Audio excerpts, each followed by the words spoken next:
Hello, Captain Rex.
Hey, Fimoth.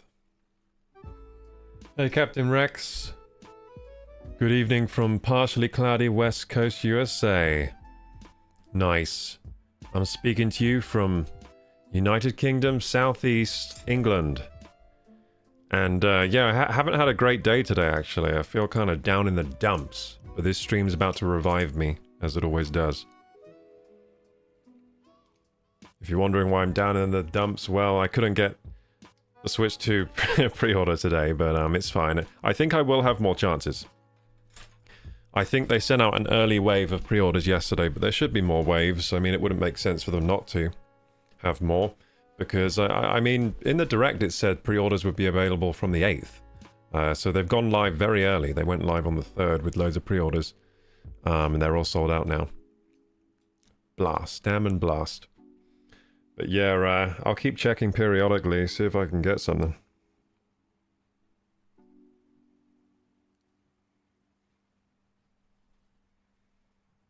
So today we're going to play some WoW.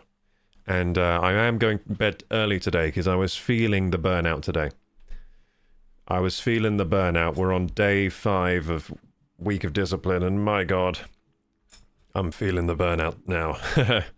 So I think I need to get a bit of an early night, so I'm going to get off at 11 tonight and make sure I get enough rest. Then tomorrow I'm going to wake up in the morning, get right back to the discipline shit. I'm going to go on a 50-minute run to start the day, then have breakfast and go from there. Yeah, I'm looking forward to that. Really need to do some exercise. Need to run the bad feels off. Okay, gamers, I'm just going to run those ads, so I'll be back in 3 minutes.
Can you name the George who revolutionized photography by inventing the Kodak roll film camera? Find out when the ads end in about 3 minutes.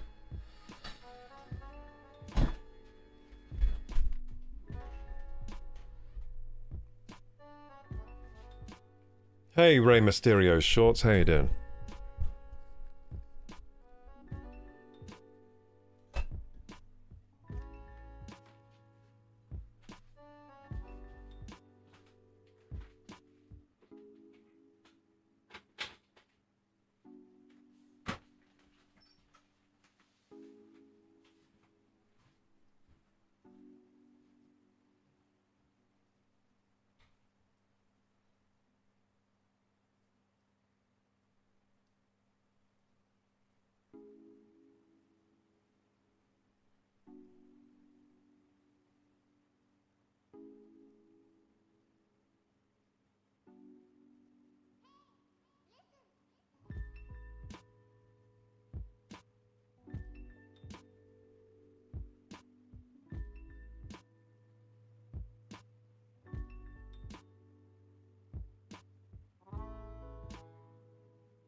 Do you think he's called George Kodak? I have no idea the answer to this trivia question.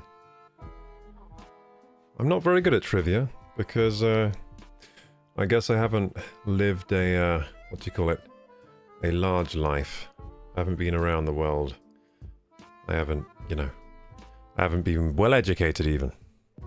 The visionary behind the Kodak roll film camera was none other than George Eastman. There you go, it's George Eastman, now you know something. Now, is that useful information? Probably not, unless you're playing a trivia. But anyway.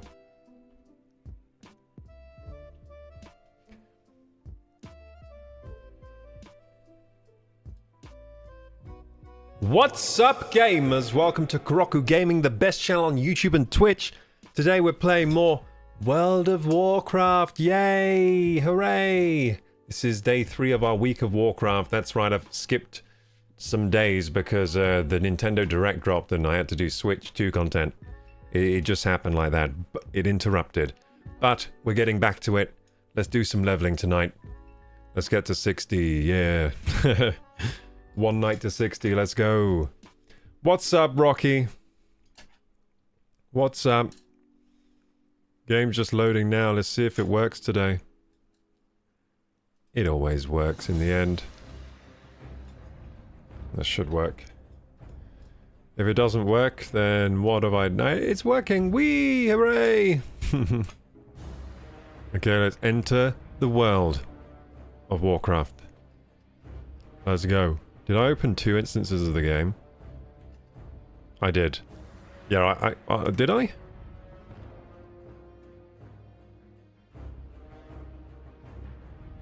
I feel like am I going crazy or can I hear the game music twice? Hang on. Wait, maybe I can hear my stream? Is one of the streams like not muted? I think I'm just going crazy. How you gamers doing today? How you gamers doing? I was on a quest today to try and secure a Switch 2 pre-order and I failed. So that's how I'm doing today. I spent a lot of time today going to every website trying to get a pre-order, couldn't get it. It's exactly how I predicted about the scalpers and the pre-orders. So when I was watching the Nintendo Direct on the Switch 2, I was saying I predict that the scalpers will be very bad for this console. And yeah, the pre-orders are all sold out already. At least the first wave of pre-orders. Maybe they'll do more waves. I don't know how they're doing it. They're being very, like, tight-lipped about how they're actually doing the pre-orders, which is why I missed the first wave, because I had no idea they were even going on. So the way that I I mean, I thought I'd have to wait till the 8th to pre-order. It was only the 3rd yesterday, and the pre-orders went live yesterday without me even knowing. So today, one of my friends just told me, oh, Argus are all sold out. And then I was like, what do you mean they're sold out? You mean they're already doing pre-orders? He was like, yeah. And then I checked, and all the sites in the UK had started doing pre-orders early. And none of them have any left. Any Switch 2 pre-orders left. So that's not good. But yeah, hopefully they do more waves. And I could always get an email from Nintendo. Because I do meet the eligibility for Nintendo to send me an email for me to pre-order the console. Let's see if they do that. And I've registered my interest with every website now. So hopefully some website gets me a pre-order. What I could do as well is on Monday or Tuesday, it depends when I get the what do you call it, the money from the Stripe donations or whatever. So whenever that money comes in, what I'll try to do is go to a brick and mortar store and try to pre-order there, because apparently some brick and mortars are still doing pre-orders in person. So that might work. But yeah, I'll just try my best to get a Switch 2 pre-order. If I don't get it, it's not the end of the world. It just means that I won't be doing, like...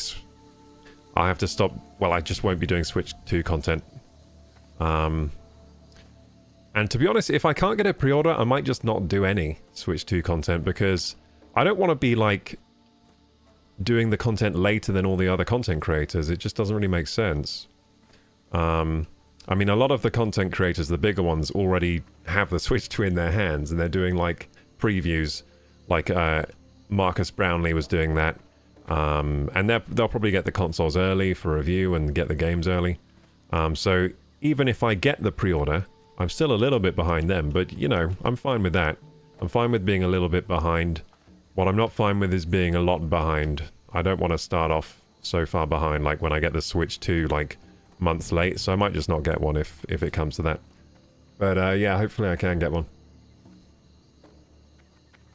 Have you seen any of the community secret cipher by Bungie for Marathon? It's taking up a lot of my time. The community secret cipher by Bungie? No, I don't know what you mean.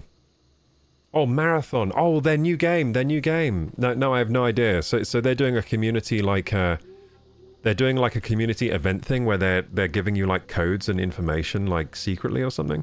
I think they've done that before for other games, Bungie. I think they used to do that for Halo and stuff. You have a male Siri voice. Thank you, Poe. Have you ever heard that before? Yes, I have, yeah. So yeah, I've definitely heard that I have a male Siri voice before. Yeah, I have heard that. It's not something anyone said for a while, but it's been said. It has been said. So what are we meant to do on this game right now? Well, we're meant to get Skull Splitter tasks. So that's what we were doing last time. Oh yeah, I remember what we were doing now. We were grinding trolls, getting their tusks. And with their tusks, we will complete the quest. I hope you guys are well fed today, gamers. Why am I talking about being well fed? Because I am not well fed today. What's up? My dinner today was a block of temper that was... An old block of temper that's been sitting in the fridge for ages. I just cut it up, put it in the air fryer. Had with some hummus. Goddamn. It didn't touch the sides. I'm feeling hungry. Hey, how you doing? I'm feeling hungry. But it's alright. I'm hungry, and hunger is good for me.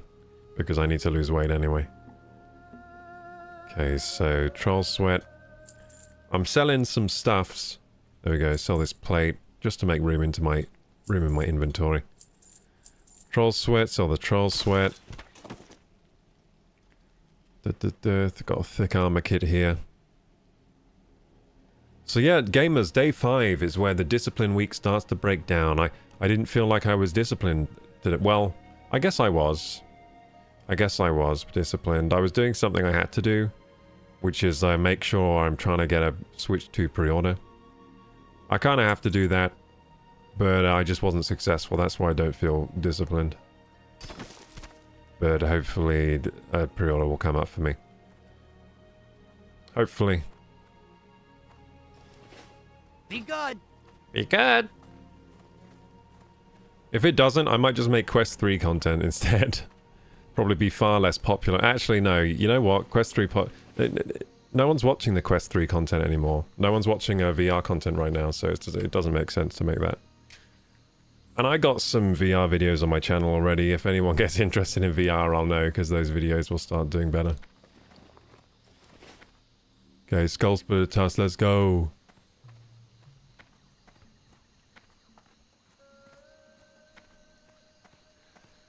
So yeah, I got my, I got that Nintendo video out today, the one I cut down for YouTube that I was editing last night. And, yeah, we'll see how it does, that video. We'll see how it does. Now, it was uploaded a little later than most of the reactions.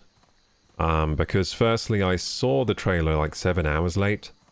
Because it released like 7 hours before I watched it. And then also... It just took me a while to cut that down for YouTube. Took me like a day longer than everyone else to cut it down. Because, you know, I'm doing it myself. I'm doing it by myself. And they have editing teams and stuff, so yeah. It's pretty normal for it to come out late. Despite my discipline, which was kind of high today. I mean, yesterday, definitely. Yeah, so this morning I got up and I just, you know, had breakfast and started finishing up that edit. Had to export it then, which took some time as well. Then I uploaded, which takes some time. Then it has to like transcode on YouTube, which takes some time. Like it has to generate the HD files and stuff before you actually make it live. And then I did all the chapters, which took a lot of time actually doing. For like a 2-hour video, doing all the chapters takes a while. So yeah, I was going through doing all the chapters. But yeah, that's up now. And I'm pretty happy with how the video turned out. And yeah, but tomorrow I'll get back to making some different videos. I think I might make a couple more like little videos on the Switch too. Because I think there's a few things I could talk about with it. On the topic of the Switch 2, like, I think I might try going against the common points, the common talking points that are coming up about the Switch 2. Because, I mean, a common one is that, you know, that it's so overpriced, why is Nintendo charging so much and stuff like this. And I can kind of easily counteract that point with a bit more of a sensible point. You know, so yeah, I might do that. I might try counteracting the kind of common viewpoint that I've seen on YouTube so far from other creators. I might try and counteract that and see what happens. I might get a load of hate comments, I don't know. But yeah, I might try doing that. And uploading maybe a few shorts. Because I haven't uploaded a short in a while for YouTube. Maybe I'll upload a few shorts. And other than that, stream will go live tomorrow. Probably between 7 and 8. I would like to start doing the stream 7. It's just because this week I really wanted to put a big emphasis on getting YouTube videos out. Which is why the streams have been a bit shorter. And we've also been kind of interrupted by the Switch 2 announcements, which are pretty huge. Like for a gaming channel, you know, you gotta cover it. So yeah, my week of Warcraft, week of Discipline. It kind of got a bit interrupted, but I kept up the Discipline low, so I will keep making the Discipline videos this week, but I'll probably bundle them up, so I'll do like... So we did day 1, day 2, then I'll do like days 3, 4, 5 together or something, and I'll talk about them, and then like a day 6 maybe. Like I'll talk about how my week's been going, like, and stuff like this. And I might come up with a better idea. Sometimes I do, like while I'm making the video, I'll come up with a better idea for a video, so. Hey Gazoo! What are you looking forward most to the Switch 2? Well, I hope to actually get one first. I'm scared that I'm not going to be able to get a pre-order, but I'll try my very darndest. So today I made sure to sign up to every single website offering a, you know, registered interest in the Switch 2. And I did check all the websites for pre-orders today. It looks like most of them are sold out for the time being. But yeah, I'll keep my eye out. Hopefully I get an email from Nintendo that just says, we've selected you to pre-order, you know? That'd be lovely. I mean, I think that Nintendo owe me because I bought a Wii U. So I pre-ordered the Wii, I pre-ordered the Wii U, and I pre-ordered the Switch. They owe me a pre-order for this one. I've been a loyal buyer of their consoles, even the Wii U. Even the Wii U, so they should get me a Switch 2 order, in my opinion. Also, I'm spreading mostly positive... I'm much more positive about Nintendo than most people are online. So, yeah. It'd be in their best interest, because I'll make nice videos, for the most part, about their games, because I like them. I like their games. The feature I'm most looking forward to on the Switch 2 has got to be probably the enhanced resolution and graphics and everything is probably the #1 thing, to be honest. And then the new games. Like, the game... You know what game I'm looking forward to most? Donkey Kong Bonanza. To be honest. Donkey Kong Bonanza, I mean, the new Mario Kart looks fantastic, but I've played a lot of Mario Kart games in the past. You know what I haven't played a lot of? 3D platforming Donkey Kong games. And that new one looks very, very interesting. Like, it has full environmental destruction, it seems like. It looks crazy. And yeah, it just looks really, really cool. And then Duskbloods, I'm looking forward to a lot of games that are coming out. So there's Duskbloods, Donkey Kong Bonanza, Mario Kart World. I'm actually looking forward to playing Tears of the Kingdom in 4K as well. And yeah, I might even get that Jamboree game. I might even get that Jamboree game to play with like friends and family. Like Mario Party. I might even get that. I think it'd be fun. But yeah, I think I will get some accessories too if I can get one. So I'll get the Switch camera. And I'll get the Switch Pro controller. And I will probably make videos on them and talk about them a bit. I've always been like pretty interested in tech, and I'm quite knowledgeable about tech. Knowledgeable. I'm kind of like a discount Marcus Brownlee in that way, so I might start doing some tech videos when I can. So, you know, I might start talking about, like, when I get the Switch 2 in hand, I might start talking about its features and stuff like that. You know, just standard, like, tech stuff, but it will be more focused on actual gaming. Because I'm a big gamer, so...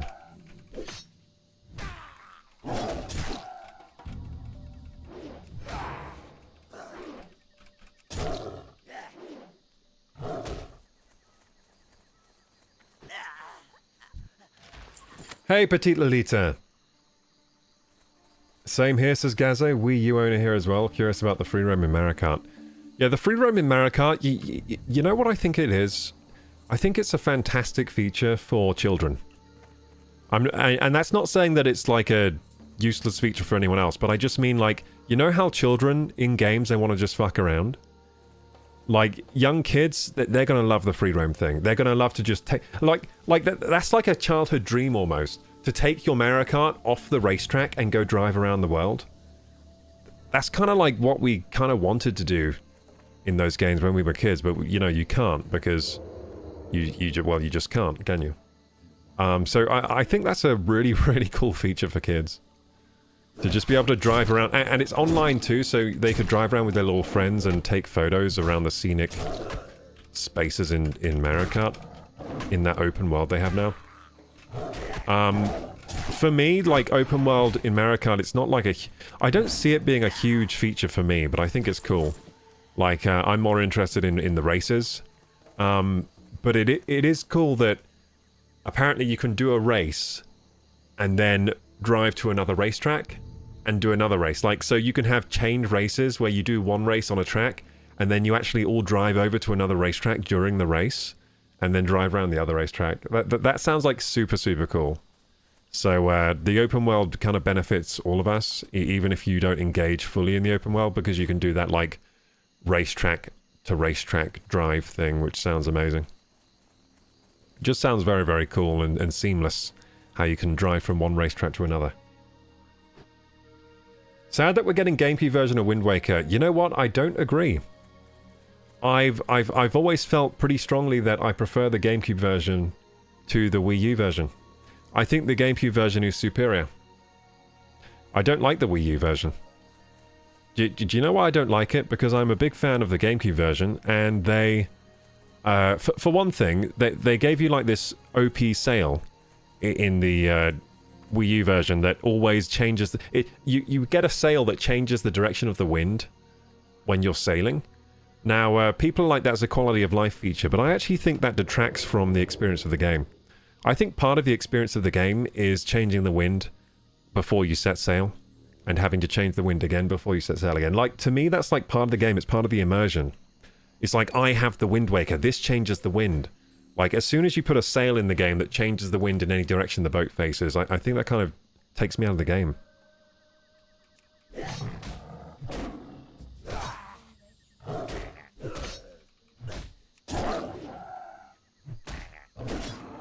Yeah, so for me, I didn't like the sail thing, okay? So that's sort of the first point. The first reason I don't like the Wii U version as much as the GameCube version. Now, there's another reason, and there's actually a few reasons. So another reason I don't like the Wii U version of Wind Waker is they cut the quests. They actually cut out some of the quests. So this is another thing where apparently they thought the part of the game where you were collecting Triforces with Tingle, they thought that part was too long-winded, so they actually cut it out of the game. Okay, so there's less things to do in the game. Now, I actually liked that Tingle thing where I was sailing across the ocean looking for Triforce pieces. I liked it. I actually liked that part of the game. It was nice. And they took that out, so I don't like that either. So that, yeah, they actually cut part of the game out. Right, so it's a shorter game, the Wii U one. What else did they do that I didn't like? Oh yes, of course, the graphics style, right? So Wii U has a different graphics style than the GameCube version, and I prefer how the GameCube version looks. So the Wii U version has like this claymation look. So it's got like some updated lighting effects. And instead of being a cel-shaded like Saturday morning cartoon, that's how the GameCube version looks. The GameCube looks like a cartoon. Like the kind of cartoons you'd wake up on a Saturday morning and you'd watch, right? It looks like it's a cartoon. Like it's got like kind of flat cel-shaded... It's got like a flat cel-shaded look to it. Whereas the Wii U version has this kind of like claymation kind of look. Like all the models look more three-dimensional with the way the light hits them. And I don't like that as much. And another thing is that it actually lags more. The Wii U version, at least on the Wii U, right? I guess it wouldn't lag on the Switch too. But the Wii U version lags in heavy scenes. So for example, when there's a lot of cannon fire on the Wii U version, the game would actually lag and become very choppy, whereas it wouldn't lag so much on the GameCube version. So it was laggier. I didn't like the graphic style as much. I think it took something away that I really liked on the GameCube version, which was that kind of Saturday morning cartoon look, which is present on the Virtual Console version, so that's nice. So yeah, anyway, I prefer the GameCube version of Wind Waker. So to me, getting the Virtual Console version upscaled to HD is actually more attractive than getting the Wii U version on the Switch 2. I would rather play the OG. I actually prefer the OG. So yeah, that's my opinion on Wind Waker Wii U. I don't like it as much as the GameCube one. I think it looks worse because I just don't like the graphic style as much. I think it plays worse, like it lags more. I think it took out some of the game that I liked. So it changed the game in a way I didn't really like. And it added a sail which I think is cheating. And it's not immersive for me to have this sail. It feels like cheating.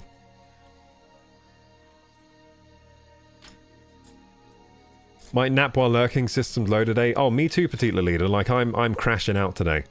I'm very low energy today. That's why I'm on stream late, because I was just like, I couldn't get the energy to go live. But I got there eventually. The PS2 iToys making a comeback. Yep, it is, Gazzo. It is. The PS2 iToys coming back, except it's a bit higher res this time. Although that camera doesn't seem that great. Like, the camera resolution of that Switch camera, it seems like they could have done a better job. Like, what resolution is that camera? It seems like quite a low-res camera. But I am probably going to get that, just to try it out and tell you guys how it is, you know, the camera. So, the accessories I'm planning on getting the Switch Pro controller, because you just got to have that if you're a pro gamer, right? You got to have the Switch Pro controller. The other thing I'm going to get is the wheel thing. You know, the wheels that you put your little Joy-Con inside and then you play Mario Kart like that? I want to get those because I think those are fun. Those are fun to play like Mario Kart with the family, and they're quite cheap. They're like, what, £16 to get a couple of wheels?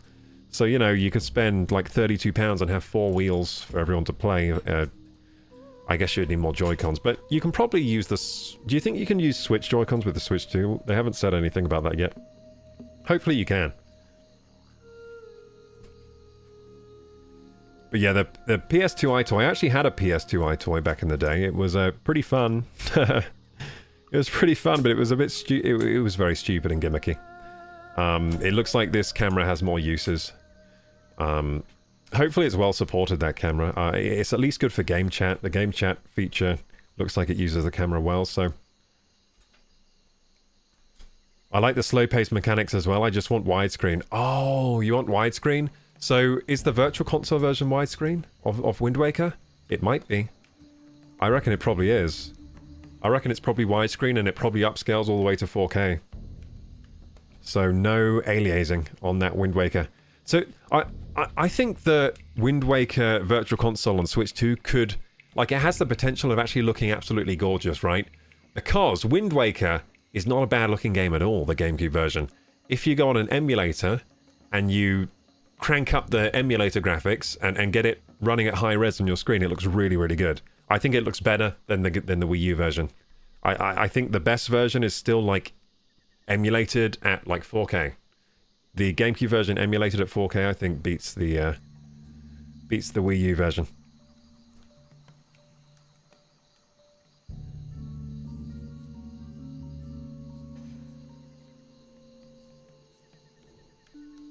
Apparently you can turn on widescreen for games that supported it back in the day. They demoed it for the GameCube F-Zero. I don't think Wind Waker had it. No, I don't think Wind Waker was widescreen. But in that case, I'll just play it in delicious 4K square.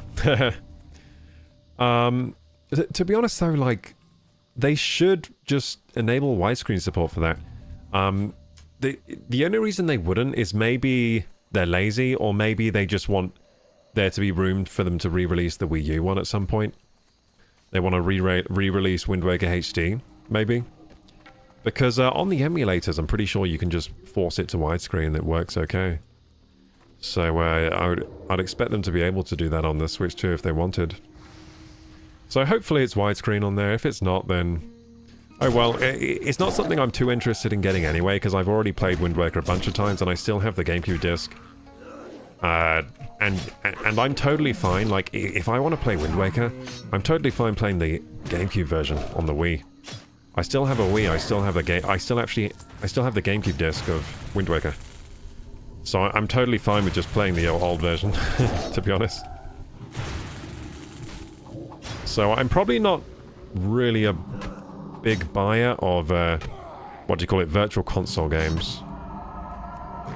Well, I guess it like comes with the expansion pack, doesn't it? So I guess I do have it, because I do have Switch Online with the expansion. So I guess I will have access to it, because I'm pretty sure it's a subscription-based thing, right? To get access, it's not like you pay for the game. So I will have access to it, but I don't think I'm going to be a big player of it, because I'm going to be more focused on the new games. Like Donkey Kong Bonanza, Dusk of Bloods, Mario Kart World, you know. I'll be more interested in the new releases, and I probably won't get time to cover all of the Virtual Console stuff, but I might cover it a little bit. Like I might have a play with it and give my findings or whatever. Make a little video about it, we'll see. Oh yeah! Oh yeah, we're killing trolls now. So, We still need way more of these necklaces. Well, we need 6 more, actually. It's not too bad. Man, I forget how, like, grindy some quests in WoW Classic are. You really have to grind. we were grinding this... We were grinding this quest for hours last time we played. And we didn't quite complete it. We've had to come back for round 2.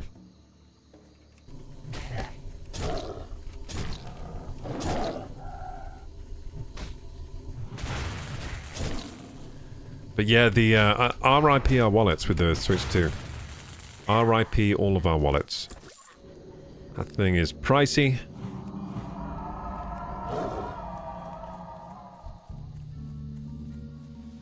Oh, the thing is pricey, the games are pricey, the accessories are pricey.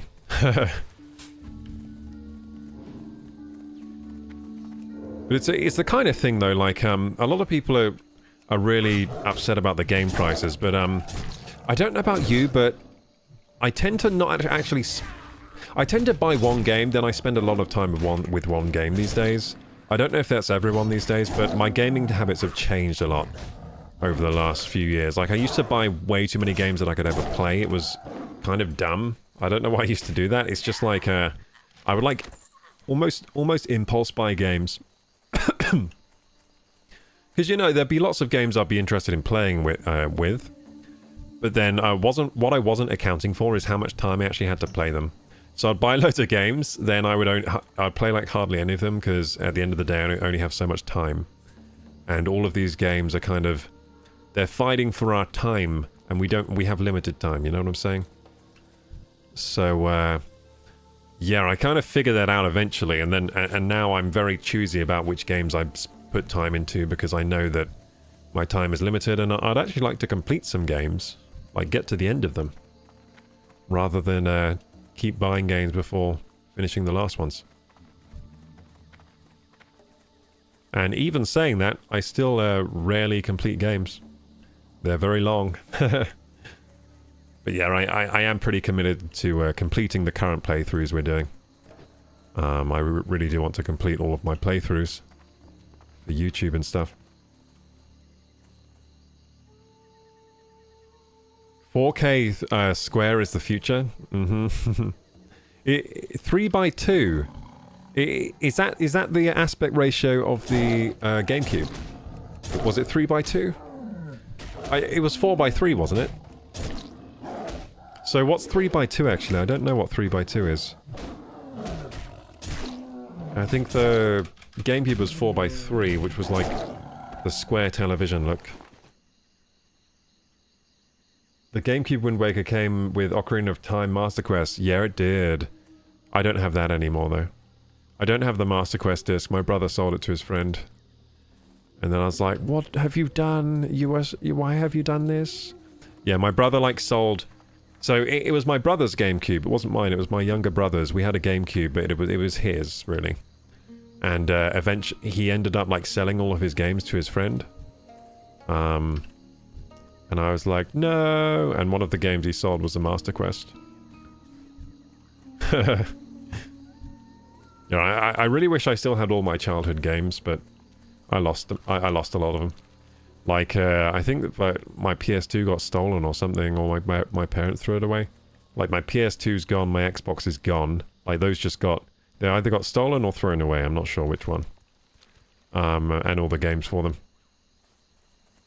I still have some PS2 games kicking about. Like, I have a Jak and Daxter disc that I just have for some reason. I don't like throwing away games. Like, games are something that I do like to keep, hang on to. I like to hang on to games consoles as well.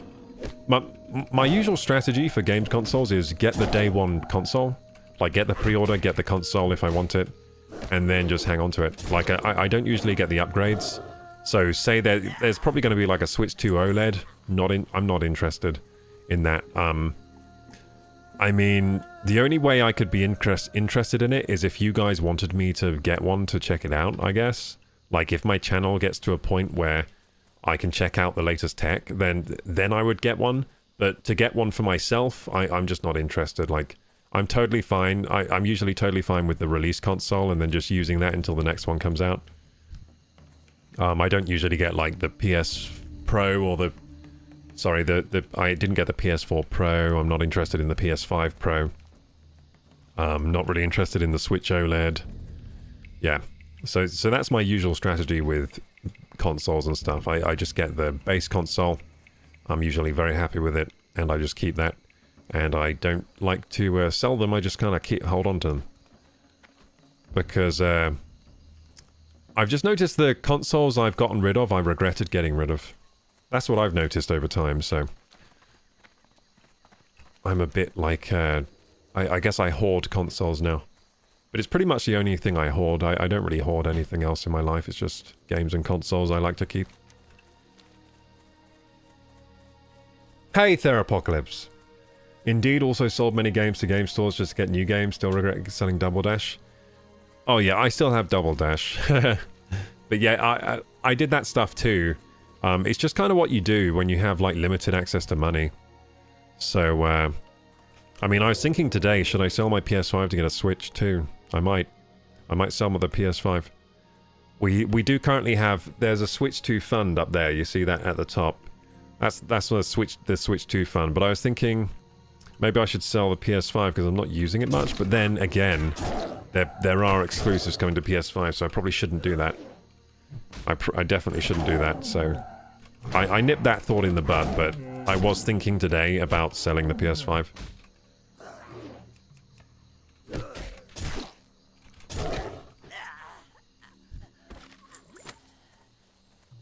I was thinking, I thought seriously about it for about half an hour. Then I was like, no.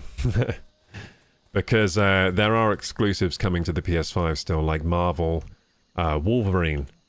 Now, I'm kind of excited for a Wolverine game made by Insomniac. That sounds like a blast, so... Yeah, I don't think I'll be selling it. Because I probably want to cover those games that are coming in future. The exclusives for the PlayStation. Hey, Melira! How are you doing?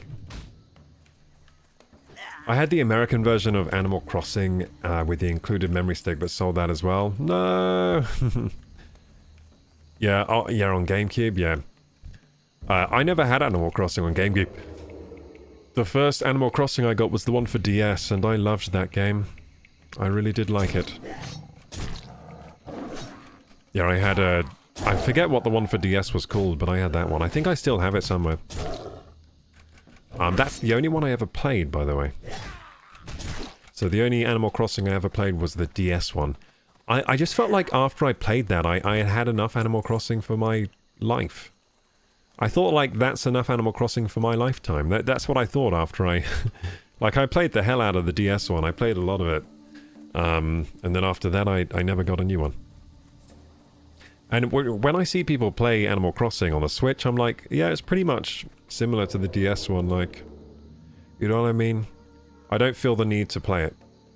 Now, it would have been nice to play if I had... If I had, like, a... So, I saw it was a very popular couples game, right? So, say you had a girlfriend that was interested in the game, then, yeah, I would totally get it in that case. And we'd play together and have a blast, right? But just getting it for myself didn't seem right. Like, I think it would have been nice to play with, like, good friends or, as a couple, you know? Because I think it had pretty strong multiplayer features. That's what I heard, anyway. That's what I gathered. And it's just a cute game, I guess, to play with a significant other. Talking of games to play with significant others. Hey, someone Legendary $50 tip from Oh, Gazu, what the heck, dude? Love your appreciation for old school Nintendo. Hopefully this prevents you from selling a game console. Thank you so much, Gazu. Thank you. You honor me. Thank you so much. You honor me on this day with this gigantic donation. Thank you so much for the 50 big ones. Prevent you from selling a games console? Yeah, it probably will. That's probably going to help a lot. Yeah, thank you so much, Kazu. That means a lot, thank you. Especially after today, I was feeling kind of down in the dumps today because I couldn't secure a pre-order today. I was looking everywhere for hours for a Switch 2 pre-order. So it kind of I felt a bit dejected today. And then, and yeah, I don't know. I just fell off. I fell off my discipline routine a bit today as well. So I've been doing this week of discipline thing where I've, you know, committed to being very disciplined for a week. And today, I felt very burned out. And, I wouldn't say I have been disciplined today for sure. I have been. I'm just being hard on myself, I think. I think that's all it is. I think after tonight, after I get some good sleep, I'll be back to form tomorrow. But it's good though, because it means for the video, when I do the next week of discipline, I can talk about the hurdles and challenges I was facing on day 5, I guess. Which is kind of... It kind of makes a video more interesting. So that's fine. Everything's fine. Oh, shit. Yeah, so classic Nintendo games, I'm very much into... I think, yeah, to be honest, Nintendo are my favorite. They're my favorite devs. Oh, shit, I died. Damn, I shouldn't die. These are really low-level enemies. Wow, that's a long corpse run, but that's good, though. It gives us time to chat. Yeah, so I think Nintendo are truly my favorite AAA developers, to be honest. Their games just hit in a way that others don't. And I've always, you know, I've wondered what it is before, why I like their games, and I think the reason is it's the way they manage their studios and they manage their IPs and everything. They just do it better, and you may say like they can be a bit like mafia-like sometimes, Nintendo, because they're a very old company that have a lot of money in the bank, and they can afford to take pretty big risks that other companies can't. I think that's why they innovate more. I think that's why they innovate more, because they can afford to take risks. So I think I saw an article once that said that Nintendo have so much like wealth stored up that they could have like, they could fail with the Wii U for like another 100 console generations or something and still be fine or something. Like they could just keep releasing flops for like 100 years and they would still be fine. I heard that once. I'm not sure of the exact figures, but it was something like that. So maybe that's why they innovate more. But I think that another thing they do is they keep on their best developers. So a lot of their developers have been with the company for decades. And what that does is it means they have this wealth of talent who've been working in the industry and understand it back to front, and they're still working at Nintendo, and I think that gives them the advantage. They have masters of game design. Like they have game designers there that have been there since the first video games, like pretty much the first video games, and they're still working there. And I think that is I think they just know their shit at Nintendo. They know how to make a good game. And God, their games are good. Their games are really good.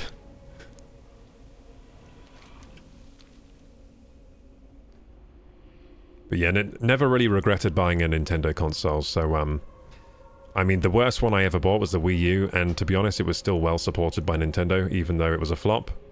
Even though that was a flop, they still supported the console. They went down with the ship. I respect that. They went down with the ship. They released Mario Kart 8. They released Smash Bros. They released Zelda Breath of the Wild. They released so many banger games on the Wii U, and no one got to play them except the Wii U owners, which was kind of bittersweet. Splatoon was another standout. Yeah, Splatoon was fantastic. So yeah, they made like loads of banger games for the Wii U, even though it didn't sell any units, and I respect that. So it's like, you know that if you get the Nintendo console, they're at least going to support the console well, because they just have a long history of doing that. They're going to support it with really good first-party games, and third-party can be a toss-up, but at least you know you get those first-party, and that's, to be honest, why I'm buying the Nintendo console in the first place, because I want Metroid, I want Zelda, I want Mario, I want Donkey Kong, I want all these guys. I want to play the new iterations of those games. Hey, Firemorph. Yeah, big W's. Thank you, Gazu. Thank you, Gazu, for taking some load off Firemorph. Firemorph is like a top donator at the moment. taking some load off Firemorph here, carrying the channel.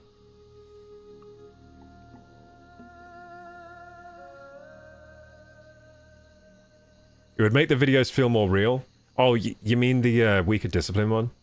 Yeah, so it's fine. You know, I can talk about the struggle a bit, I guess.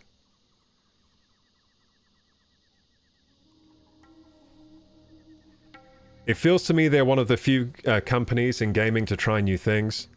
Yes, I agree with that. So every Nintendo console has a new gimmick. But sometimes those gimmicks end up being game-changing. So the Wii, for example, that was so freaking huge, the Wii, with their waggly Wiimotes. And then the Wii U, they tried another gimmick, didn't quite work, with the wireless screen share thing it had, which was cool, by the way. That was very cool, but it just wasn't enough. You know what? If the Wii U was just more powerful, I think it would have been a hit. And if it was called the Wii 2, so if we go back to the Wii U, I think this is what they could have done. Instead of calling it Wii U, call it Wii 2, and a bit more power under the hood, so that it was like an actual next-gen system and not like an Xbox 360.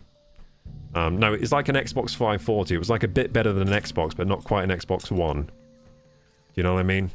Yeah, if they matched the power of the PS4 and they called it the Wii 2, I think it would have been a hit. They were so close. They were pretty close. The Wii U gamepad was cool. It was pretty good. It was a good idea, like having a screen in front of you that's wireless, so if someone's using the TV, you can just like switch it to gamepad, or you can use it as your map, and it's touchscreen, so you can use it as a controller almost. Yeah, I think in the end though, that the Wii U was just a bit too gimmicky, and yeah. This is another thing they could have done with... No, this would actually be a better idea. So this is what I actually wanted, right? So Wii 2, take the idea of the Wii and just make it way more powerful and make the motion controls even better, right? Boom, you got a hit. The Wii was already a massive hit. Make the Wii 2 just better graphics, even better motion controls, so that like, you know, it's even more one-to-one and can take, you know, and can get more of my motion input. I think that would have been a hit as well. Yeah, the Wii U was... I don't know what they were thinking with it. Don't know what they were thinking, but it's still got some great games on there. They still made great games for it, even if the console itself was a bit lackluster. And yeah, the Switch was a huge hit, and again, that was innovative. They were like, let's merge handheld with, you know,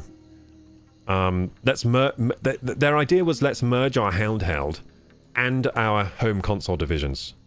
That's what they did. So instead of having like, okay, we have the handheld division, which makes like the DS and or the Game Boy or whatever, then we have the home console. Well, let's just merge our handheld and like home console division and sell one console, but it docks to become a home console. So it's like a handheld that docks to become a home console. Incredible idea, by the way. Incredible idea. I can't believe they were the first to do that. I actually can't believe they were the first to do that. It could have been done.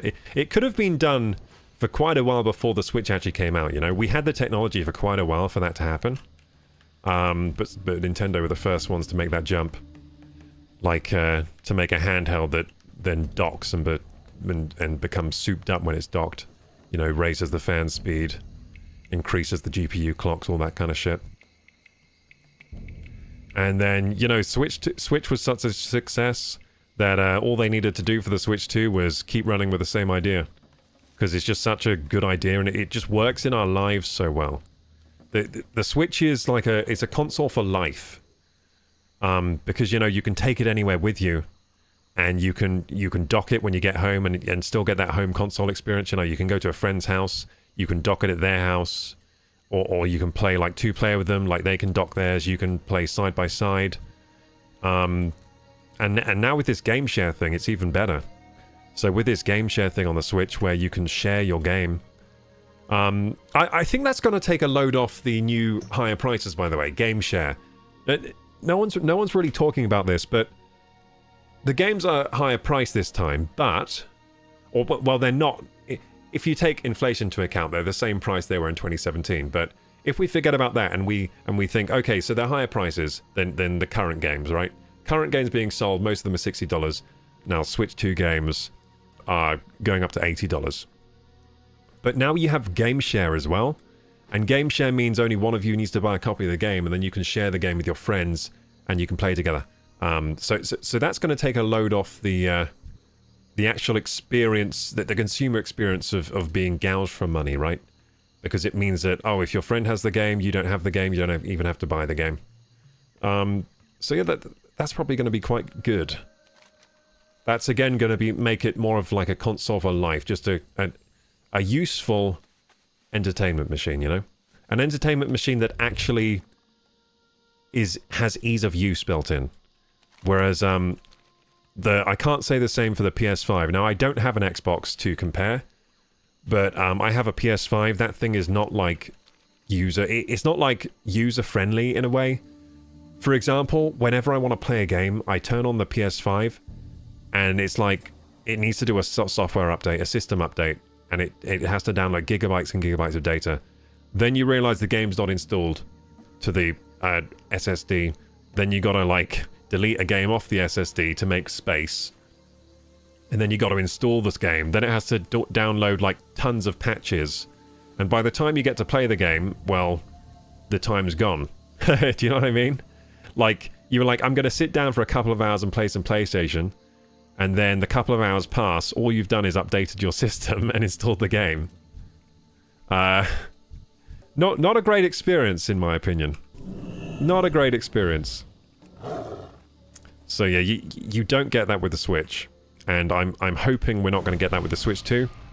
At least if you buy the game carts. Now, some people are talking about the game carts, some of them not being real game carts, but you can tell by looking at the disclaimer. So some games will just say that. Some games will say on the back, like, I can't remember exactly what it says, but it says, like, this is a game token. It's not like a game. It's not like the game's on the cartridge. So it's like, some games just act as tokens to download. So I think that was actually around for the Switch as well. So it's not like it's a new thing. But yes, some games will just kind of allow you access to the digital download. Some games will be the full game. So, for example, Mario Kart World, I think it's already been confirmed that Mario Kart World and Donkey Kong are both actually on the cartridge. So you just put the cartridge in and you play. You don't have to, like, you don't have to download anything for those, as far as I'm aware. I'm curious on your opinion on ARMS. I thought ARMS was cool, but it was, you know what, it was just a bit too gimmicky to work properly. I think the motion controls didn't quite work well enough. So it used motion controls on the Switch controllers. And I did actually play the demo of ARMS, but I decided not to buy the full game. So yeah, I was kind of into ARMS. I was into the game ARMS. Like, I was like, oh, that looks cool, I'm gonna try that. And then I got the demo, and I played it for a while, and I actually played, I think I faced off against my friend, so we played like 2-player and we were like fighting each other, I think. And I think we both decided that the game was a bit rough around the edges in the way the motion controls you didn't really feel that connected to the motion controls. It was kind of cool. It was kind of like a cool tech demo, but it wasn't a great game. It was a decent game. It wasn't great, in my opinion. So yeah, that's my opinion on ARMS. I did actually play the demo. I never got the full game. It didn't convince me. I'm playing Xenoblade Chronicles X on Switch at the moment. That's a technical marvel. Oh yeah, Xenoblade. Xenoblade is cool. I had that one on Wii. I played quite a bit of it. But that's a game I like semi-enjoyed. So Xenoblade Chronicles for me, it wasn't like a standout game for me. I just think I played so many JRPGs in my youth that I'm just forever burned out on JRPGs, I think. And it's a like JRPG type game. But it was pretty cool. The Wii version as well was also a bit of a technical marvel for the Wii. It was a big open world game on the Wii.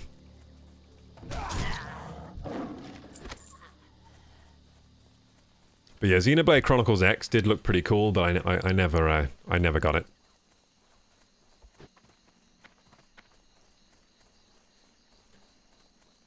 Yeah, I think Donkey Kong Bonanza is what I'm... it's funny, it's the one I'm thinking of most out of all those games. And I think it's because I'm thirsty for a good platformer.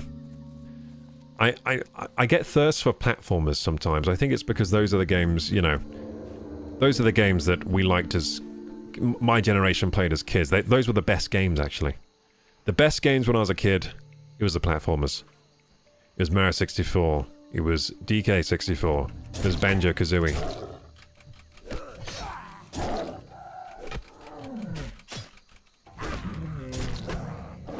And I'm glad to see... So I think Bonanza looks like a fresh take on platformers.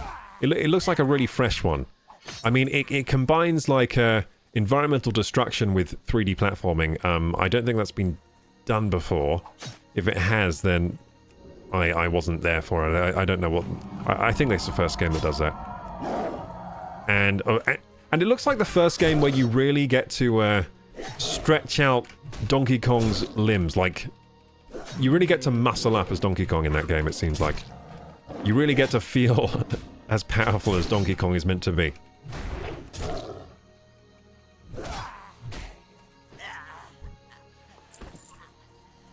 I mean, the only other place where I felt the power of Donkey Kong is when you get punched in Smash Bros. By that wind-up punch. Then you feel pretty powerful as Donkey Kong, but yeah, I mean they've only really made side-scrollers with him in since DK64. I think that's why I'm excited for it, and the art style, I really like the art style of the new game too, Bonanza. And I just don't know how the game's going to function. I think that's what I'm interested with as well. Like, how does a game in which it looks like all the terrain is destructible, how does that work? So it's a Donkey Kong game where any time you can just dig through the floor? Like, it seems like that's challenging from a game design perspective. Like, how do you make a game out of this, you know? But from the trailer, it looks like they have managed to make a game out of this idea. And it looks like it plays pretty well from what we're seeing.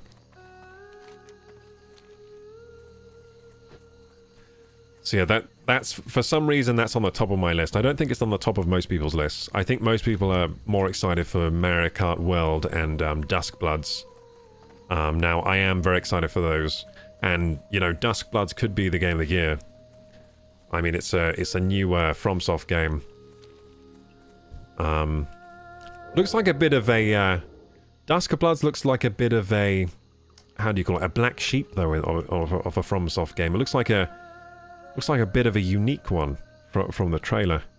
Like, I couldn't really tell what you do in the game. I couldn't really tell what you do in the game. It looks like it might be a bit like Sekiro, which I never played, by the way. I never played Sekiro. I wish I had played Sekiro. It looked so good. I think at the time I didn't have the money for it, so I never bought it, and then I just never got it.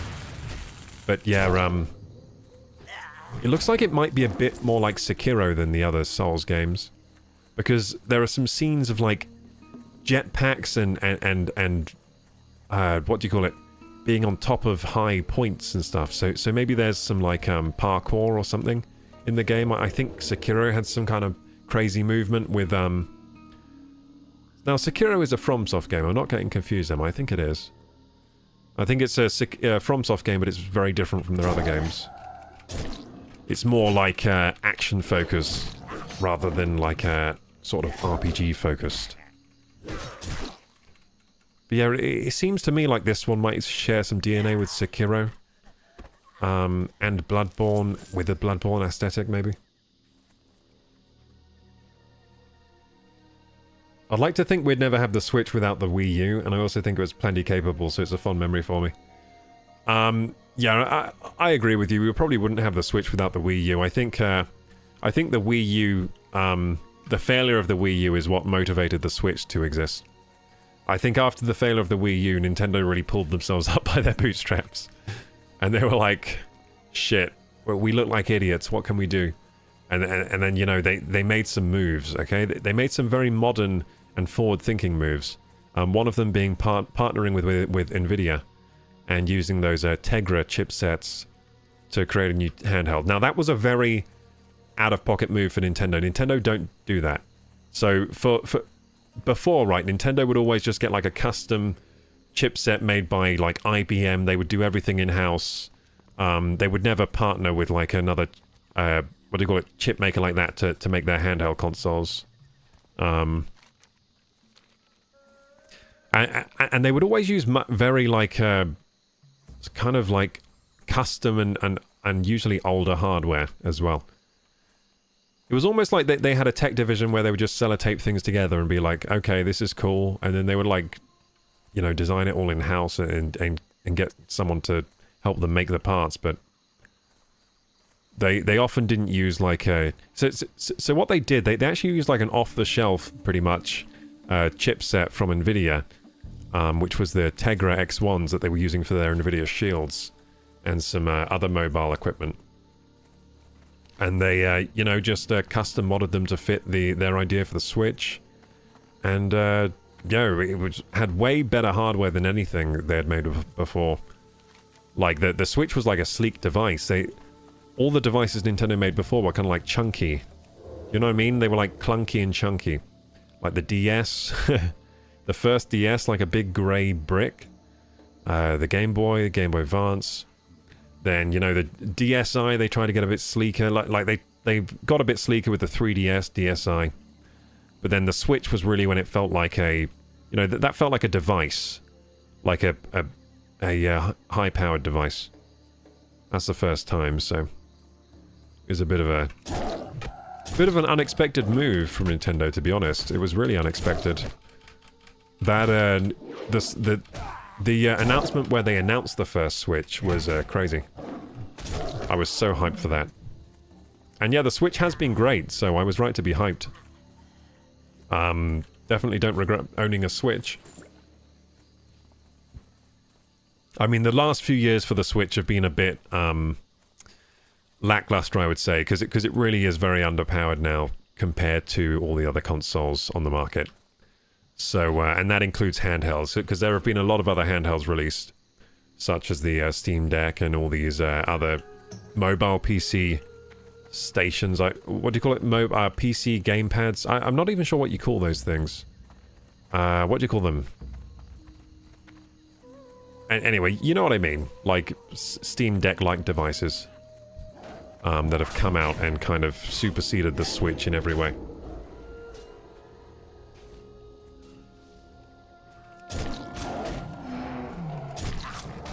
So, I think we completed this quest now, didn't we? So, what's my next quest? I need to kill Anathek. Okay. My next quest is I need to kill Anathek, and apparently it's tough. Anathek the Cruel is sometimes in a cave, but patrols a road as well. Okay. Good to know.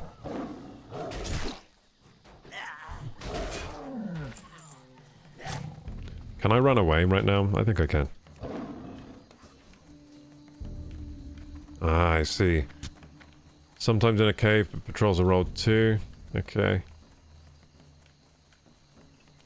What time is it now, gamers? It's 10. I'm supposed to run my ad break in a second. Let's do that before I go and kill Anathek the Cruel. Been streaming for just over an hour, so I'm actually in time for the ad breaks today. I'm just running away from these people so I can rest. What have I got Find Herbs on? Oh, there you go. Look, my Find Herbs is working today. The other day, the icon for Find Herbs was broken. And you know what? There's been herbs everywhere. I haven't been collecting them. I'm a bad herbalist in this game. I'm a bad herbalist. There you go. Let's get some Khadgar's Whisker and redeem ourselves. There you go. I'm going to catch up with chat quickly before I start these ads. Lurking on my drive home? Nice. Bye for now. Enjoy your drive home and dinner. We'll keep the gaming vibes alive. The Bonanza reminds me of Breath of the Wild in the sense of I'm really curious how Zelda is going to function with these mechanics. Oh yeah. Oh yeah, I know exactly what you mean. That was actually so exciting. And you know what? They did that again for Tears of the Kingdom. So Tears of the Kingdom, I was again fascinated by how does this game function. Because from what they were showing us, from the snippets of gameplay they were showing, and they were quite tight-lipped about what was actually in the game, right, for Tears of the Kingdom. So it was very exciting on release. Very exciting because we didn't know what was in the game at all, really. Even after all the Nintendo Directs where they were showing us the Treehouse events. I watched all of it. I watched like all of the Tears of the Kingdom content that I could find before it released, and I still knew nothing about the game. But anyway, yeah, it was just like... With Tears of the Kingdom, I was like, these mechanics are so kooky and crazy. I've never seen mechanics in a game like this. So how is this game going to work? Like, it seems like it gives you too much freedom. But in the end, not at all. It was a fantastic game, and I would like to finish my playthrough on that game once I have the Switch 2 in hand. I've done a lot of gameplay on that game, so we've actually got that all on YouTube. I've done about, I think about done about like 50 parts of that series. We still haven't beat Ganon though, so I guess I would like to sock it to Ganon in 4K. In 4K 60 on the Switch 2. That'd be pretty epic. But yeah, I mean, I'm glad that all those leaks about the Switch 2 hardware seem correct. Now, I completely believed them, by the way, all those Switch 2 leaks. I was like, yep, these look legit to me. And a lot of people were skeptical. They were saying, no, Nintendo wouldn't have such a high-powered device. And I was thinking, like, what do you mean? The Switch was pretty powerful. And they need to have it high-powered these days, or they're not going to keep up with all the, you know, Steam Deck-like devices. Like, they can't come out to the market now. In a world where Steam Decks exist and, you know, all these other devices exist that let you play the PC games handheld, they can't come out with a low-powered device. They'll get buried. So yeah, I thought they would release a high-powered device. They have. It's not on the most modern hardware available, but they have to make it for a price point. So if it were the most modern hardware available, it would probably cost, you know, $600 or more, right? But they've gone for, you know, some slightly older hardware. So I think like the CPU, for example, they're using is like a 5-year-old CPU, but it was the best CPU in 2020. So they're using like the best parts from 5 years ago. I would say that's a good strategy because in 5 years, the progress with technology actually hasn't been much, but it was really, really fast the 5 years before, right? So from 2015 to 2020, huge increase in performance on mobile computing. Huge. From 2020 to 2025, to be honest, it hasn't gotten that much faster. So so the best parts from 2020 are still pretty damn fast. So the Switch 2 is not going to be like an underpowered device at all, even though it's running some older hardware. And it's got a lot of new technology with all the NVIDIA tech that's in there. So it's going to have access to AI frame gen, DLSS, all of that good shit that makes the games run faster and makes them, you know, lets them upscale to higher resolutions. So that's all fantastic. It's 120 hertz on the screen. That's fantastic news. 1080p, fantastic. Like, you couldn't have asked for more. It's even got HDR on the LCD. So the LCD on the Switch 2, I'm on Switch 2 today. I've got it on my brain, but anyway. The LCD on the Switch 2 is 1080p, 120 hertz, and it has variable refresh rate, and it also has HDR support. Pretty damn good in my mind. Pretty damn good specs for a handheld costing, you know, $449. And yeah, the internal specs seem great. Now, the dock has a fan. That's cool. So that means we can expect even greater boosted performance than we used to get from the Switch 2, like comparatively, right? So it's going to boost even harder than the Switch ever could, because it's now actively cooled by the dock. So when you dock the Switch 2, there's a fan in the dock, and it super cools. Well, I say super cools, but it helps cool down the system, which means faster clocked when it's in the dock than you could get otherwise. So that's nice. That's very nice. That's a very nice solution, actually. That wasn't something I was expecting. Now, I always thought before, like, they could make a Switch Pro that has a GPU, like a graphics card inside the dock. I wonder if they'll ever do anything like that. They've not done that yet. So this time they've done a fan in the dock to help with, like, booster clocks, which is a good solution. I wonder if they'll ever do a graphics card inside the dock. I don't think they ever will, because it's just more expensive to do that. Like, it's just more expensive for them for no reason, because boosting the clocks, like, pretty much gives you a sizable boost anyway.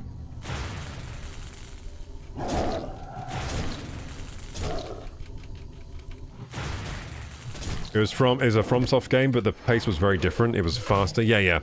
It was like way faster. You had really high movement abilities.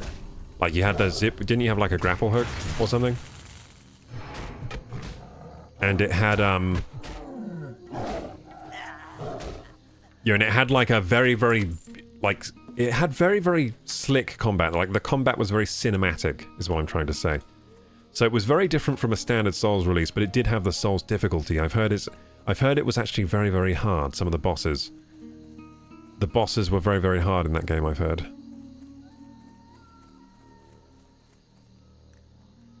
I appreciate the secrecy as well. Yeah, so Nintendo, they started doing this strategy a while ago where they keep their projects quite tight-lipped. They keep their projects quite secret. And that does, for me, help with the hype. Because it makes you want to get the game in hand so you can find out what this game has, you know? It was around the time of the Switch, really, where they started doing this. So they stopped going to events. So they stopped appearing at gaming events, like all the other publishers do, right? So other publishers, they go to these gaming events and they show off their games. Nintendo started being like, nah, we're not going to do that. We're just going to, like, do our own events, you know? Like, we're just going to do a little Nintendo event we do ourselves, and we post on the internet, on our YouTube channel, etc. So when they started doing that was a good move from them, I think. I don't think they need to be at these events, like, showing off every facet of their game, really. I think some people at Nintendo understand that at the end of the day, if you have good games, they will sell. Like, gamers will want them in their hands, basically. If you have good games, gamers will buy them, they'll talk about them, your games will sell. Like, you don't really have to do too much marketing. So they kind of do well with their, you know, very limited marketing of just, you know, doing everything in-house with their marketing. Posting to the internet.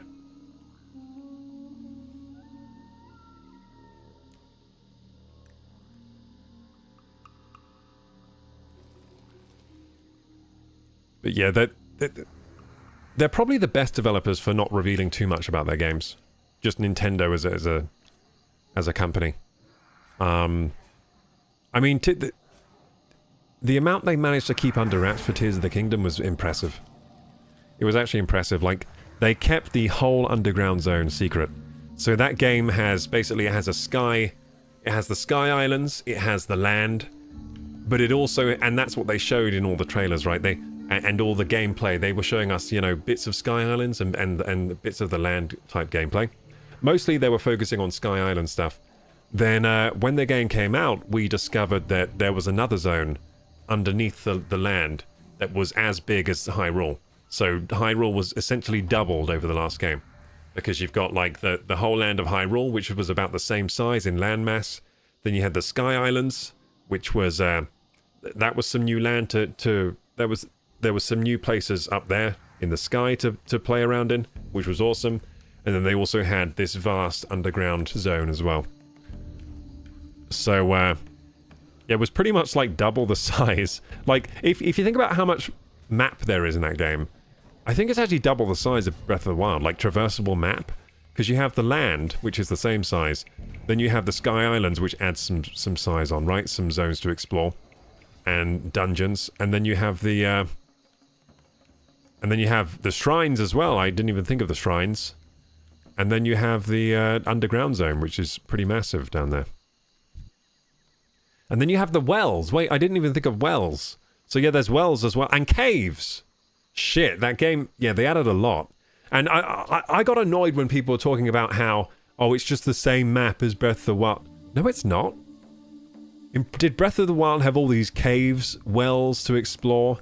Did it have like a whole underground zone and the Sky Islands? Like, they added like double the game to the game. And also the whole above ground zone had changed. So it's like going on holiday to somewhere after 50 years when everything has changed, you know? So it's not like going back to the same map. It was like going back to the same map after a lot of time had passed and everything had changed. So it wasn't the same map at all, but anyway. Yeah, it was annoying that everyone was saying that because it just wasn't. They were like, same map, I'm not going to buy this game. They've just reused the same map and the same assets. Meanwhile, I was very excited because I knew that what that meant for one of my favourite games, Majora's Mask, which was also a game that reused assets. That was one of the best Zeldas as well, so... Majora's Mask pretty much reused a lot of assets from Ocarina of Time, had pretty much the same graphical style and everything. Reused a lot of models, assets. But it was a fantastic game because when they're reusing assets, they have more time to, you know, explore game features. Explore the gameplay features, and they did that in spades in Tears of the Kingdom. I mean, the whole Zonai power thing is incredible. Like the Ultra Hand and the Ultra Build. And then you have the champions that you can all summon as well. Summonable champions with all the powers. Yeah, it's pretty crazy game, that one. But yeah, I'm a big fan of like building in games, so yeah, it was right up my street, that one. I like building the weird machines out of Zonite parts. I played a lot of Gmod back in the... Oh, so did I, Gazoo. Yeah, I played a lot of Gmod. Worlds and Caves were brilliant, yeah.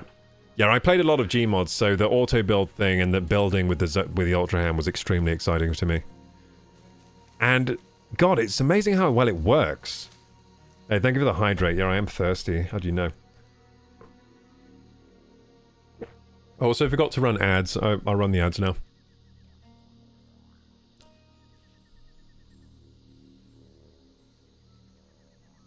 So yeah, the ads are running now. Now, some of you won't have to watch ads. If you don't have to watch ads, then we can just... You can keep talking to me and I'll talk back, basically. If you don't have to watch ads, just keep up in the chat and I'll talk. I'll keep talking. A verse from our collective tale. In chat, Gazoo's thoughts do roam. From Zelda's mechanics to Gmod's home. Gmod. Breath of the Wild sparks curiosity's flame, while FromSoft's pace sets a different game. Secrecies avail, they appreciate well. Wells and caves and Gmod cast a spell. A blend of worlds in Gazoo's mind. KorokuGaming and chat so intertwined. Dude, this Frosty Tools bot today is loving Gazoo. It's all about Gazoo today. I slept for 30 minutes and I feel better. Oh, I used to be so on the napping hype. But what's happened recently, I've replaced naps for coffee. Well, I'm feeling it today. I definitely need an early night today. Yeah, I want an early night today. I want to get up tomorrow, go on a run. I'm going to go on a long run tomorrow. Like, first thing. Wake up, long run. First thing. I can't wait. I'm actually so excited to do that. And then I'm going to get home, have a nice breakfast. And, you know, get myself groomed, maintained, showered and stuff. Because, you know, I need a shave. I need to wash my hair and all that kind of shit, you know. You know how we do. Got to stay hygienic and clean. But yeah, we got to do that, and then after that I'll get to work again. I really need that lot. Actually, I might actually go to the gym. Yeah, I might have a shower and stuff, do some work, then go to the gym as well, because I feel like I haven't done enough exercise this week. There's a feeling I get when I haven't done enough exercise, and I'm getting that right now. It's like my body is like mad at me. It's like, what are you doing? You're supposed to be moving. Not staring at the screen all day trying to nab a Switch 2 pre-order and editing videos. That was pretty much my day today, so I finished doing that YouTube video upload, the Nintendo Switch 2 reaction. the Nintendo Direct reaction. Finished doing that. And then I was pretty much just trying to get a Switch 2 pre-order. And making sure, you know, I was doing my research, making sure I was in a good position to perhaps secure one. Like, I made sure I signed up with every single retailer that might have some Switches. Registered interest everywhere. All that kind of stuff. And yeah, that was pretty much my day, and then I just got stream ready after that. And I didn't eat until late today. So I didn't eat until around 6 or 7. Oh no, I ate breakfast, then I didn't eat till around 6 or 7. Because I was on the computer, I was locked in on the PC. And then when I finally ate, I was thinking like, I want to go down to the shops and get something, right? But then I was like, no, because I need to save as much money as I can for the Switch 2 stuff. So then I was like, well, I'll just eat something that's around the house then. And I'll be epically smart and save money. And I ended up eating. So I found, I have an old block of tempeh in the fridge that's been there for ages. So I got the tempeh, I sliced it up, I put it in the air fryer for 8 minutes. And I had that with some hummus that was in the house as well. And it was terrible. But that's what I ate for dinner. But I saved money. I was epically smart and saved money. But God, it was bad. Like I was like hating myself while I was eating it. I was like, what has my life become? Eating this old tempeh out the fridge. But yeah, I did epically save about 12 to 15 pounds or something that I would have spent at the shops. So it's pretty good, actually. Pretty good. I'm over it now. And also, it left me hungry afterwards. I was like, I ate all that food, but I'm still hungry. Like, what is this? This food is not satiating. So tempeh is like a fermented. It's not fermented. So tempeh is it's like soybeans. It's like tofu, basically. You know tofu? It's like that. So that's what I ate. I ate a big block. It was like this big. It's like this big, and all of that tempeh was like, it came to about, so I was counting the calories, it came to about like 450 calories or something. But I needed to eat 1,000, around about 1,000. Did I even eat 1,000 in the end? I'm not sure I did. I'm not sure I did eat 1,000 in the end. I think I miscounted. Maybe that's why I'm hungry. Maybe I miscounted the calories. Maybe that's why I'm hungry. Hang on. I'm going to get out my calculator. Let's see. Did I miscount the calories? Maybe I miscounted. Hey, Lloyd Van Veluwen! Thank you. Did I just get another donation? Or was that from earlier? Because I only just got a notification from PayPal.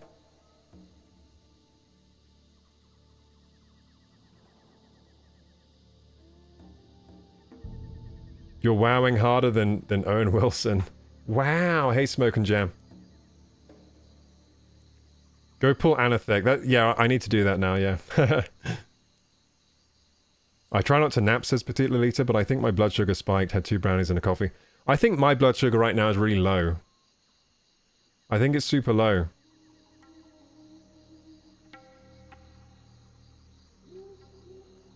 Hello there, Dire Caribou. How you doing? Welcome back.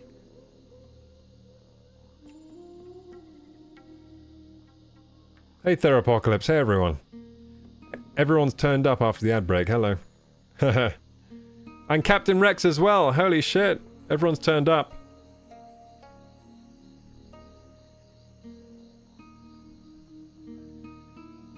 Okay, so. Calculator. Wait a second. Yeah, wait a second. I don't think I ate enough food today. Did I not eat enough food? Oh, well. I'm trying to lose weight anyway, so it's fine. Yeah, I think something's wrong with me right now. Like, I feel like maybe blood sugar's low or something's wrong. Maybe I need to sleep early tonight. Something's not right. Maybe you're not meant to eat a block of tempeh that big. I ate the whole block as my dinner. I was like, because Because I've had that block in the fridge for ages, and I just haven't been eating it with anything, so I was like, I'll save money and eat this block of tempeh. And I had it with some hummus. And, oh yeah, my mum came over, right? My mum came over and she was like, what's this? And she took one of the tempeh pieces with the hummus, and I was like, no, don't. And then she was like, what? And she was like, and then she ate it, and then she was like, this is disgusting. And I was like, I told you, I'm not eating this because it's nice. I'm eating this for sustenance. I was like, this is poor person food. Okay? Get away from my poor person food. Anyway. Yeah, it was pretty funny, actually. But it was funny because I was like, no, don't. And then she just ate it. Like, she thought I was like guarding the tasty food, but it wasn't tasty. She spat it into the bin. So there's an idea of how my dinner was. It was bad enough that my mum spits it into the bin.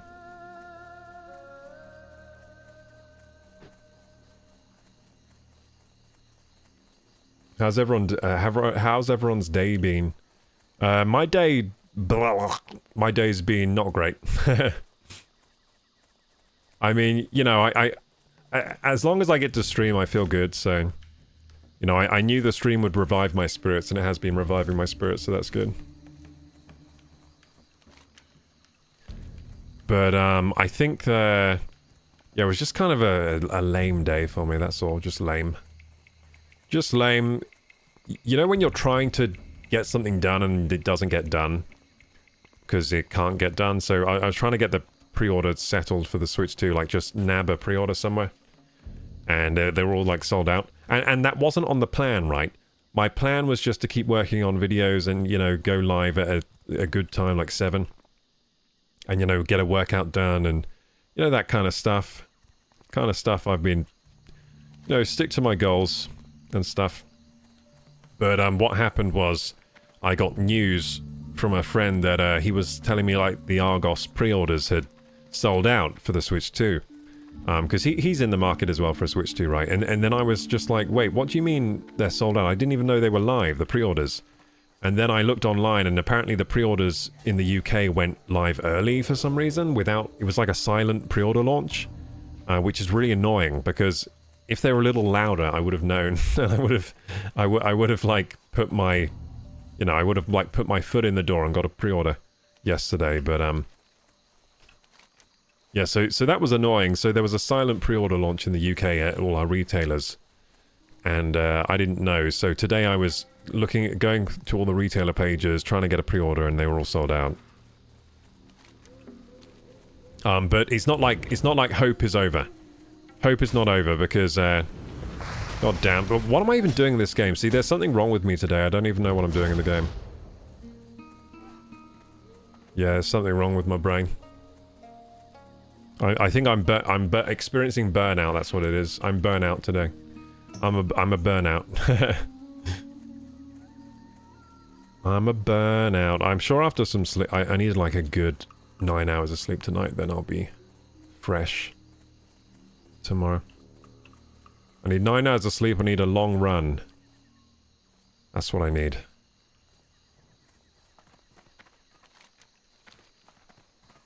I need fresh air. Not this fake World of Warcraft air. I need the real stuff.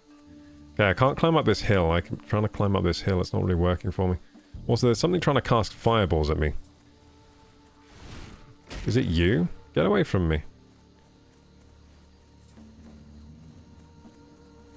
Yeah, well, I'm trying to find Anathek, but I keep just aggroing things before I can get to him. Okay, let's try and get... Oh my god, just leave me alone, things in the game. Leave me alone. Groggy from the nap. I'm groggy from the light. I'm groggy from life today. I'm groggy from life. I don't think I can nap if I try, because I'm having coffee in the morning. And coffee, like, deletes naps from my life. But if I don't have any coffee, then I'm like a napaholic. If I don't have caffeine, then I'm always napping. If I do have caffeine, then I never need to sleep ever. Well, at least it feels like I never need to sleep. Like I have no desire to sleep, but I still need the sleep, so it's a bit of a problem. When you have no desire to sleep, but you still have the need. That's what caffeine does to me. Okay, so let's buff ourselves up here with some roots and some Mark of the Wild. What is tempeh? It's like kind of like tofu. It's like tofu, so it's made from soybeans. But tempeh is like it's like a less processed version of tofu. So all tempeh is, they get a load of soybeans together, and then they just form them into a block, and then the soybeans get old, and I guess they like go moldy or something a bit. I don't even know how they make it. But it's like a block of soybeans all kind of like fused together. And yeah, caloric deficit is what people tell me. That's what I'm doing. It's kind of hard. It's like starving yourself a bit. I think that's what I've had to get used to when I'm really trying to diet again. It's just like, at the end of the day, dieting does feel a bit like starving yourself. And sometimes it feels shitty, like right now. Feels shitty right now. But I need to lose weight. So I'm just gonna stick with it.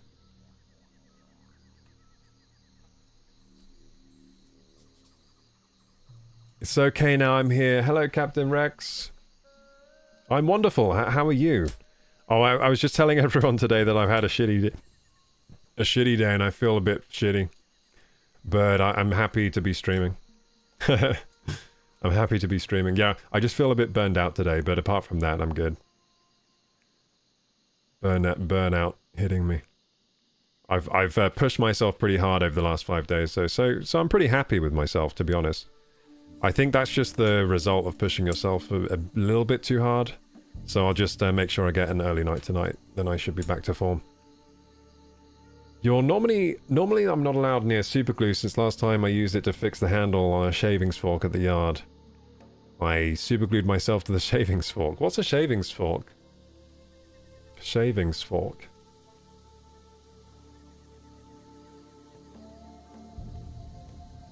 I'm gonna grind some footnote quests while lurking. Oh, Fortnite. Okay, I was confused for a second. Fortnite. I was like, what's a footnote quest? Am I having a stroke? Therapocalypse says, I didn't have blue wood stuck to my hand like last time with the shaving fork. Yeah, don't glue stuff to your hands. Don't do it. How long was the temper in the freezer? Was it freezer burn? No, it was in the fridge. Oh shit, have I poisoned myself? Have I given myself food poisoning maybe? Maybe it was actually too old. I actually just got a bit of skiff fear that I've done something to myself.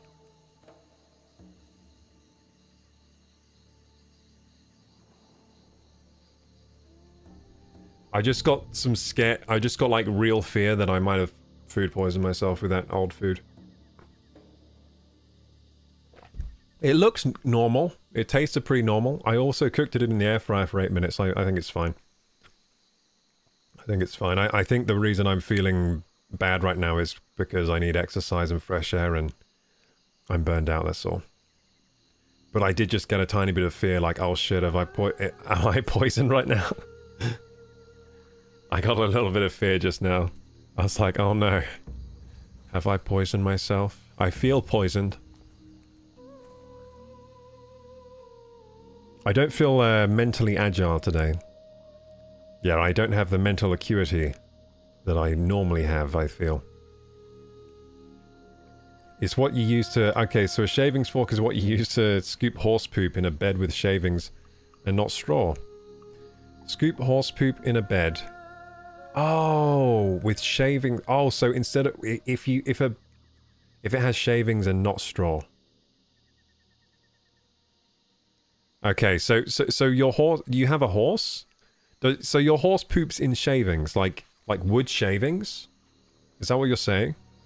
Sorry, I'm not like a big horse guy. Like I don't have horses myself, so I'm not sure.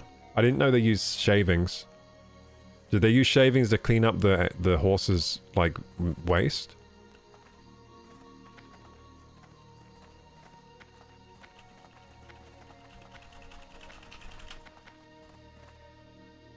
Oh, you fixed your mum's glasses with super glue. Nice.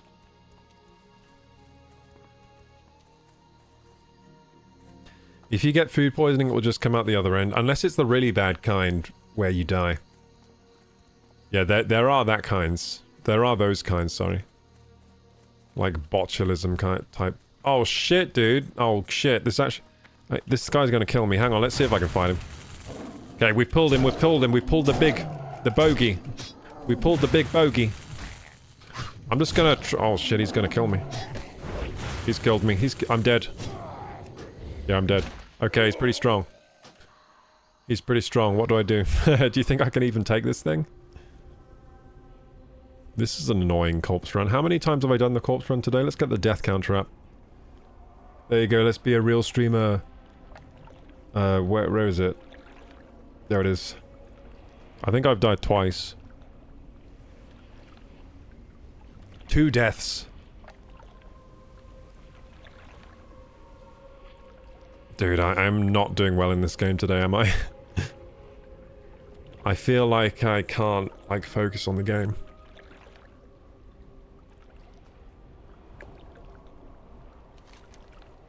I'm thinking too much about Donkey Kong Bonanza and getting all those golden bananas. That's what I want to be doing. I want to get the golden bananas. The Apocalypse says, I look after horses as a job, but there's shavings bed. And there's straw beds, so you need different tools, and a shavings fork is great for getting poop and pee out of shavings beds. And you use a straw fork for straw beds. Okay. Might help if you, Oh yeah, to help you visualize what they look like. I think I understand now. So you have beds for the horse. Like, beds are where they sleep? When you say bed, that's where they sleep, right? But they also poop in their bed because they're dumb. Is that what you're saying? So the bed is for them to sleep. Is it for them to sleep? Because it's called a bed. That's where I sleep. Yeah, it's their stable? Okay. So you either have straw bed or shavings bed. Okay, so it's like the floor. And actually, I know what you mean exactly, because I've seen a shavings bed before. I think. It's just a load of shavings on the floor, isn't it? It's like a thick layer of shavings on the floor. And the horse just like kind of like lay down on it and shit. And shit. And then you can just scoop it all away and then replace the shavings and then it's all good. Do some stretching before bed, get the blood flowing. I'm not going to do that. No. I'm just going to go to bed. I'm definitely not doing that. I'm not in... See, when I'm in this mood, I'm not doing that. Not this close to bedtime. Like, as soon as it gets to bedtime, I'm just gonna go, okay, bedtime. Pfft. I'll jump into bed. Like, is it Melora that says in the Discord, jump into bed and pass out?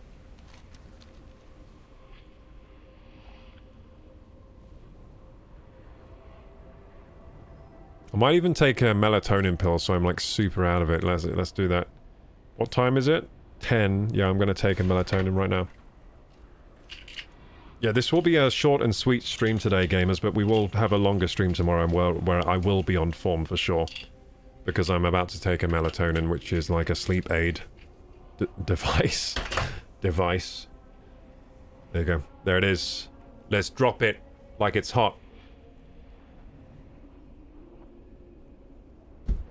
So that's just a prescribed medication that helps. It helps with sleep.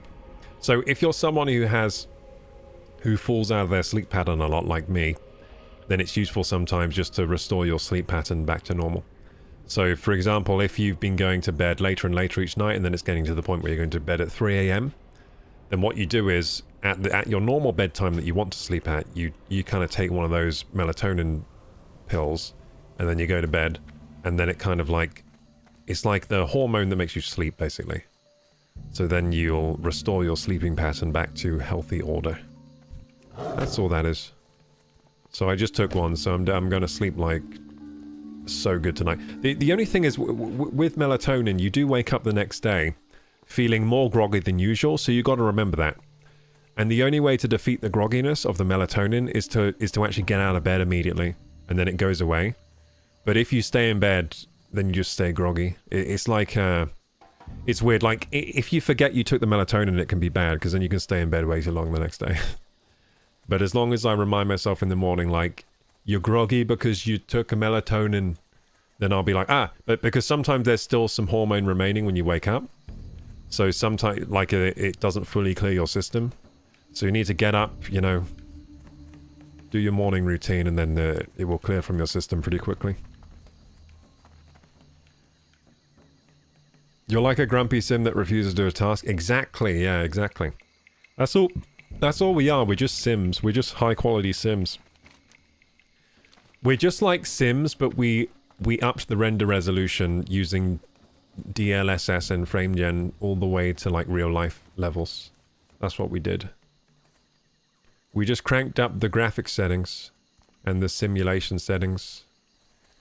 Yeah, because like just like you said, I'm like a grumpy sim right now, so I'm not going to do the good things for me.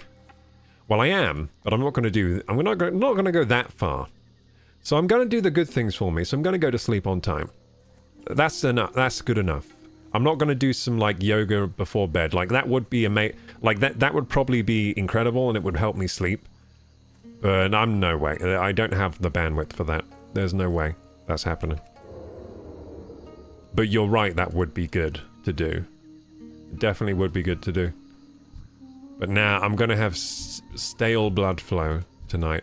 I'm going to go to sleep on time, but my blood flow is going to be like old stale bread. Swimming around my veins. Stale and... you know... thick, stale blood going around my veins.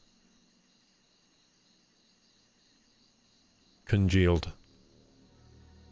Congealed and old. I don't know, like, how to approach this boss. That's why I've just gone in and out of the cave a few times. I'm trying to think about this. Because I don't want to die again. Yeah, this is a very poor performance today on this game. But I did at least do the Tusk Splitter quest. Splitter Tusks or whatever it is. I got all of those. Skull Splitter, that's what I'm trying to say. I said Tusk Splitter, I'm dumb. After I said it, I was like, that doesn't sound right, but... What? You saw me? Oh, you're an annoying boss. I don't like you. Maybe I can survive this time, I don't know. What if I use all my cooldowns? No, I'm still dead. Even if I use all of them. I might be alright. I should go into bear form, really, shouldn't I? Oh, should I have no mana? Oh, what is this? Why do I have no mana? Did I just have no mana? Shit. I think I never recharged my mana from dying. Damn it. That's another death on the death counter. If I had mana there, I would have been fine. I just needed to go to bear form and just, like, chill. You know, I think my strat to fight him is starting cat form, trying to get the backstab and stuff, put some damage over time on him. Then I will switch to bear form. I'd like get some heals off, of course, with my stomp, then switch to bear form. And then chill and kill slowly. And then heal up when I need to, then back to bear form. I think that's the way to do it, because there's multiple enemies in there. I think cat form doesn't have enough survivability.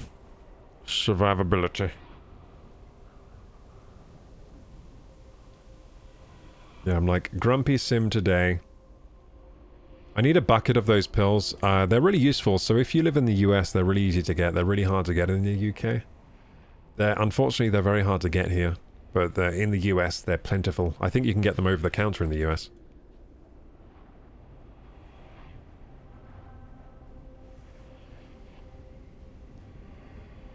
So, Thero's mum's broke her glasses. So, you superglued it back together. Got stuck to the superglue tube, but managed to get that off my finger. Then got the finger stuck to the glasses. Then I had to rip my fingers off the handle. Then got tissue stuck to my hand. It was so eventful. I hate stuff like that. I had a similar situation the other week where I was trying to fix a sticker on my girlfriend's laptop. A sticker fell off her laptop, so I was just like, I'll just super glue it back on, because I found the sticker on the floor. It was just like the Nvidia sticker, but I used too much super glue, so it made a mess. So yeah, I know what you're talking about. It's pretty annoying.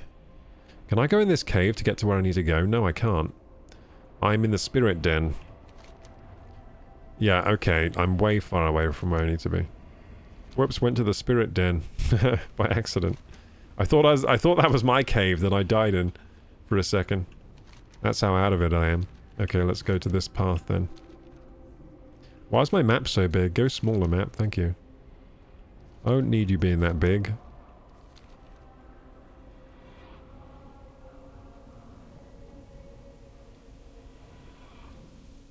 So Thera mucks out the horses, grooms them, rides them, does their hay nets, turns them out for a few hours before bringing them in and sorts their foods out. Do you get like paid for this? Is this like a job? Or is it just looking after your like personal horses?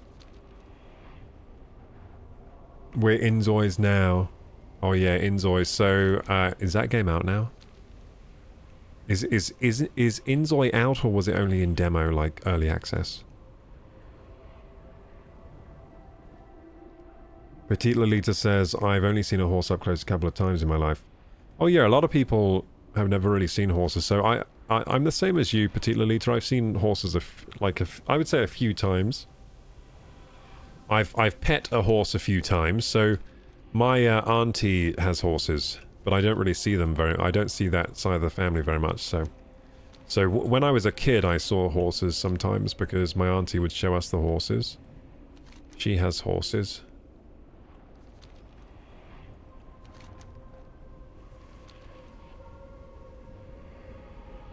I don't know if she works with the horses or she just has horses. I don't even know. I don't know if they're her horses or she works for a stable or something. But anyway, they had horses and I pet the horse. They're nice to pet and feed. Like, horses are nice to pet and feed. It's fun to feed them like apples and stuff and carrots. And watch them eat. That's fun. And I brush their hair as well. So I brushed their hair with a little brush. What else did I do with the horse?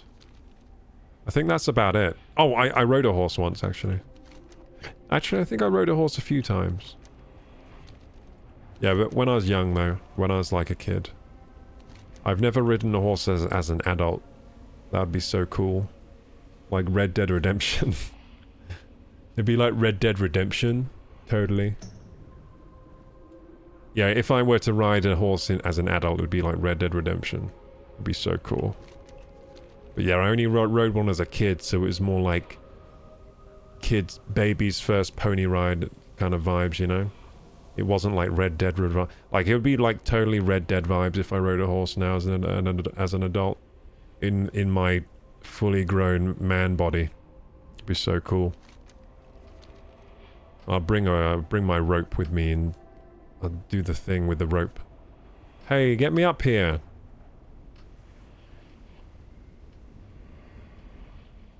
Ah, I can't go up there?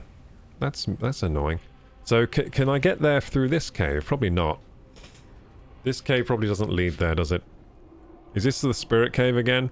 Wait, what the heck? What have I done? Is there another cave that's identical to the other cave down there? There is. This is the same. This looks like the spirit cave. Okay, I've gone into two wrong caves. Brilliant. Okay, so my cave is up here then. This is what happens when you play WoW after eating a sad dinner of a giant block of temper to try and save money.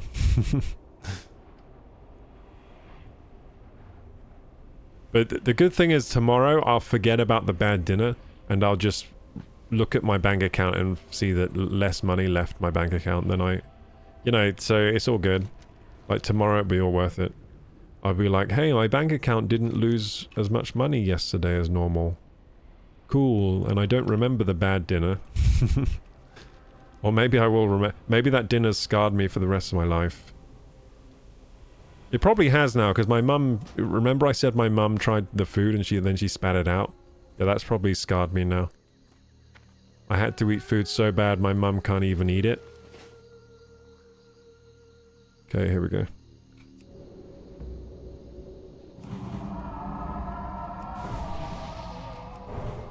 Okay, so then we drink some moonberry juice this time. Get some mana. We're finally here. So is that 3? Yeah, I've got 3 deaths on the counter. Nice. I'm dying more in this than I did in... no, I'm not. That would be a lie. I was about to say I'm dying more in this than I did in Black Myth Wukong, but that's definitely not true. Petite Lolita says, my brother has a horse, but only got to pet it once in January. I've never ridden one. Kind of scared of them. They're so big. Well, yeah, like, things can go wrong on a horse. Like, they can throw you off and you can... Yeah, bad things can happen. That's what happened to Christopher Reeves. I don't want to be like Christopher Reeves, like in a wheelchair the rest of my life, to be honest. So maybe I shouldn't ride a horse. Although, you always think like, well, it wouldn't happen to me, though. You know? It's like, oh, that guy fell off a horse and broke his back, but it wouldn't happen to me. But, maybe it would. I don't know. So maybe I shouldn't ride a horse. But I feel like even if a horse threw me off, I'd just do like an epic backflip and land on my feet. Yeah, that's what would happen if I fell off a horse, so I'd be fine. You know what I saw the other day? A video of someone getting kicked by a horse. It was just a short video, so this is how the video went. The horse was here, and then the guy... Here's the back of the horse. Here's the back of the horse here. So this is the back of the horse. So the horse was sitting here. And then this guy went like this. He went, ha! And tried to mount the horse from the behind. But what happened was, he did a really bad jump onto the horse. He was trying to do like an epic mounting onto the horse, and he was filming it. But what happened was this happened. He tried to mount the horse like this, and then the horse went like this, and then kicked him like that. Kicked him like that, and then he like flew away. And it was edited, so it was a short that was... So this happened, and then he got kicked away, and then the edit was... Then he flew into space or something. I don't know, it was like a short on social media. So yeah, that looked painful, getting kicked by a horse like that.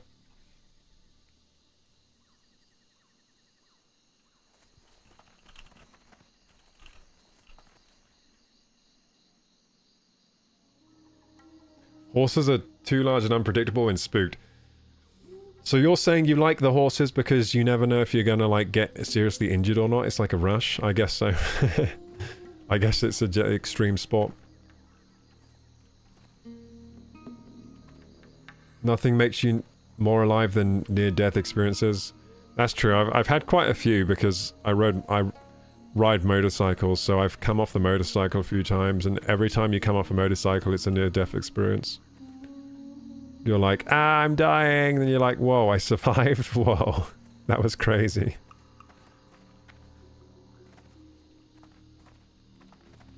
Stoked to have a night boff. What's a night boff? What's a night boff? JustWork says, that's why I drive a car with 0 safety features, for the rush, for the thrill of it. For the sheer thrill of it. I used to drive my car for the sheer thrill of it. Anyway. Okay, now we go prone, and we're going to kill this thing epic style. There you are. I see you. Look at his gang. Why do you have a gang like this, you loser? What, you can't fight me mano a mano? You can't fight me 1v1, can you? You have to have this gang. Face the other way immediately, or I will get mad at you. Face the other way. There you go. Fuck! You're so annoying. I can't sneak on you. Why can't I sneak? Okay, remember my plan. It's all going to shit. It's all going to shit. Now, bear form. Why can't I go to bear form? Wait, there's something wrong with my bear form, I think. Oh, shit. Yeah, there's something wrong with my bear form. Why can't I go into bear form? Dude, that wasn't my fault. I couldn't go into bear form. How do I death counter? There it is. There we go. So we died again on this easy quest because I'm bad, I guess. Like, I'm pretty sure I can beat this thing, but I couldn't go into bear form there. I don't know why. I was hitting bear form, I'm pretty sure. Yeah, I was hitting the bear form button. Why isn't this button working for bear? I guess we'll have to experiment.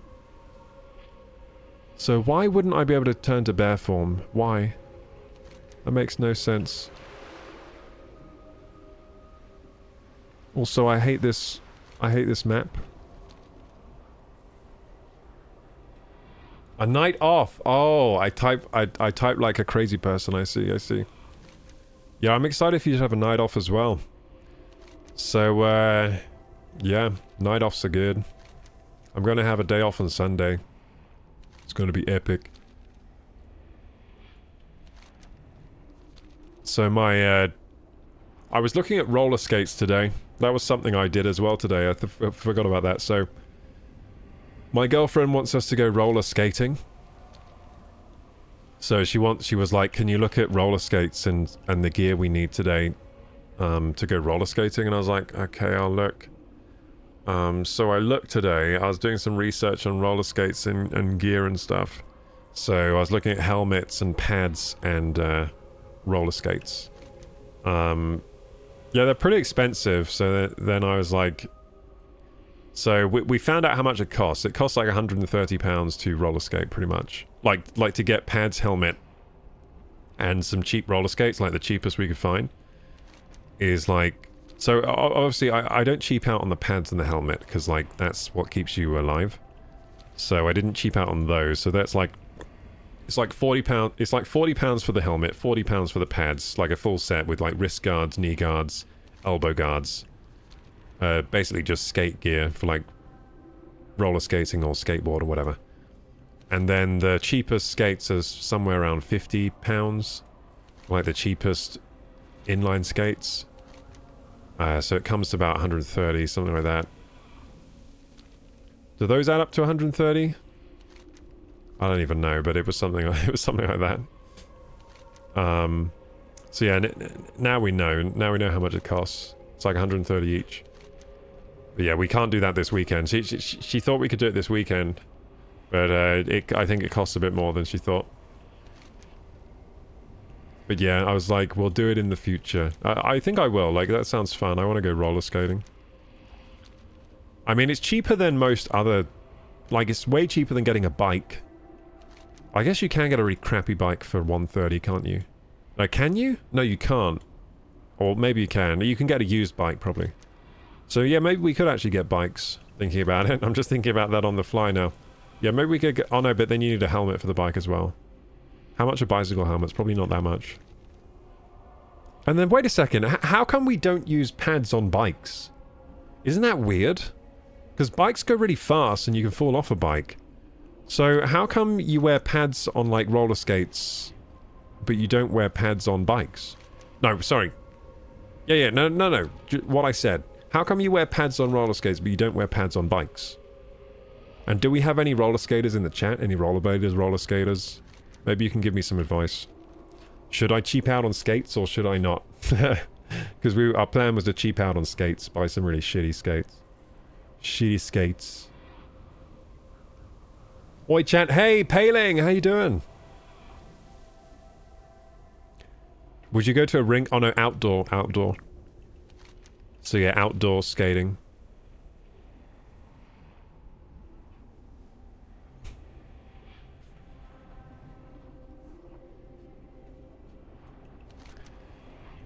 Am I going the wrong way again? I'm going the wrong way again, aren't I? Yeah, I think so. I think we have to go further up this way. I always make this mistake on this map. I think you have to go further up this way.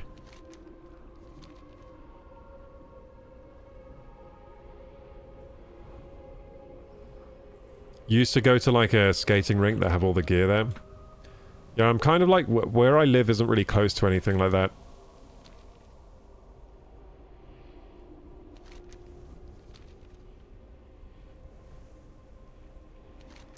I like ice skating. I want to go ice skating.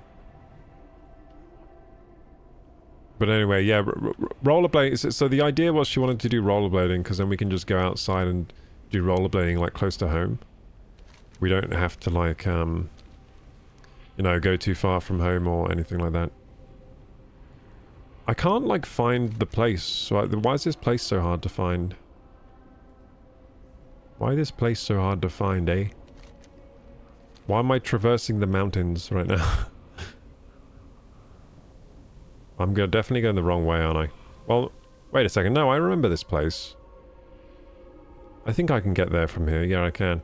Yeah, this is a weird map. This place is weird. Yeah, you can get here from there. Okay, yeah. I got here. Cool. I'm at the ruins again. Yeah, I don't know why these ruins are so hard for me to find. I keep getting lost on my way to them.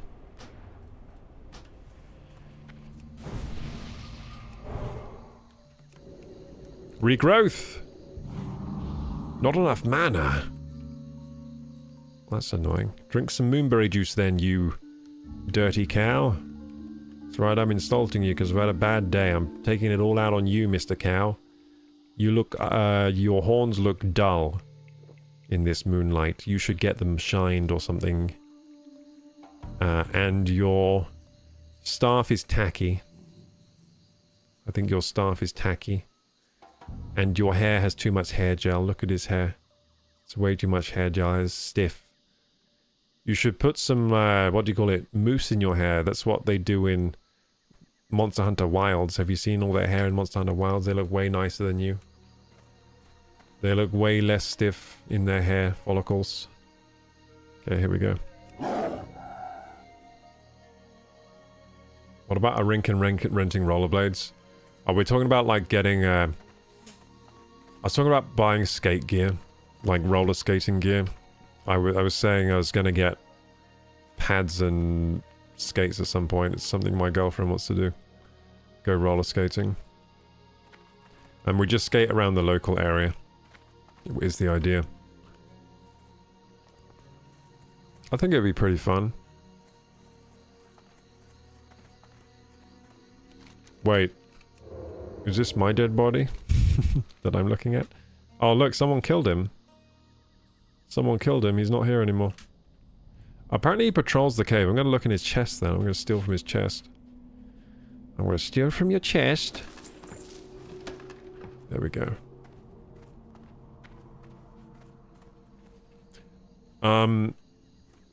You know what looks cool, Firmoth? Do you want to like waste your money on something?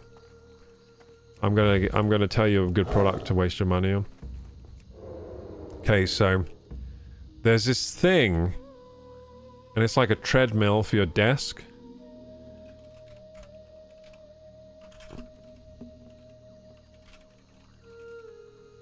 Hang on, I'm gonna find it. It's called the Walkolution. Have you seen the Walkolution? The Walkolution. I'm gonna link it to you right now. Yeah, Firemoth, check this out. It's gonna be a good money sink for you. It's very expensive. There, the Walkolution, guys. It's like a silent treadmill for walking at the desk, and it uses no motors. But it's really expensive. That's like the dream. That's my dream. What do you call it? Walking treadmill for desk. But because I was looking at, I was looking at treadmills the other day because I'm like, I think this is not good for me standing. Because I end up like standing on one leg. It would be better if I'm like walking here, like walking, you know. Except I wouldn't walk like this. I would walk like more straight, so you wouldn't notice. But anyway, apparently walking treadmills are really loud, so that wouldn't work for stream. But this one isn't loud. It's the only one that's not loud. Kroku lawn mowing streams. Yeah, lawn mowing. I can put my roller chair on it. Wait, can you? Wait, what's a roller chair? What's a roller chair? Wait, you can put your roller chair on the treadmill? Can you actually? What is a roller chair though? Do you just mean like a normal office chair?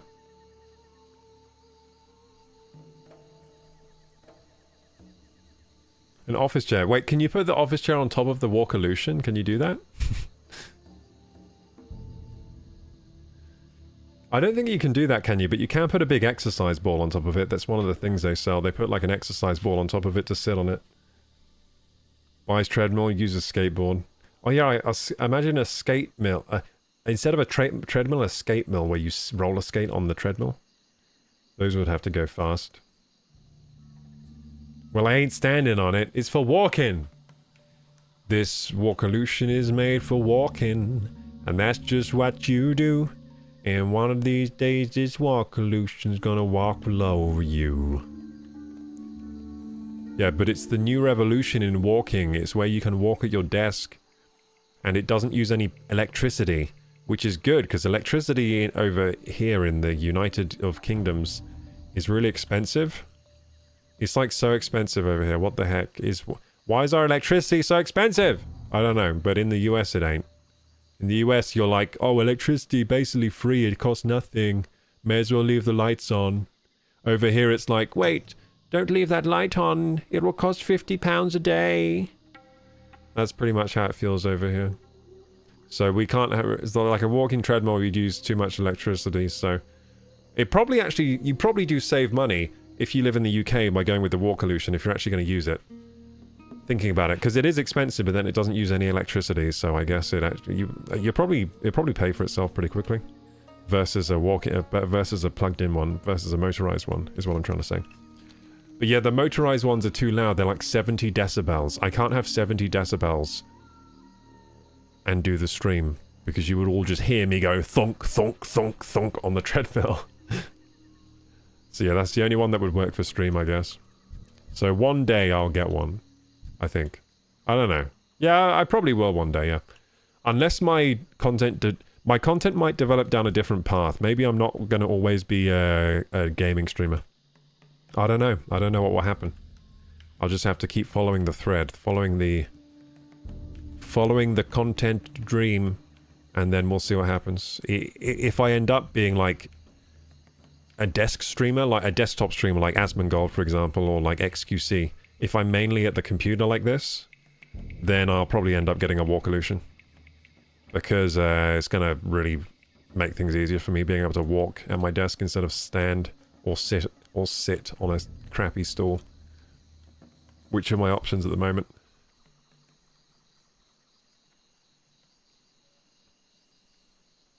You want me to walk to stand? Yeah, you gotta walk.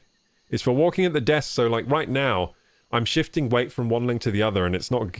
I don't think it's good for me. I think I need to like walk at the desk. Not stand still.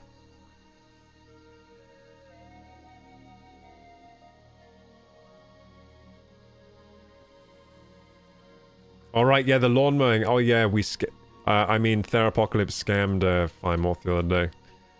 It was an internet scam. Apparently. I thought you were talking about the lawn mowing stream that I did, where I mowed the lawn. Electricity is expensive, 144 a month. Yeah, it's more expensive in the UK. 70 decibels is insane. Yeah, that's how much noise the normal plug-in treadmills make, apparently. When you look on their spec sheets, it's like very quiet, 70 decibels. Very quiet. People are saying you should have things to step on, like blocks. Why would I want to step on blocks? Wait, maybe I should have a block. Wait, that'd be pretty cool. Wait, I can use this as a block. Hang on. I'll step on this. I got something to step on. I'll step on this.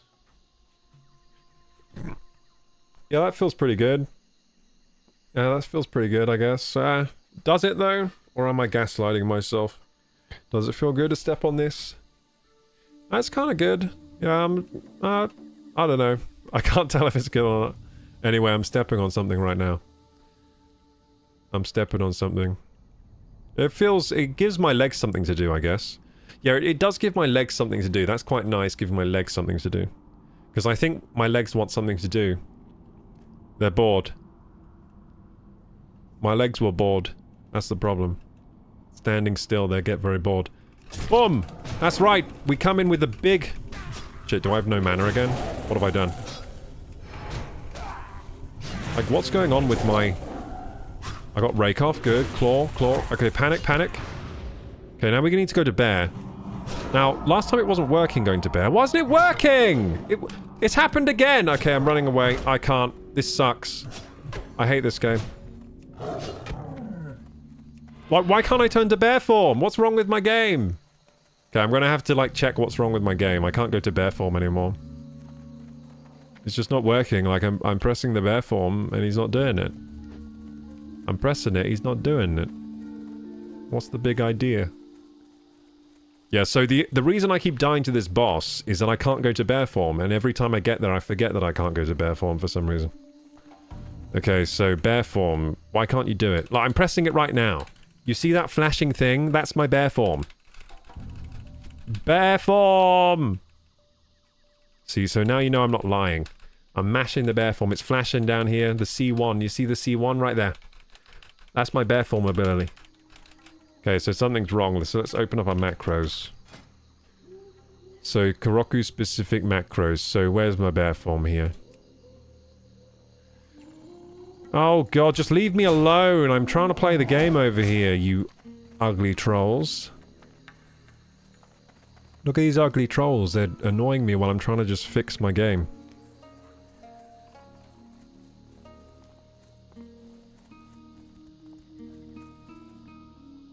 Oh, like, why are you up here? You're everywhere. Where am I supposed to go for peace and quiet around here? I'll just have to go into stealth and go by a tree or something.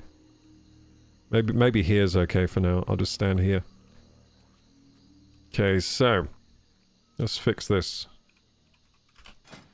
So, like, what's wrong with this? Like, this is a macro or what? Power Shift Bear it's called. Power Shift Bear? I don't even... There it is.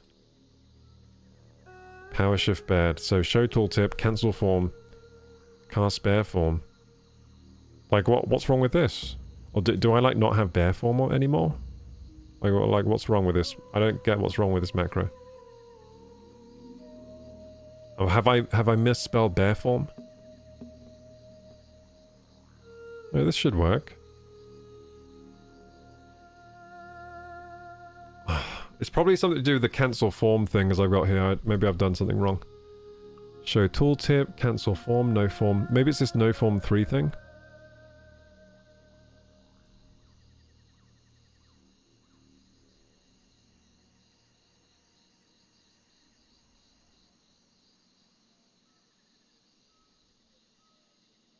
What does no form 3 even do? I'm going to Google that because I've forgotten what that does. It's probably something to do with that. No form. But I'm pretty sure this macro used to work. I used to use this to turn into bear. So what's happened? Whoops.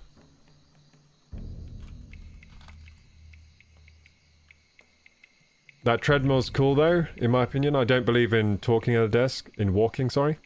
I barely believe in standing desks, but I've seen proper running treadmills that are bigger than the one you sent. Really neat stuff. Supposed to work the posterior chain on like a normal level treadmill. Very pricey though. I could just go outside and touch grass. Well, I can't because I'm chained to my PC for like 8 hours a day. So like I need to walk at it. That's what I'm thinking. Like I have to be at the PC for so long. Like I'm just going to have to walk at the PC. Because otherwise how am I going to get enough steps in the day? So yeah, I think it has to happen at some point. I need to get a walking treadmill thing, a desk treadmill. And my legs get so bored. My legs get extremely bored standing, and they get tired and hurting. They hurt. Maybe you can't be bear form inside a cave? Bears come from cave. That would make no sense. Bears love caves. I was thinking that for a second, but then I was like, wait, no, bears love caves. That makes no sense. No, it's because I'm outside the cave now and I still can't do it. So, I'm just googling bear form power shift macro because I need a power shift macro.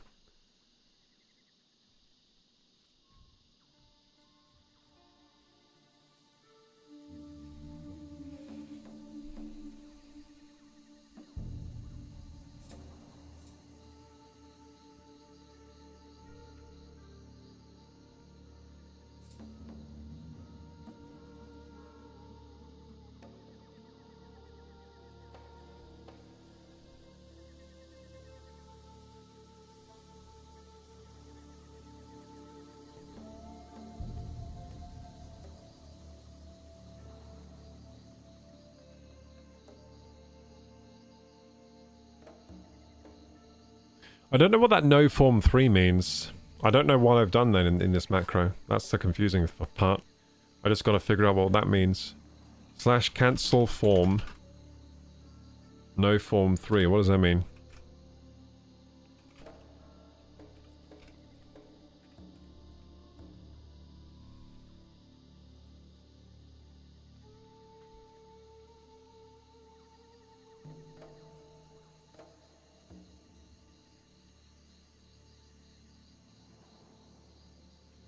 On the internet, they're saying you should put no form 1.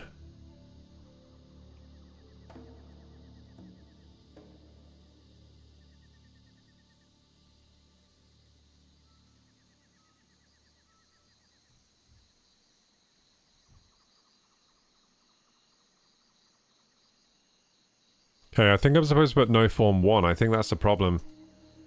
I think no form 1, maybe.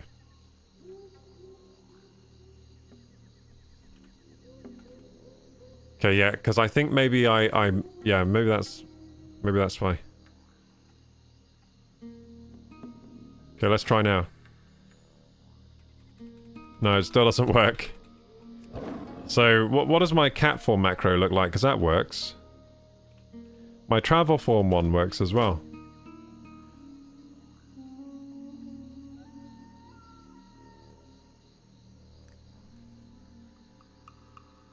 Strange. Maybe I can't go bear form ever again. Okay, let's open my spellbook and look for my bear form here. For all combat bear form, where is it? Do I have dire bear form maybe? No, I don't. I don't have dire bear form, do I? Do I? Aquatic form. Wait, where is even my bear form? Oh, I have. It's because I have dire bear form. Oh! And dire bear form replaces bear form, so I don't have bear form anymore. Oh, shit. Okay, that's why. I thought it would be something like that. Okay, so I got to change the macro to dire bear form, so that's the reason. There you go. I don't know if it, do I need to do no form? What does no form even mean?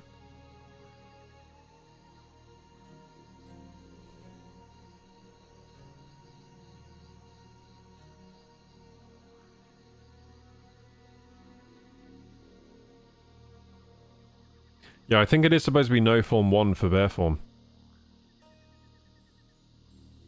I think.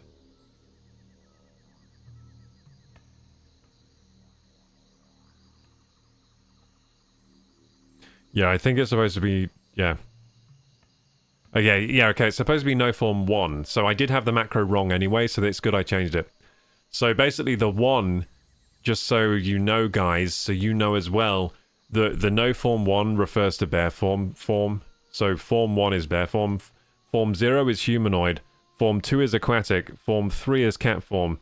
And form 4 is travel form. So my cat form is correct. So let's find my travel form. That's no form 2. That shouldn't be no form 2, should it? Well, maybe it should be. No, that is right, yeah. So in swimming, then it should go to 2, which is aquatic. Yep, that's right. Outdoors, then it should go to 2 or 4, which is either travel form or cat form. Yeah, that's right. And then car, swimming, aquatic form, outdoors, travel form. I think the travel form is correct. So yeah, I fixed my bear form macro because it was a bit broken. So this should work now. Yay! Yay, I'm a bear. I'm a bear. Let's do the dance. Let's do the bear form. How come the dire bear form looks the same as the normal bear form? That's disappointing. Maybe it's a bit bigger. I don't know. Maybe it's a bit bigger. I'm not really sure. But yeah, we got bear form again. Now we can go, well, perhaps defeat this boss. Do you think I'll beat the boss now? Or do you think we'll be unsuccessful again? We just did a lot of work with the macros there. That was annoying. I don't like having to do my macros like that. Hey, AP. For the Russian Horde! Yes, for the Horde! For the Horde! AP cars, for the Horde! Oh, are you trying to scam Thymorth again? Theraboglitz, stop trying to scam Thymorth.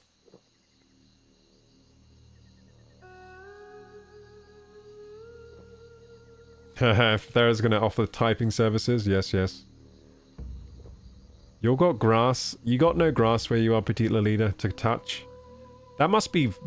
I think I would start feeling really claustrophobic if I went long enough without grass. I think grass is very important, like, to touch it sometimes. Like, if I could imagine living somewhere where there's, like, no grass anywhere. Even when you go outside, you can't even touch the grass, feel the the grass between your toes. You can't afford to have Thera in the chat too. That's true, we can't afford Thera. Thera's too expensive. Chat is scamming me. Stop scamming Firemorph. Stop scamming Firemorph. He wants me to buy treadmills and roller skates, mowing services and window cleaning and typing services and tip for swearing. Yeah, you should buy that treadmill for yourself though. That'd be a good well, I would buy that for myself if I could, I think, the treadmill. It would solve a lot of my problems right now. Like today, for example, I was at my PC all day. So what did that mean? No exercise. Now why do I feel bad? Because I did no exercise. But if I had a treadmill here, I would have been walking all day. I'd be like, hi guys, I went on an 8-hour walk today and I also worked 8 hours on the computer. You'd be like, whoa, do you have like a, what do you call it? A, hyperbolic time chamber? That's what you would say. I had to remember what that thing was called. You'd be like, do you have a hyperbolic time chamber? How are you doing this? It's the treadmill desk. Because I can walk and work. Pretty smart. Pretty smart, but the ones, most of them are too loud, so I can't even get those. I have to get a quiet one. Because otherwise I can't stream and walk. But I guess like with the loud ones I could still work. Maybe I should get a loud one. They're much less expensive. With the loud ones I could still do editing for the most part. I just couldn't do streaming with it. Or maybe I could do streaming, but you would all have to suffer the loud noise of the treadmill. How have you been? Hey, Tab Royal. Hey. How have you been? I've been okay. So this week I've been doing a week of discipline. And we're on day 5 of discipline. And today I actually feel really burned out. I don't feel great today. I pushed myself a little too hard, I think. But I'm going to get my sleeps tonight. I'm going to feel good tomorrow. Yes, touch grass, there, Apocalypse. Touch the grass. You're profiting from the scam, Crocu. Don't act like you're innocent of the crime. I am innocent! I'm innocent. I wasn't explicit. No, what's the word? I wasn't implicit. Wait, is that the word? I don't even know what the word is right now. I wasn't accomplice. I wasn't an accomplice. I am innocent. I wasn't an accessory, an accomplice, or any of those things that would imply that I did anything wrong. I was just here innocently streaming. I was just here innocently streaming.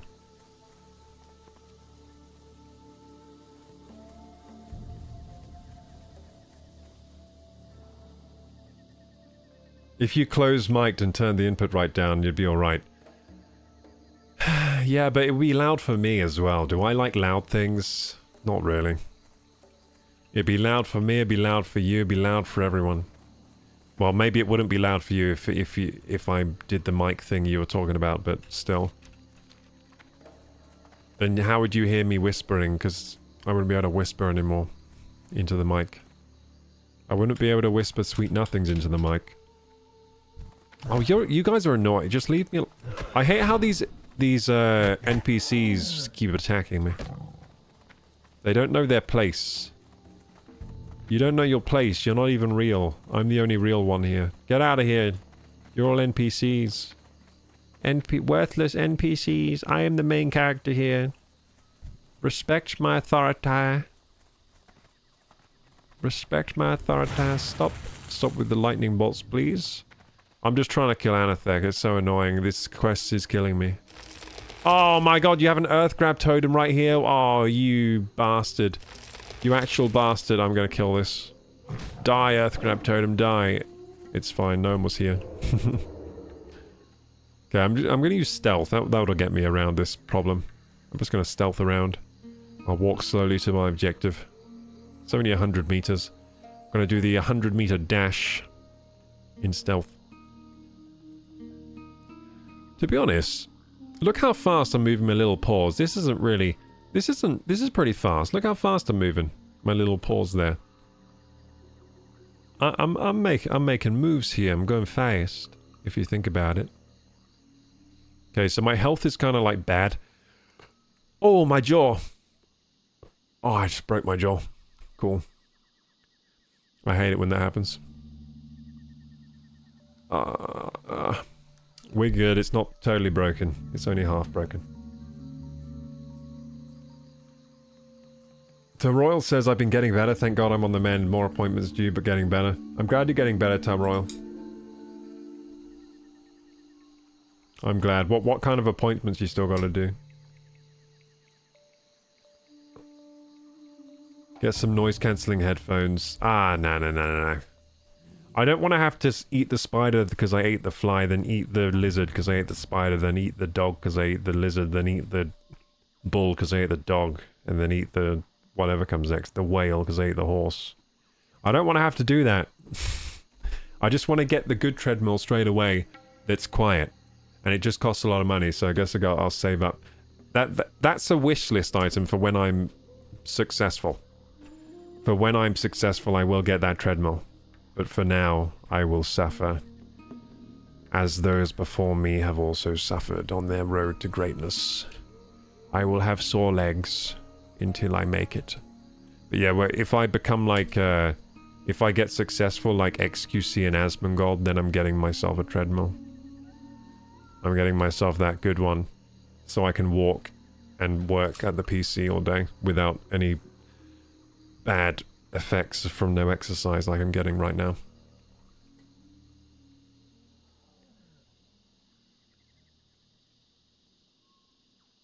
I yawned once and put my jaw out of alignment, or at least that's what it felt like for weeks after. That's what just happened to me. I just have a bad jaw on one side. I think it's because my friend punched me once when I was younger in the jaw. And since then it just never been the same.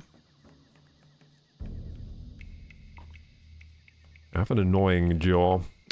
When I make XQC money, I'm getting jaw surgery as well. We're gonna do it.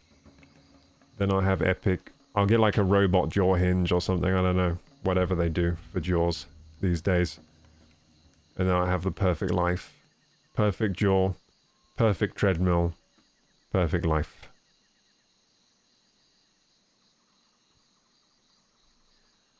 More investigation on why my spleen enlarged. Oh damn, you have spleen enlargement.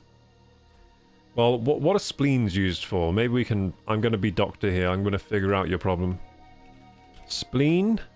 What does it do? The spleen is a fist-sized organ located in the upper left abdomen, acting as a filter for the blood, removing old or damaged blood cells and fighting infections by producing white blood cells and antibodies. I always thought the spleen was a fake organ. Can't believe it's real. All this time it's been real. I always thought it was fake. Ah, I got a headache. Is that my spleen? Sorry, spleen. I forgive you. Shh. You're real. Now make my headache go away. Okay, it worked. My headache's gone. I think my spleen got angry with me. Oh no, the headache's back. Stop it! Spleen, man, I'm not talking about you. Shut up. I think my spleen's getting angry at me. It's giving me a headache. Filter my blood, goddammit. Filter my blood. Please. Thank you. Anyway. The spleen. I'm looking at this. Look. Oh, that's not what I'm looking at. That's my OBS. Now, why does this program do this? Huh? Why does this program always change my scenes on my desktop scene? It's really annoying. But anyway. Yeah, that is really annoying. But anyway, there we go. We didn't even fix it? Wait, what? Didn't even fix it? What about now? No? Yeah, this is so annoying when it does this. Is it fixed now? No, it's still not fixed. What the heck? Ah, I hate this problem with OBS. It like won't let me select the right screen. Even when I select the right screen. Even when I select the right screen, it won't let me select the right screen. Yeah, anyway, I can't show you gamers, I'm sorry. I can show you on the other screen, let's... I just gnashed my teeth together. I'm having all sorts of bodily problems today. My body is failing me. I'm gnashing my teeth together, I'm breaking my jaw, my spleen's not cooperating. I've got a headache. My mental acuity is taking a hit. So now I can show you if I use the power of this Elgato, I should be able to show you here. There you go. See, I'm looking at spleens. Spleen, spleen, spleen. Spleen, spleen, spleen, spleen. That's the splenic vein and the splenic artery. We're learning. So the spleen lives behind your little rib there. Wait a second. Wait, which side of my body is the spleen on then? Maybe I do have something wrong with my spleen. Wait, where's the spleen? It's next to your stomach. Oh, dude. I swear this was a DLC update organ. How come they never taught me about spleens in school? Dude, this is a DLC update. We didn't have spleens before. This is DLC. This is a new organ. Yeah, I don't know when this dropped. When did this drop, the spleen update? This is ridiculous. So I just have a new organ inside me. That's annoying. So I'm going to have to look after that now. That I have that. Okay, so it's like... The spleen, the spleen, the spleen, spleen. Oh, the spleen is so gross. Sorry, spleen. I forgive you. I mean, forgive me, spleen. I don't want to be mean to my organs in case they start doing weird things. It's part of the lymphatic system. Okay, so that's important, I think, the lymphatic system. The spleen, it removes, it filters your blood. I thought the liver did that. It removes bacteria from the blood. Oh, that's cool. I don't want bacteria in my blood. And it does white blood cells. It also stores a reserve of blood, which can be released into the bloodstream if needed, such as during periods of stress or blood loss. Maybe you've got a lot of spare blood, Royal.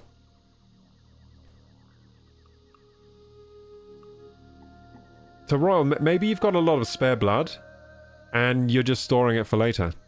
So hopefully that's it. Hopefully it's nothing bad, it's just like you're storing more blood. Maybe you've just got an epic spleen that stores more blood. For later. So if you have a period of stress, you're going to be awesome because your spleen is going to be like, I've been waiting, this is my moment, I've been waiting all this time for this. Then it's going to release loads of blood. And then you're going to easily tackle your stress. Hopefully. But yeah, the spleen is like, so basically that's the latest DLC on the human body. For some reason they never taught me about the spleen in school. I don't know what kind of education I got. Some kind of frickin' McDonald's education. Fake education. Where they didn't even teach me all the organs in the body.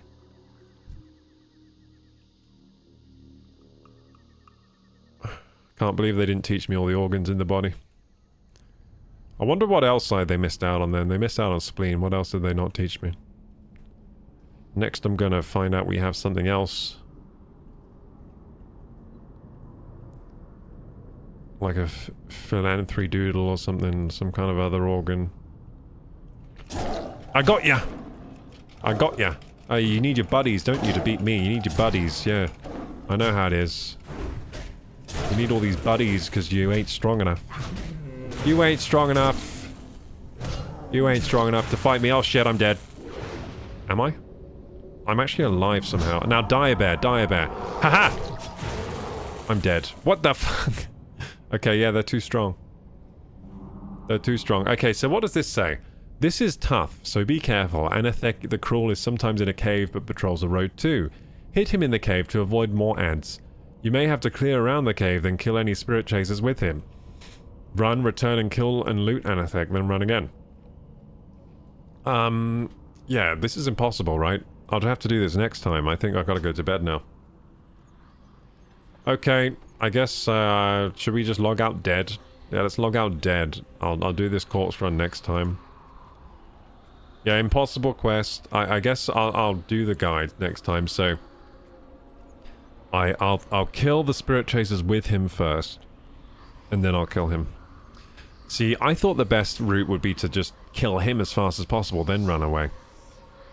Well, you know, once he's dead, then deal with the ads, but...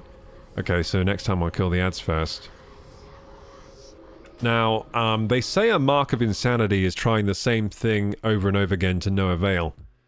So I guess I'm clinically insane tonight, because that's what I was doing with Anathek. I just kept running up to him doing the same thing over and over, hoping it would be different next time. And it never was. So yeah, I'm clinically insane, but it's okay, because after some sleep tonight, I'm sure I'll regain my humanity.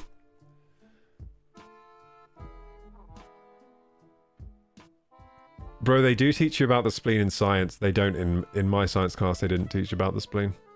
I guarantee you they didn't. My spleen is always throbbing, says Petite Lady. Well, I've got like back pain where my spleen is, but maybe it's not where maybe my spleen's on the other side. So you said it's on the left side. So left side of the body or right side? Like my left or your left? Because my right side is where my spleen hurts. So if my spleen is on my left, then I'm fine. Above the stomach on the left side. Let's think about this. So, yeah, I think my spleen's okay then. I think it's the other side of my body that hurts. Too much refined sugar to can make your spleen flare up. I don't really eat any of that. Like today I had no sugar at all. I ate a block of tempeh with hummus for dinner. That's like 0 sugar, 0 flavor, 0 happiness food.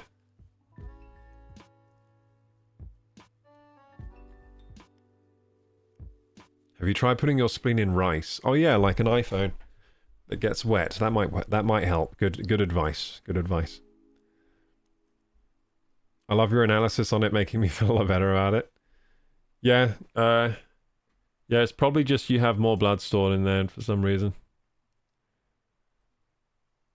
Maybe you have ultra spleen. Okay, I'm just gonna Google what does spleen enlargement mean. Don't Google this, by the way. I'll look.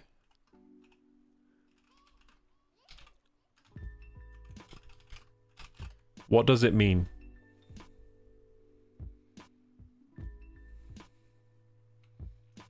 It could mean... Okay, so... I wouldn't worry too much yet, because apparently it could mean anything.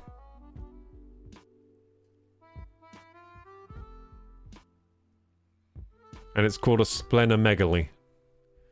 Splenomegaly, which means enlargement of the spleen. Enlarged spleen usually doesn't cause any symptoms. Discovered usually during a routine physical. We don't have routine physicals in the UK. We just all, you know, have problems over here. Yeah, we don't do routine physicals. A doctor usually can't feel the spleen in an adult unless it's enlarged. Imaging and blood tests can help identify cause of enlarged spleen. Sometimes they have to remove your spleen. No! Please no!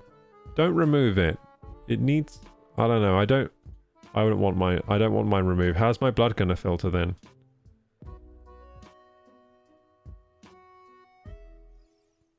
But anyway, basically, it could be loads of different things, so you just gotta figure it out, I guess. I hope it's okay. I hope your spleen's good. Remember to be healthy and do healthy things. Like, drink lots of water, eat lots of healthy food, but don't eat too much, and do your daily exercise, and then your spleen will be happy. Or it will be happier. So maybe it will shrink down after that, I don't know. Not the Google diagnosis. Yeah, that's why I'm saying don't look at it. I look at it. But yeah, apparently it can be loads of different things, so we don't know. It's like with every... Usually when you Google anything, it's always like, this means you have a cancer. With like everything. It's like everything. Like, oh, I've got a rash on my elbow. It's just like, this means you have... You go on like WebMD and it's just like, this means you have cancer of your anus. And you're going to die. And you're just like, ah! Then you go to the doctor like, I have cancer of my anus. Then they check you and they're like, your anus is fine. What are you talking about? It's like, I looked at the WebMD. I know what's happening. You can't fool me. I have rash on my elbow. Which means my anus is gonna die. The WebMD effect, yeah. I thought about blood pooling. I need to increase salt to help blood volume to help push around the body. Do you think more salt help? Usually people have the problem with too little salt, right? I mean too much salt, right? But blood pooling, like, isn't like wouldn't that like exercise help? Like getting your 10,000 steps in or whatever? That'll probably help with blood pool. I feel like my blood is pooling right now. My spleen is probably huge right now. I feel terrible. I need to exercise tomorrow. I think I need to go on a long run in the morning tomorrow. Get long ass run. And then my blood will start working again. It's pooled everywhere right now. I'm just a big pool of blood. It's not moving anywhere. Make an account for only organs. Wait, what are you talking about? How are you doing today, you beautiful bastard? Well, how are you doing, you beautiful Scotsman? Hello, Sparkles. I'm doing okay. I'm actually not doing okay today. Having it... Well, I am. So, I feel good, but I also feel terrible at the same time. Look how many chopsticks I have, though. I have more. 4 chopsticks. Now, why do I have all these here? I don't know. But if you do this with them, it feels good. Let's do some ASMR here. That's what I've been doing off camera today. Just chopping my fondling my chopsticks together. Anyway. Good night, Tab Royal. Good night. Thanks for the stream. Thanks for being here, More. Thank you, guys. Thanks for the huge dono tonight. We actually got a huge dono from Gazzo. Thank you, Gazzo. That's really going to help me a lot. So thank you so much. It's going to help. I won't have to have temper for... I might get out of the stage of eating like old temper out of the fridge and then worrying about food poisoning after the fact. If I keep getting donos like that, then we can leave the stage of eating old food out of the fridge, I guess. Now, I'll never stop doing that, let's be honest. I'll never stop eating old food out of the fridge. It's just who I am. Awesome donating. Yeah, thank you so much. I'll give some more subs next stream. Oh, yes, please, please. Thank you so much. That will go straight to the Switch 2 fund, by the way. We have a Switch 2 fund. It's actually not doing too bad, look. The Switch 2 fund isn't doing too bad. Wait, I'm trying to point at it properly. See? It's there. And it only needs to get to here. It's there, and it only needs to go to here. So yeah, that's actually going better than I expected. That's pretty cool. Do you still deliver food? Just about no, but I'm on the line. So I might have to deliver food soon. That's what I keep saying. So every month it's like I'm on the line.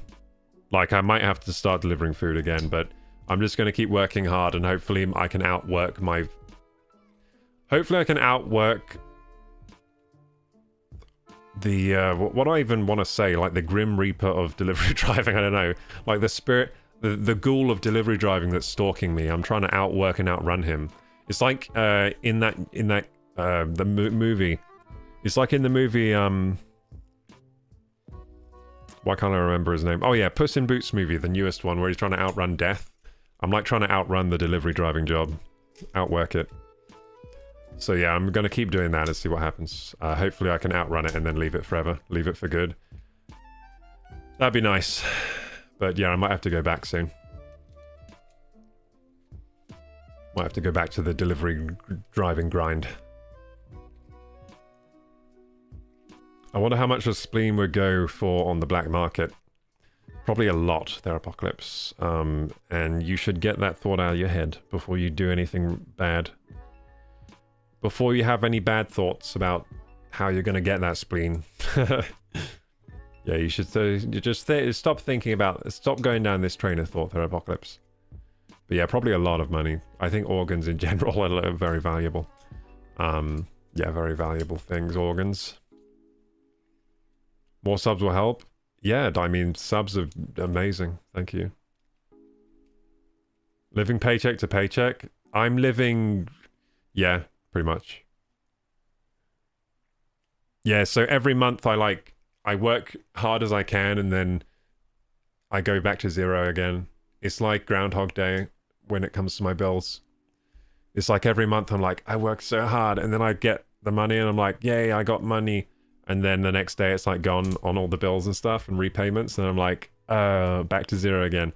And so this month I took inventory of like all the payments I'm making each month, and then I was like, well, that makes sense why I'm so poor. Because all my payments each month add up to, and this includes like credit repayments, just general bills, and loan repayments, that kind of thing. Each month it totals, I think I might actually just give you the number. I'm going to be transparent, so I can actually just look on my phone. I totaled it all up. And this doesn't include buying food. Well, it includes some food actually. Maybe I'll just take the food payment off. Because I'm trying to get a real total of everything.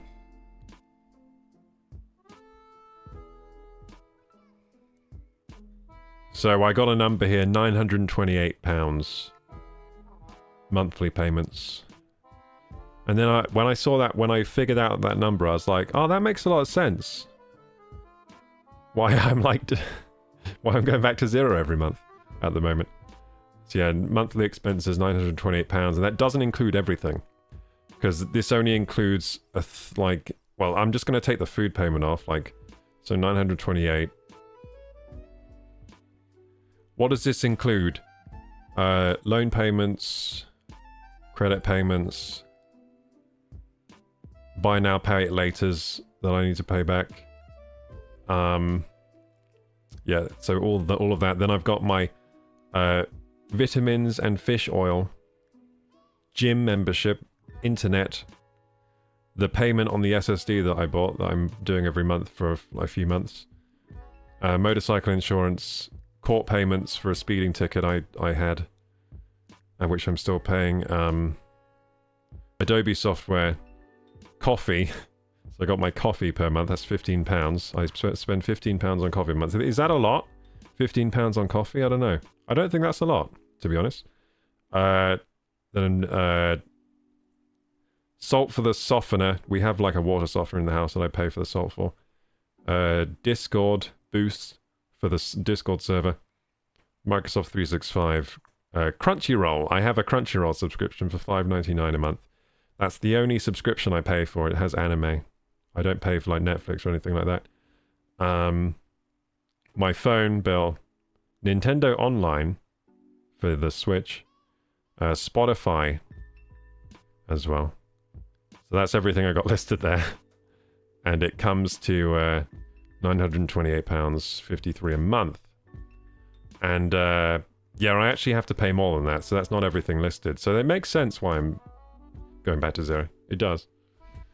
But some of those payments will end. So a lot of them are loan repayments, so when they've ended, then I'll have money. Well, I have some money. It won't go back to zero again, it'll go back to something above zero. But yeah, I think a lot of people are in this situation, and you know, I'm a hard-working guy, so it must be worse for most other people. I'm very hard-working. I hope the voice acting stuff can take off a bit. Oh yeah, me too. So I did the first part of that gig already. It was just a small job, but they should have more work for me. That'd be nice.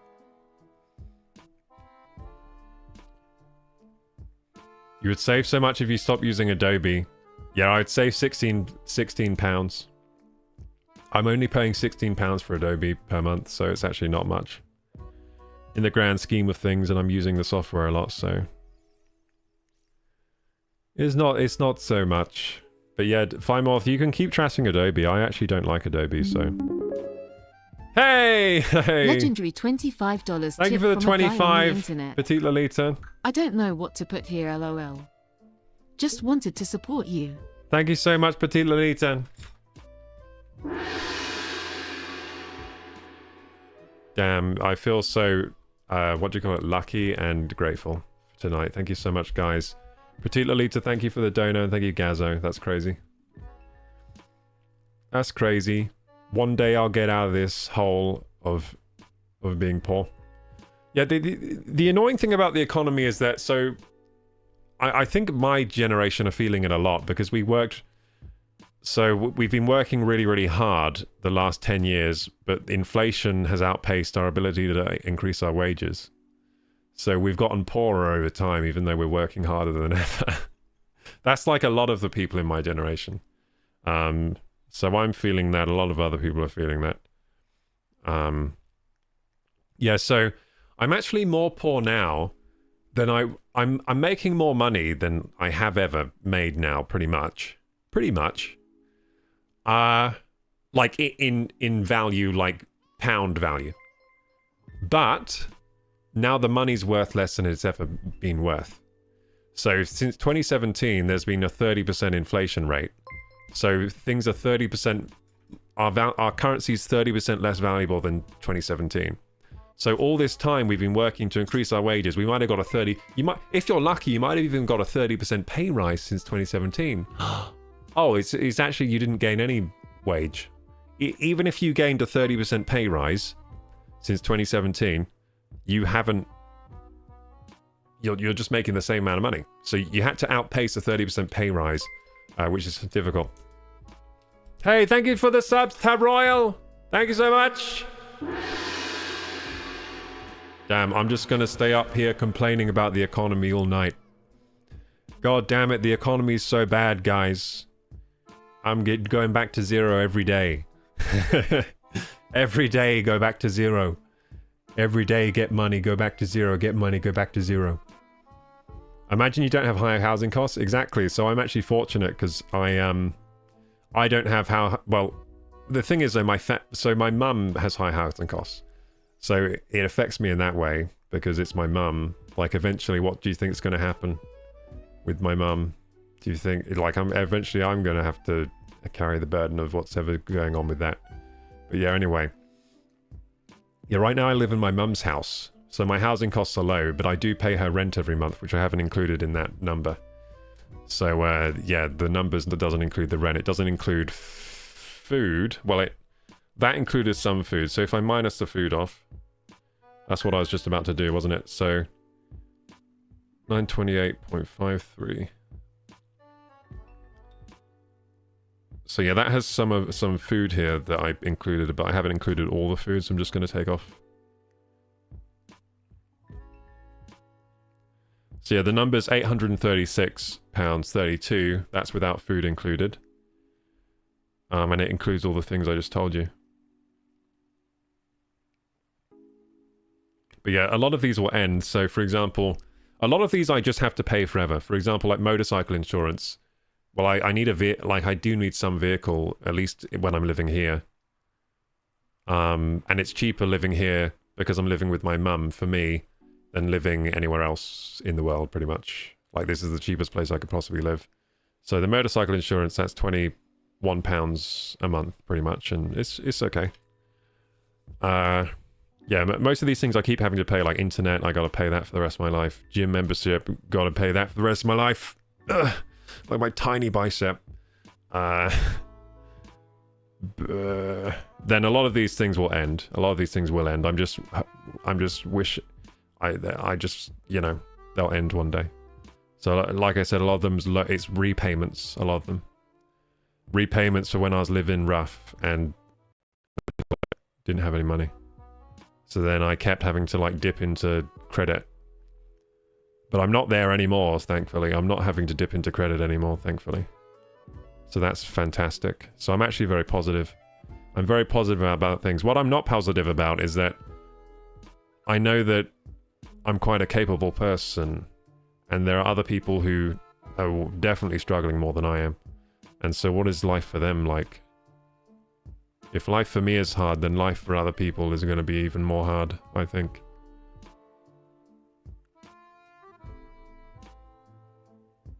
And that's not good. I don't think we should live in a world so hostile to everyone. That's not good. It didn't used to be like that.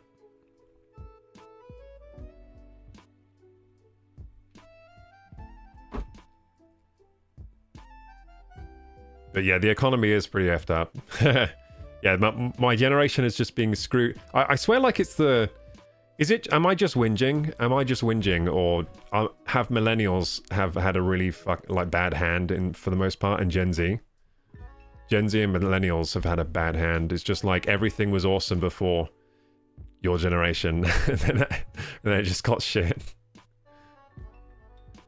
and it just keeps getting worse. And then all the people that made the economy bad are just blaming us for it. They're just like, oh, it's because you're lazy. Meanwhile, we're all working like so much more than they ever did. I'm pretty sure. Because I remember how my parents used to live. I remember, so they can't pull that shit on me when they're like, I used to work this and this. It's like, no, I remember how it was. You used to go on holiday a lot. I know because I went on some of those holidays. Anyway.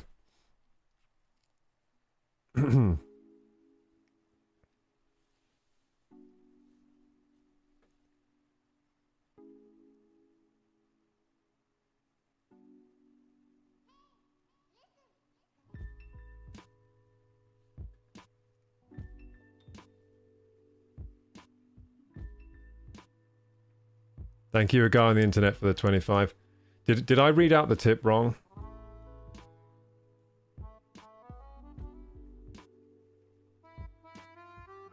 I think I might have read out that tip wrong. I think I might have attributed the wrong person. Yeah, it wasn't you. Sorry, Petite Lolita. I don't know why I thought it was you. But thank you, a guy on the internet. Sorry, I attributed the tip wrong. I just read it back. I'm getting my my brain's pretty scrambled today. But Petite Lolita has supported a lot as well, so thank you, Petite Lolita. I'll thank Petite Lolita anyway. It'd be funny if someone donated but used random names from chat. Imagine the confusion. Sparkle says I wouldn't have to sell an organ if some prick didn't do a hit and run on my car with a trailer, badly damaging my driver's side. Oh shit, I hate shit like that. Oh man. Yeah, life can hit you hard sometimes, can't it? You're just minding your business and then a hit and run comes along, you're like, oh no. Oh no. You can even feel like, sometimes you can even feel pretty stable. You're like, oh, everything's going pretty good. Yeah, everything's going good, just a few more months and you know, everything will be fine. Everything's going well, and then something like that happens. You're just like, oh, god damn it. Life can hit you hard sometimes. Yeah, that sucks, Sparkle. So you're not ever going to catch the guy that did it, I guess? There's no way to catch them, is there?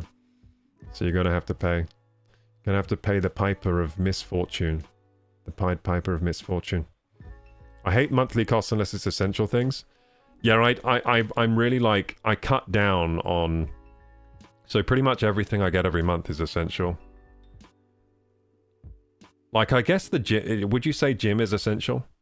No, actually, the only thing that's not essential here is Crunchyroll. Should I just get rid of my Crunchyroll sub? Everything else is actually essential.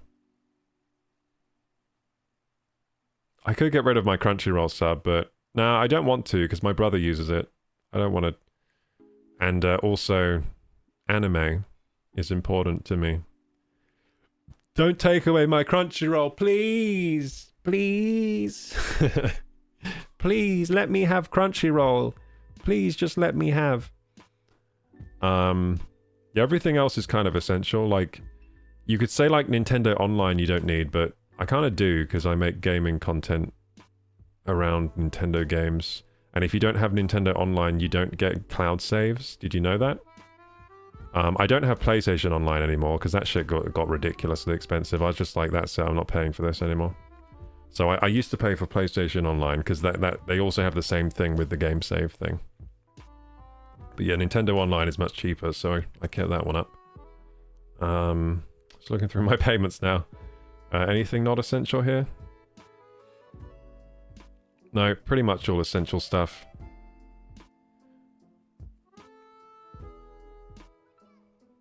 Yeah, I'm down to the... my monthly payments are quite leaned out. So I've done well there at reducing my payments, but then I just gotta pay the scam companies, the credit companies. Or as I like to call them, scammers. I wish I could be like, okay, you pay me, I will lend you 200, but in a year, you have to give me back 240, okay? I wish I could do that legally. I'm not allowed. That's when you know it's a scam, when you're not allowed to do it. When these companies are like, oh yes, give me 400, I'll give you 400, but next year you give me 700. It's like, what the heck? But yeah, sometimes you gotta get these crappy deals on credit if you're really in a bad situation. Or do you? Is there a way out of it? Because I didn't see a way out of it at the time. That's why I have these things. Yeah, that's why I have these things. Because I didn't see a way out of it. Is there a way out of it? Maybe. Maybe I could have cried to like some support network or something. I don't know. Like maybe I could have gone to some like support group or something and been like, I need money. Could I have done that? If I could have done that, I probably should have done that, but I would have had to swallow all my dignity. That's a pretty tough pill to swallow.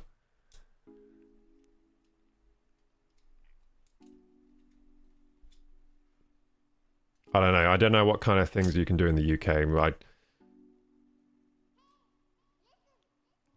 But yeah, none of my loans are too high. Well, they are high interest, but they're not like high interest. They're all under like what do you call it? They're all under about 30% interest. But some of them are like, quite a few of them are like 20 to 30. So quite high. There's quite high interest. But it's not like more than that. So the highest interest loan I ever took out was 79%, and that was a bitch. Because it was one that I thought, it was like a payday loan, right? So I thought like, oh shit, I'll just have to get this week. And then next, I was like, and then next week I'll just make sure to pay it off. But then something bad happened. I think my bike broke down. Like my bike broke down. So then I couldn't pay it off the next week. And then I was like, oh shit. Because then like the interest was like gaining on me. And then at some point I was like working my ass off to pay off this interest. So I was like, oh god damn.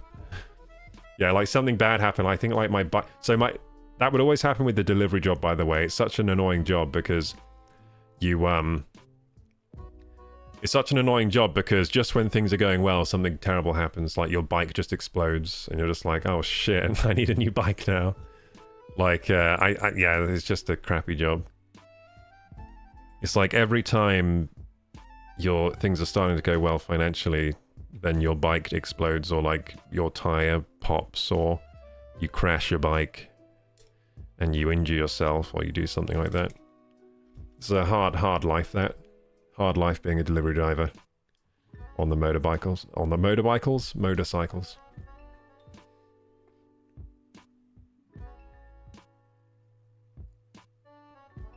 My sister had to pay this scammer HMRC IT assignment bullshit. You know what's weird? My student loans. So yeah, this is a weird thing that's been happening. So I've been paying £10 a month to my student loans, which isn't a lot, I know. But I've been paying £10 a month for my student loans since I left university. But they think I've only been paying them £5. And also, I'm not supposed to pay back my loan because you're only supposed to pay back your loan when you get to a certain amount of income. So I don't know why I've even been paying this. So I asked for a refund recently. I was like, can you refund me all the money I've given you? Because I wasn't supposed to give you that. But they only think I've given them half the amount I gave them. So I'm going to have to like show them my bank statements and be like, then what's this then? All this money going to you, £10 a month for all these years. So yeah, hopefully I get a refund. What's your highest percentage loan balance? Oh, highest percentage loan balance? Like, what does that mean? Like, highest percentage APR? My highest percentage APR I have at the moment is probably, highest APR is probably like, 30%.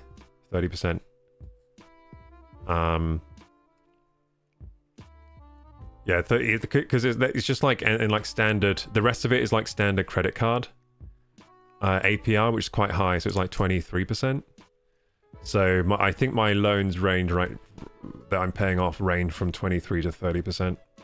So they're all quite high because I couldn't get a good deal on credit because to get a good deal on credit, you need money first. But like I didn't have money, that's why I needed credit. It's like it's how it goes.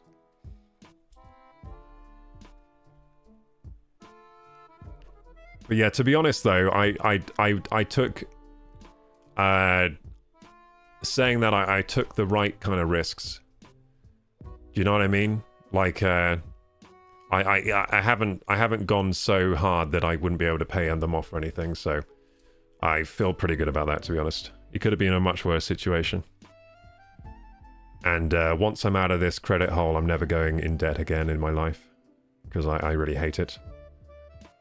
So it seems like it's going to work out for me in the end. It seems like it's all going to work out, so I'm one of the lucky ones, really. Let's see what people think about scamming. You could play Gmod forever and be a success, to be honest. We sub for you. No, you sub for me playing the Switch too. That's what you sub for. That's why I need to get it. That's why I feel bad that I haven't got a pre-order. You're all here to watch me play the Switch too. It's the...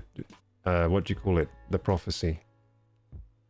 The gym is essential? Yeah, it is. My gym is $36 a month. It's quite expensive. I guess it's not expensive considering the amount I go or should go. It's not really too expensive. Because I should be going like a lot. But I haven't been going the last month that much to the gym. I've been doing lots of running because it's easy to run. I just go outside. Going to the gym is harder because I have to go into a gym that's crowded with people. And yeah, I just don't feel like doing that sometimes, I guess. I'm very good at turning up to solo activities. So, for example, if I had my own home gym, I'd be on that shit every day, like guaranteed. That'd be the easiest thing in the world for me to go, like, turn up at my home gym every morning, bust out a workout, and then continue with my day. That would be, like, ideal for me. Because the hard part about going to the gym for me is actually going to the actual place. Like, I have to drive to the gym, and then the people there, sometimes I just don't want to, what do you call it? I don't want to work out with a load of people around me sometimes. But I can always work out by myself. So that's why I guess that's why I've been running more recently, because I'm just like, I can't be asked to go to the gym. But yeah, I will start going again. I'm gonna start going again, regardless of that feeling. Gym is a luxury, but good for you. Well, it's a luxury, but what do we do? Like, we need exercise, so it's essential, to be honest. And, like, because where else are you going to do exercise? I guess I could do, like, push-ups on the floor. Yeah, you're right, actually. Gym's probably not essential. Calisthenics, but I don't have calisthenics equipment. Like, I just be doing push-ups. Like, I don't have a chin-up bar. If I had a chin-up bar, I probably wouldn't need the gym. But I even looked around my local area for trees to use I got some rings to do pull-ups and stuff. I looked around my local area. There's nowhere to put my rings up. There's nowhere anywhere. They cut down all the branches. You can gym at home, like me walking to the fridge and back, lifting food to your mouth. You can do that, yeah. I won't be able to catch the guy who hit and run because I don't know when and where it happened. All I know is that it happened. Oh, god damn it. That's annoying. So I'm the kind of guy, if I crashed into your car, I would just tell you. Are you that kind of guys? Are you that kind of peoples? Yeah, so if I crashed into someone's car, I'd just be like, well, I fucked up here, and I would just exchange details and be like, well, I'm taking this hit because I did it. So if I did something bad like that, I would just be like, yeah, that's on me. That's kind of how I deal with life. And I think it's the only fair way, because otherwise, you know, if everyone's hitting and running each other and running away, it's not a really good place to live, is it? Yeah, I'm the type of person who puts their shopping cart back at the in the car park. You know, I put my shopping cart back in the bay. That's the kind of person I am. Those damn scammers. Yeah, scammers. It's all a scam. Money is created and interest charged, but to pay back the interest, more money has to be created with more interest on top. Well, yeah, it's like... so the system is set up in a weird way where there's inflation to... It kind of covers up the fact that your wages are stagnating. So it covers up to the average person that... It's like a magic trick. It's like the inflation, which most people don't really... understand that well, to be honest. Most working people don't understand inflation that well. But the inflation rate covers up the fact that even though their wage looks like it's going up in like dollars, they're like, oh, I got a pay rise. You're actually making less every year. It's like a magic trick. And then where's all the money going? Where's all the wealth going? You can probably figure out where the wealth is going. Well, who's on the Forbes list? Who's on the Forbes list? It's all those people.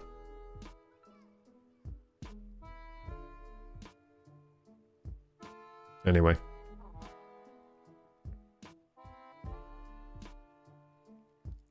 I'm just catching up with chat here, and then I'll say a tatty goodbye to you all. Hey, actually all the $10 all the money's going to me. From chat 3. Thank you so much.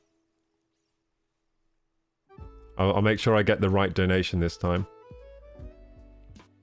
Thank you so much for the 10 from Firemorph. Thank you so much. Thank you so much. It's from chat. Oh, it's from all of you. I see. See, all the money's actually going to me, guys, as you just saw. It's me. I'm the reason for the interest rates. The interest rates are rising because everyone's donating to KorokuGaming. It's what I'm sucking up all the wealth.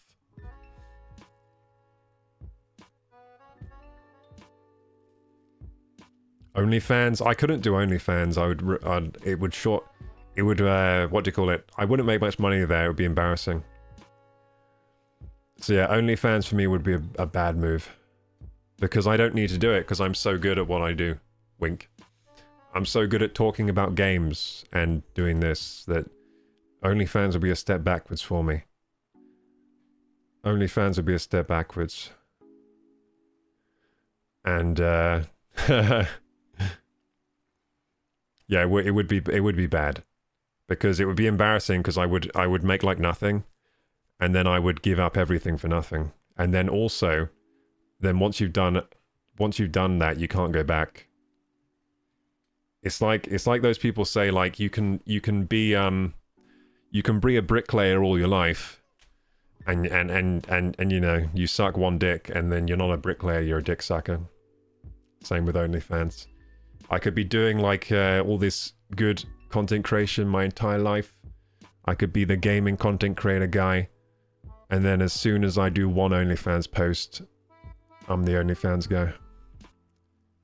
Who shows his ass for money.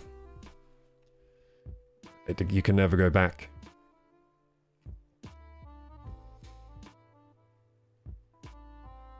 Let's see, I think more long term than this. I know that OnlyFans would be bad. But to be honest though, I might have done OnlyFans if I were capable. If it was obvious I was actually going to make a lot of money, then I might have done it. Because maybe it's worth being the dick sucker if you have, you know, 100 mil in the bank or whatever. So the top OnlyFans creators make a lot of money.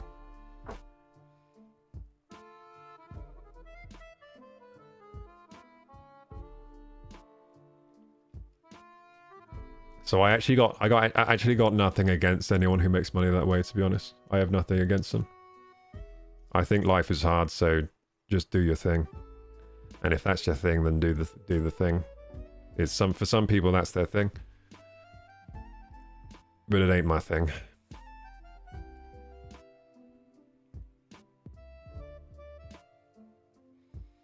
I mean, I could do like a foot page. I could just take pictures of my feet. Would people pay for that? See, that's what everyone says. They're like, oh, I can just do my feet. Then they tried. I think like Moist Critical tried that. So that Charlie Moist Critical guy, that Penguin Z0, I think he tried to do like a foot page on OnlyFans. He was taking pictures of his feet, but he said it was really embarrassing because no one paid for it. So he was doing a lot of work for nothing. So even he couldn't make money. Even he couldn't make money off his feet. So I don't think I'll be able to.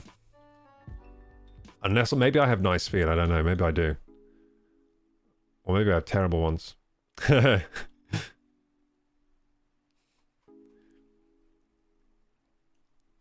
What the fuck saying? What, you haven't heard that saying before? You haven't heard that saying before?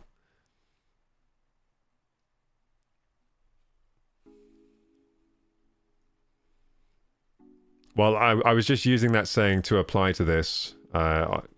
I wasn't using it like literally. I was just saying it's like that saying. Because tradesmen are scared of homo anything.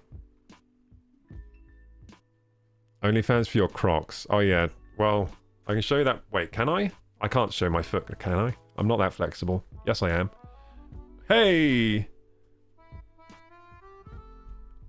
Croc time. Whoa, I'm gonna fall off this chair.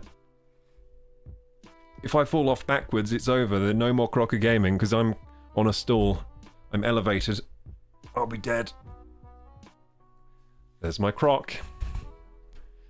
Yeah, I wear Crocs around the house instead of slippers. Do you guys wear slippers? You don't. Wear Crocs instead. They're more sporty. Yeah, I always wear them in sport mode. Because I hate things flipping around on my feet. That's the worst feeling in the world. I'm actually... I used to be a barefoot or a sock enjoyer around the house. But my girlfriend thought it was disgusting. She was like, you're ruining your socks. And I was like, well, yeah, I know. I was like, yeah, I just ruined my socks. What's wrong with that? Like, I just walked everywhere around the house in socks. That's what I used to do.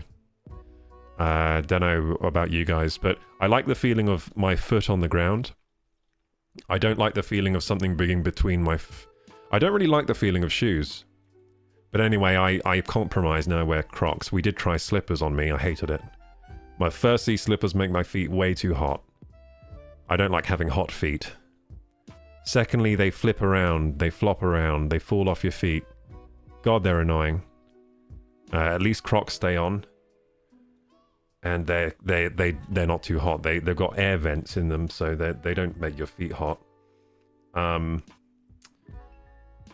they do squeak a bit when you walk. I don't really like the squeaking. Also, I got accessories on mine. So I got like Squirtle on this one. Look. Squirtle! Squirtle! Squirtle! Oh, you wear sandals? Oh shit, I forgot about sandals. I haven't worn a sandal for a long time. I always used to get stones in my sandals. That doesn't happen with Crocs as much. Weird. How come Crocs don't get as many stones in? Sandals get a lot of stones. I'm always getting stones in my sandals. The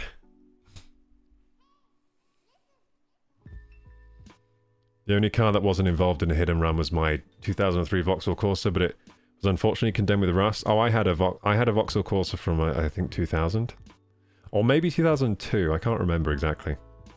It was like a 2002 or 2000 Vauxhall Corsa I had. Mine was rusty as well. That was quite a nice car though. Vauxhall Corsa had some like it felt like it had some guts to it. It was like a small car. Vauxhall Corsa, but it felt like it had an engine. I don't know what mine was. I think it was like a 1.2 or a 1 or a 1.1 or something. But it felt like it had some guts, even though it was a small car. Because I drove other small cars after that, and they're gutless. So I actually liked my Corsa. Yeah, I used to have a Corsa. So my girlfriend now has a Toyota Yaris. It's like a... it's a gutless car. It's the slowest piece. It's not a piece of shit. It's a good car. But it's slow. Oh man, it's slow. It has no acceleration at all. But it's a good car though. It's I'd say I think it's a 2015. Is it 2015? Yeah, I think she's got a 2015 Toyota Yaris or something. Little Toyota. A little whittle Toyota. Not as good as the Corsa, because the Corsa had more acceleration and grunt. And the gear shifter was... So Toyotas have this thing with the gear shifter where you have to treat the gear shifter like this. You have to be so gentle with it, like, okay, put you into gear 1. Me. But with the Corsa, you could be like this with the gear shifter. And it just goes in. But with the... So with the Toyota gear shifter, if you go like this, it gets stuck. It doesn't work. You have to be like, here you go, gear shifter, go over here, then go here. You have to be like so gentle. And you have to do it for every gear. Like, it's like you're being so gentle with the gear shifting. But with the Corsa, you can just be like, Well, actually, with a lot of cars, you can be a bit... I don't know why you have to be so gentle with the Toyota gear shifters on their small... I don't know if it's the same with their bigger cars, probably not, but with their smaller cars, you have to be really gentle with the... You have to be really gentle and precise with the gear shift or it won't shift gear. Which is actually kind of dangerous, because sometimes, like not being able to shift gear sometimes is dangerous. Like, to get into the right gear. So I don't know why it's like that on their cars. It's kind of dangerous. But once you get used to it, it's fine, I guess. You can get used to the bad shifting. For context, I sent a message before explaining all my bad lucks with cars. Alright, okay. Let's read it. Careful not to let it slip out there, Apocalypse.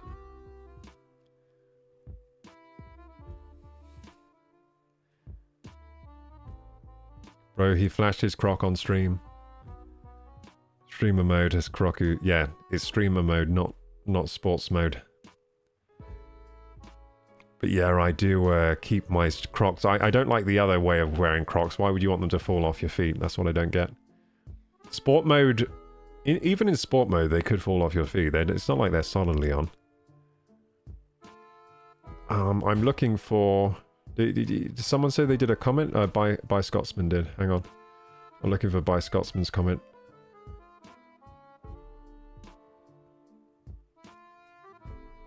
Trying to look for one I haven't read out. I think I've read them all out, haven't I? Oh, I can't ride a bicycle. I've got dyspraxia. Is that the comment you meant? I'm wibbly wobbly on a bicycle. Dyspraxia. I've heard a lot of people have that, right? Dyspraxia. So is dyspraxia? That's a problem with like coordination.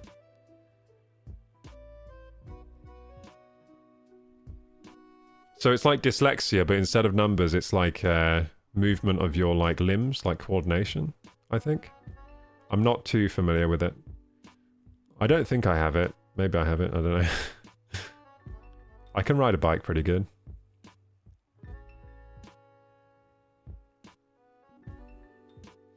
I've never had a good luck with any of my cars. My 2015 Vauxhall Corsa was stolen and was involved in a hit and run.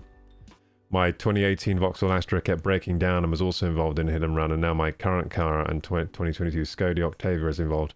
Oh, god damn it, dude. Where do you live? I think it's your neighbour. Scotsman, I think you have a neighbour that either has it out for you or they're very bad at driving. So they come home drunk and just smash into your car, then drive off. And they're like, oh, I've done it again. Clip that? Wait, clip what? Wait, what did I clip? I didn't say anything bad. I shift like a rally driver. I shift pretty fast, so when I was doing my driving lessons, they were saying I should be a race car driver because I shift really fast. And he was like, you don't need to shift so fast. And I'm just like, but that's how I do it naturally. I think it's from video games. Because in video games, you want the inputs to be fast. So when I'm in a car, I'm just like, now time to shift gear. And I like rapidly shift gear. Because that's just how you play a video game, right? You do the actions fast. You're not going to dilly-dally with pressing R2, are you? You're just going to press R2 as soon as you need to. So if I need to shift to gear 2, I just shift to gear 2 very fast. But yeah, that's what my driving instructor said. They said I should be a race car driver. I agree, I should have been a race car driver. Should have been born in a trust fund or whatever. Then I could be an F1 car driver. Do you think I'd have a good neck for it? Do we have any props here I could use? I was going to test my neck strength. I need like a towel. I've half a mind to just take my shirt off and use my shirt, but I think that's probably not a good idea.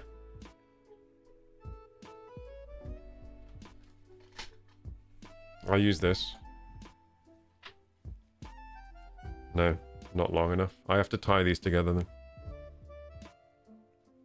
Take it off, take it off. No. It's a bad idea. It's a slippery slope down to OnlyFans if I do that. Slippery slope all the way down. I'm going to be the next MKB HD I'm not going to be the next OnlyFans. What's she called? Amaranth, but male gender bend. Okay. Oh my god, my neck is extremely strong. This is my training for F1 car driving. I look like an F1 driver right now, don't I? I could do it. I could definitely do it. Look at my face. I'm definitely an F1 car driver. I was just never found. They just never found me. Oh, that's sad. That was my calling. Look at this. Not even moving my neck.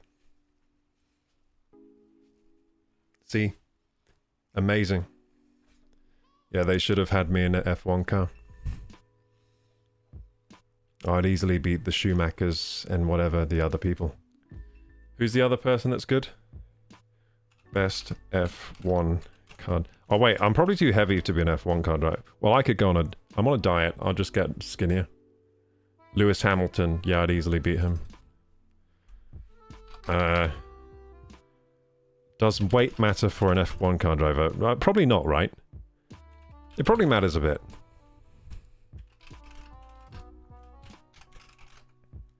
Does weight matter for F1 driver? It says yes here. No, but it's talking about the car. I'll put body weight then. Probably still talk about the car. An F1 driver's body weight significantly impacts performance. Lighter driver allows for better weight distribution and potentially more favorable ballast positioning, leading to a lighter and faster car. Every kilogram counts in Formula 1.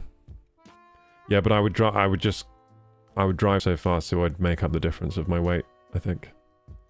And my neck is unbreakable.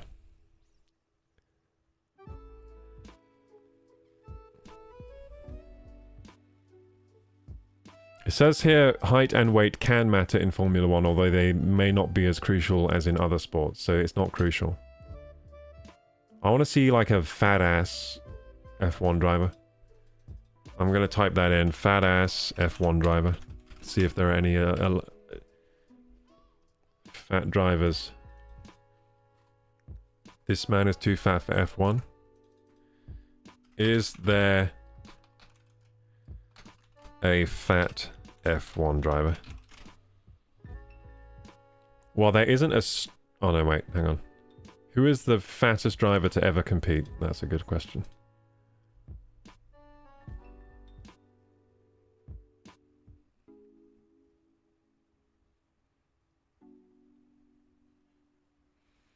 Jose Frolian Gonzalez was fairly large, they say. Okay, let's have a look at this guy. Oh, yeah. Yeah. Yeah, this guy was doing it. But was he any good? No idea, but he was still driving F1. There you go. Hey, listen. This guy, Jose Frolian Gonzalez. This guy, well, he wasn't really that big, was he? But he had a bit of a belly. Yeah, look, he has chubby cheeks. He's taken chubby cheeks to the F1. But that was in the olden times. It was in the olden times, dude. Yeah, he had chubby ass cheeks. Yeah, it was pretty big, pretty big. Dude, it would have... F1 must have been so easy when the cars were like this. Like, going like tortoise speeds, like, I'm the fastest man on the planet. Going like 40 miles per hour. How fast do these cars go? I want to see how fast these cars go now. I'm going down this rabbit hole. How fast do these go? I reckon they're not very fast. Ferrari's World Championship. I think I actually hurt my neck doing that training. I think I actually hurt my neck in the sake of entertainment. Oh no. It didn't feel like I was hurting my neck, but now it feels like I did hurt my neck.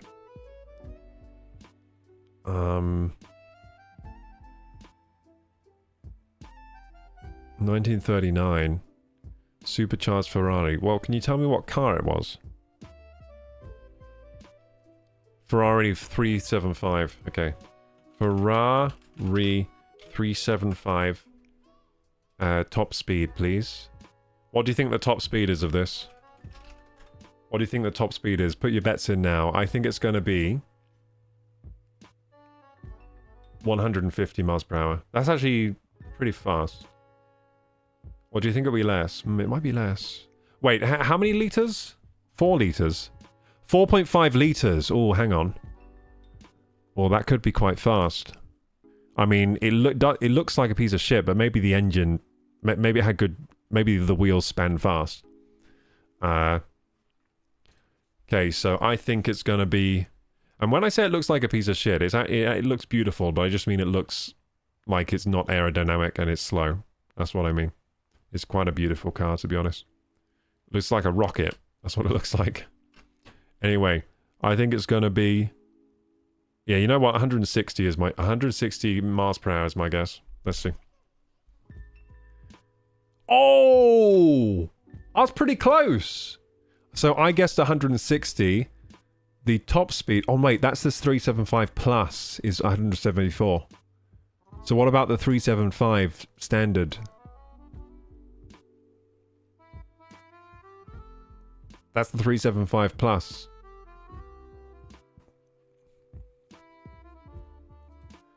Right, 375. So it says the top speed for the 375 plus is 174 miles per hour. God damn, imagine going 174 in this piece of shit. My god, that would be scary. That'd be scary. Look how short the wheelbase is.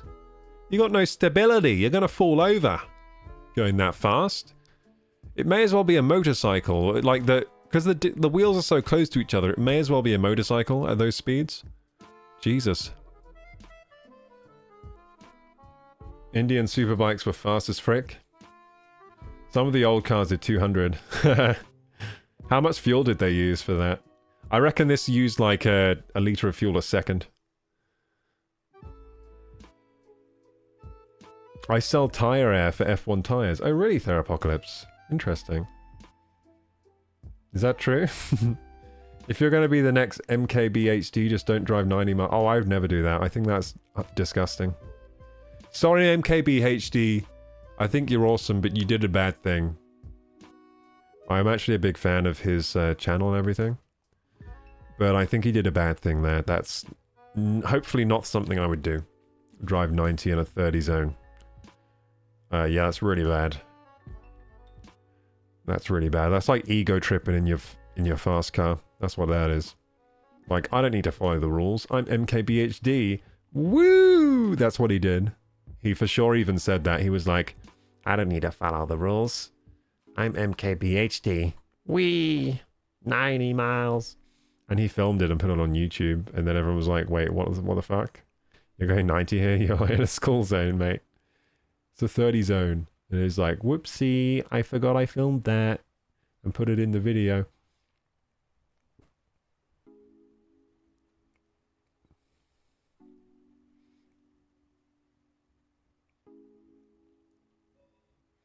So Firemouth thinks 145 was the top speed. Oh, I was closer, I was closer.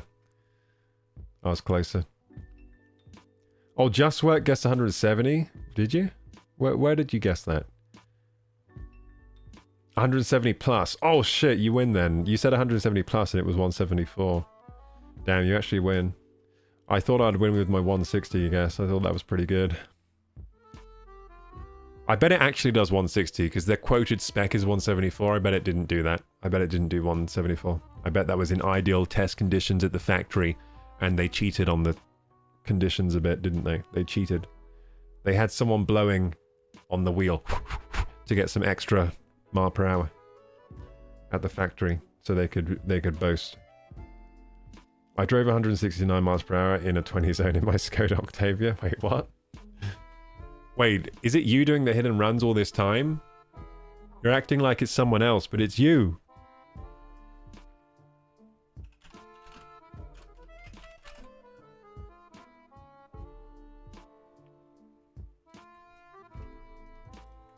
It was you all along, Scotsman.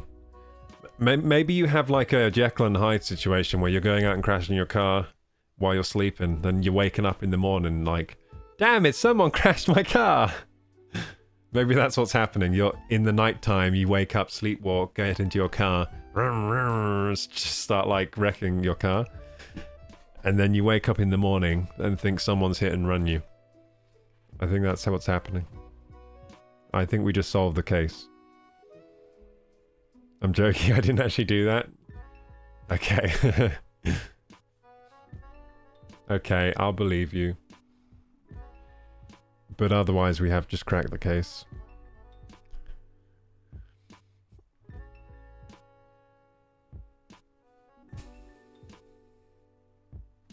All the dinks in their car are from people they ran over. Oh jeez. Shit, it's my alter ego. It's your Mr. Hyde. Comes out at night in the nighttime. Thinks they're an F1 driver. I think your alter ego thinks they are Jose Froilian Gonzalez.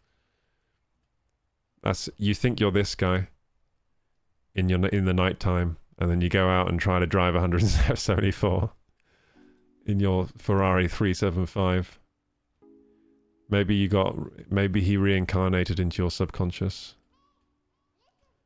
I kind of want to see this guy drive now. Can we see him drive? Let's honor the legend, Froilian, the fattest F1 driver ever to live. He liked his pie. He also liked to drive fast. There he is, so... Pitfire. Oh, Jesus. 1950. Man, this is old. This is history. Let's watch some history. This is going to be so good. So now you're watching the KorokuGaming History channel. We're going to watch this 1950 clip of a pitfire. Thoroughly enjoying it here. Pitfire. When some air is burning up tires and thoroughly enjoying himself. Everything looks fast motion in the old days. Did they just go faster back then? Is refueling his thirsty engine when his hopes go up in flames. Oh no. He used too much fuel. Look at his fat ass. Oh, look at his belly. But now he will have to wait for another He is the fattest F1 driver ever. This is what peak performance looks like. Damn it. What's this video? The cost of breathing in India, Brian Johnson. I bet that's an interesting video. Should we watch this? Do you ever watch Brian Johnson? I actually do watch his stuff. Let's see if he got any newer videos or like whatever. This is his newest one. I think I saw a video from him the other day that looked interesting. He's the guy that's like, oh yeah, this one, I never watched it. He said, I made myself older by mistake. Should we watch this one? Should we see how he made himself older? He made himself, he's trying to make himself younger, but he accidentally made himself older with the wrong medicine or something. Anyway, I actually do want to see if I can find more Gonzalez clips, because that was kind of... Oh, this is a tribute video? So he was an Argentinian racing driver. He died at the age of 90. Oh, damn. He looked after himself. 90 is pretty good. 90 is a pretty good run. Yeah, that's a good run in hardcore. That's a good hardcore run, dude. Waited to see the Ferraris, 90. to see whether they could beat Alfa Romeo.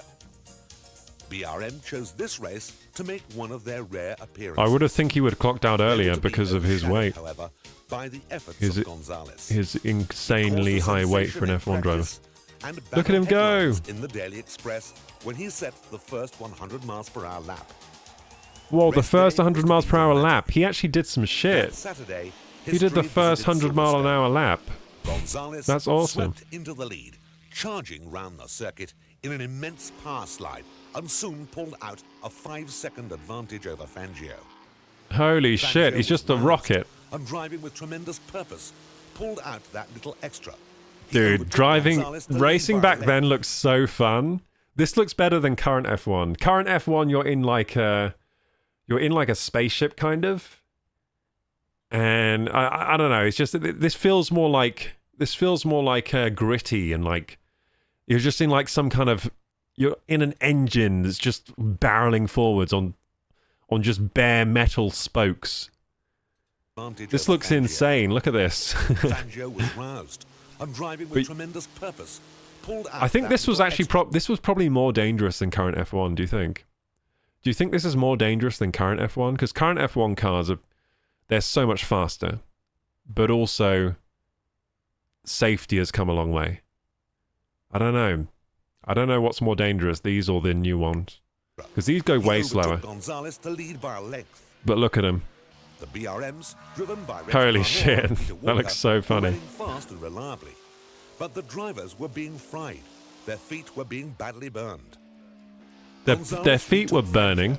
Who came into the pits for fuel, Their feet were being burned. Gonzalez well in the lead. Their feet were being badly burned. Second. But try as he might, he couldn't catch the Ferrari. With Villaresi third, Benetto fourth, Reg Parnell fifth, and Peter Walker seventh. A delighted Fernand Gonzalez receives the winner's garland. He had outdriven Fangio on the day. Cool, so he won. He won. Nice. Looks like weight didn't slow him down. Very nice. I'm a fan. I'm a fan of a man who doesn't give up the pies and still wins. He creeps me out. Wait, who creeps you out? £20 per tyre, very cheap. I'll give you a subscriber discount. Are you selling tyres here? Oh, you're selling air for tyres, okay. The top speed of my car is 129. I don't know what the top speed of the Toyota Yaris is. It's probably like 100, 110, 120. Let's look. Toyota Yaris top speed. Dude, that's a 2024 one, goes 142. That's really good, but that's not the one we have. I think we have 2015 or something. Actually, I think we have the 2014. It doesn't say, or at least not on this page. There's no way it goes 140. There's no way. It's not a 1.5 litre. I think it's like a 1.1? Is it a 1.1? I don't know.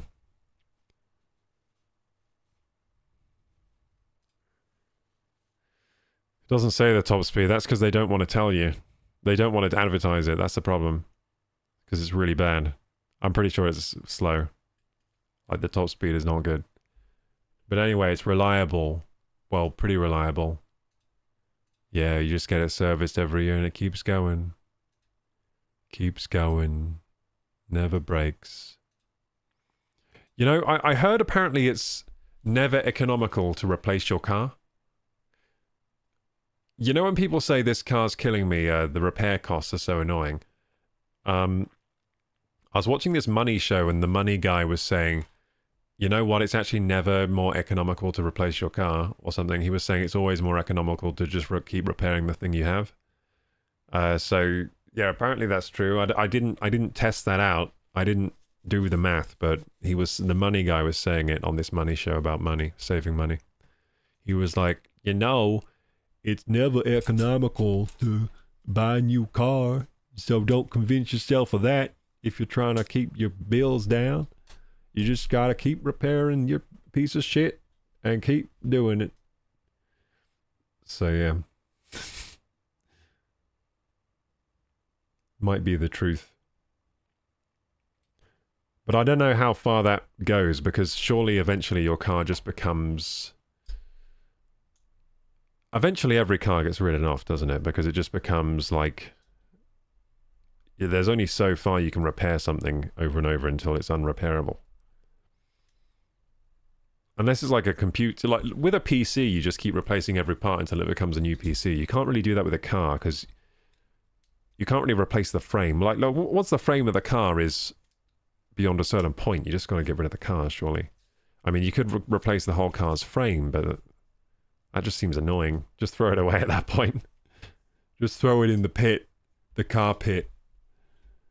Throw it in the car pit. The car pit. Burn it, crush it into a cube. Then make a new car out of the cube. Recycle. The money guy must not live in the Rust Belt. Oh, do you live in the Rust Belt? Oh, I would never live there, dude. It's so rusty down there. I would never live in the Rusty Belt. That seems terrible. It's like everything you own just gets rusted. What's the point? What's the point of living somewhere everything you own just turns to rust before your very eyes? Oh yeah, let's watch these videos before we go to bed, and then we will go to bed. So we're just chilling now. This isn't World of Warcraft anymore. I should have changed the stream title, but oh well. Is this the one? Wait, I've opened 2 of the same video? I'm dumb. Well, I've opened 2. I wanted to watch the one where he poisoned himself. Let's watch him where he make himself old. And then laugh at him. Say, ha ha ha, you try so hard to make yourself young and you did the opposite. What an idiot. In some cases, immunosuppressants can... For the past 4 years, I have been... It's unfortunate with this guy because, how would I say? He has an old-looking face. So even if he looked... Like even if he did everything correctly, he just has an old-looking face. You know what I mean? So everyone makes fun of him because they're like, "Ah, you look old," even though you're trying to be young. But it's just the way his face is constructed. It's not really like... Because like his body looks pretty young. Like honestly, his body looks better than my body. He's in way better shape than me. And I'm like younger than him by a lot. So he's doing something right. Working with a team of medical professionals trying to build the world's best health protocol. Now in doing this, we were trying one of the world's most promising... He creeps me out. Drugs. I don't know. I actually think he's quite... He seems quite nice, but he's a bit... I think I have a part of me that's like Brian Johnson. That's why I like watching his videos. Because a part of me... I do have this like a health obsessive side of me. I do. So yeah, I indulge in it. So I think there is a little Brian Johnson inside me. Maybe he's inside all of us, a little tiny one inside all of us. There's uncanny valley shit going on. Oh yeah, with his face. Yeah, that's what I'm saying. It's because he's got an old face. Like if I have a more young face structure than him, right? So if I did the stuff he's doing, I would probably look way better than him. That's not any like, I'm not trying to toot my own horn. That's just like looking at it objectively. Like, it's just unfortunate that he's constructed this way. But I think what he's doing is working for him. Like, he gets back those blood lab results, and it's like you have the blood of a virgin 13-year-old or whatever. I don't know. It's like you have the purest blood we have ever seen. And he has, like, he doesn't even have microplastics inside his balls like all of us.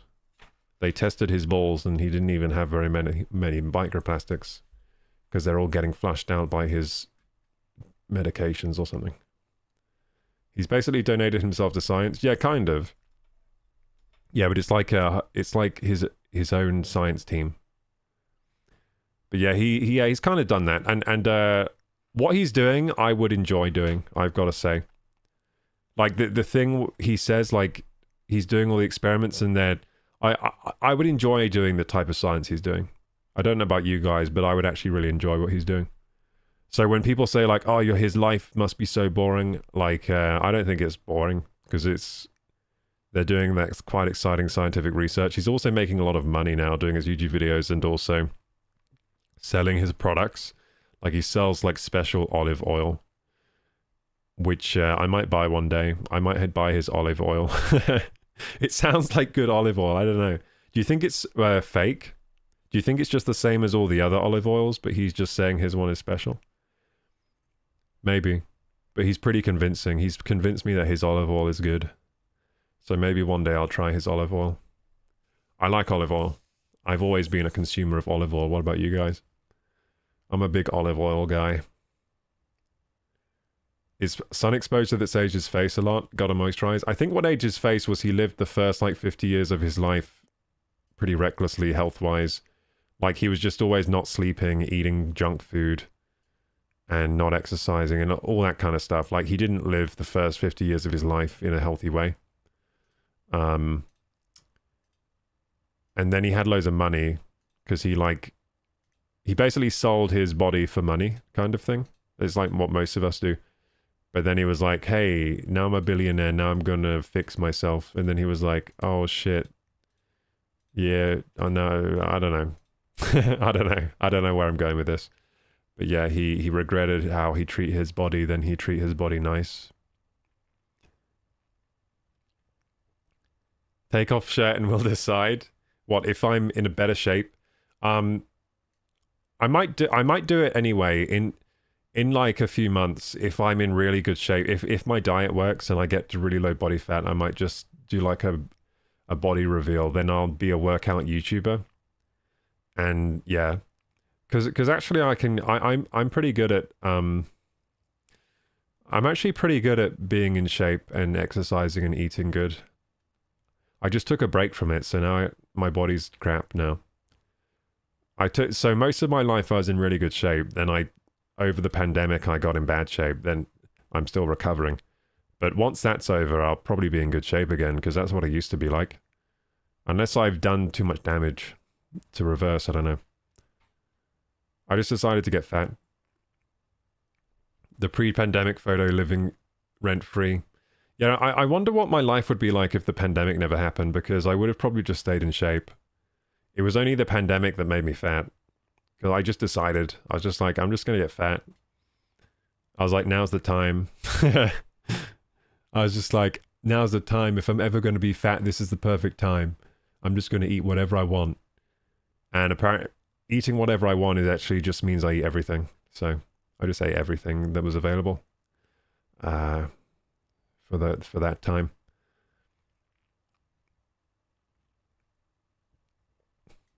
Yeah, eating everything I want is actually a terrible move for me. Yeah, that's not sustainable for me. I want to eat everything all the time. Don't know about you guys. Petite will perish if you body reveal. Yeah, the whole body reveal. Make sure your sub is on auto renew in case you die.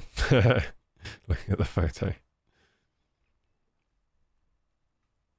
Anyway, let's play this video and laugh at this man who made bad decision. Actually accelerating my speed of aging. Ah, he accelerated his age. Rapamycin. Rapamycin. I ain't taking this shit. What is this? Old medicine? I don't know. That's not a good joke. In that soil sample, they found a bacterium that had powerful antifungal properties. What is this? The fountain of old people homes? Old people juice? I don't know. They named that compound. I can't come up with jokes right now. Usually I can. Thought it might be the ultimate cure for many fungal problems such as athlete's foot. Rapamycin, more like rapid aging. That's a better one. There you go. They also discovered rapamycin was a powerful immunosuppressant. In some cases, immunosuppressants can save someone's life. But for large portions of the population, it's an immunosuppressant. The immune system can be a death sentence. In 1999, the FDA approved. I think suppressing my immune system would be good. This might be good for me, actually. Because I'm pretty sure I get autoimmune things. My immune system just starts attacking myself sometimes. I feel like I have a little bit of that. I have a little bit of autoimmune stuff. Because like sometimes I get patches of like bad skin. And then it turns out, oh yeah, that's like your own skin hurting itself. With immune system or something. That's like what this is on my head, I think. See, I just have a patch of skin, bad skin here. I think that's like an autoimmune thing. I think it's like psoriasis. Like auto-inflammation. So maybe I should take rapamycin. Maybe. Transplant patients because of. Do you know what does rapidly age you? And he took this. So steroids like testosterone rapidly age you, right? We all seen it. All these bodybuilders that get on steroids, then they look like they're 40 years old when they're 25. Yeah, and he was taking steroids, so maybe it's the steroids. Maybe it's not the rapamycin, mate. You took testosterone, remember? Immunosuppressant properties. He was taking testosterone to try and get really cool. Immune system from attacking the organ. He was like, I want to be cool. Even now, this I'm is going to take test. problem with over a third of transplants being rejected by the body. Okay, so transplants are getting rejected. Research, nobody made the connection of rapamycin and longevity until 2009. Oh, so Okay. In 2009, a study in older mice showed that... So dosing rapamycin is used increased for transplants, so you don't reject your transplant. So it's like it's a drug you take for life if you've had a transplant, basically. That's what he's... I think that's what he's saying. lifespan for females 14% and males. But it also 9%. improves When they lifespan by repeated the study in 14% younger for mice, They rats. showed that rapamycin further increased longevity. Now, when they combined rapamycin with other drugs, such as a carbose, they showed even further longevity. Sorry, I'm sneezing all over the place. 28%, Oh, I need to close the males window. were It's the pollen. The pollen's coming in. It always does this at night time.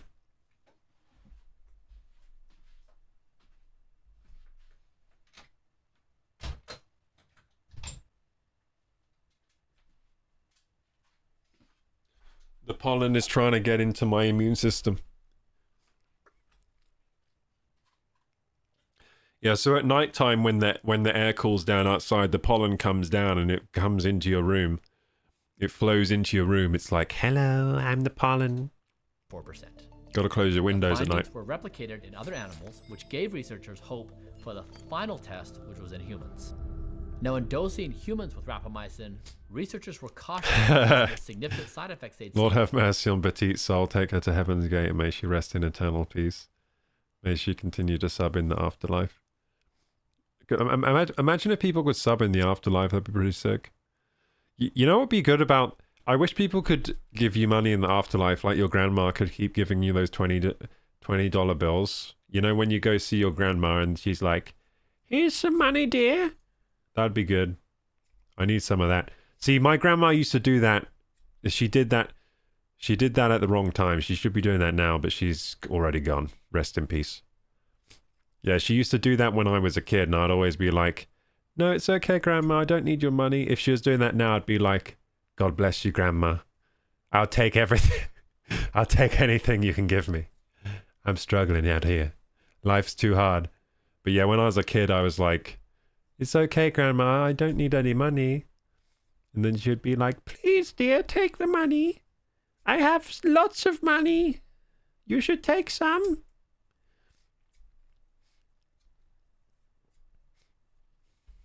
Hey, Luana. Just talking about grandmas.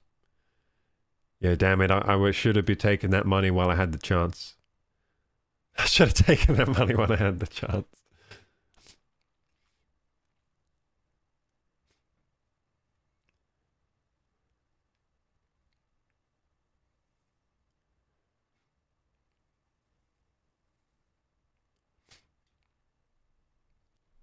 Ghost subs.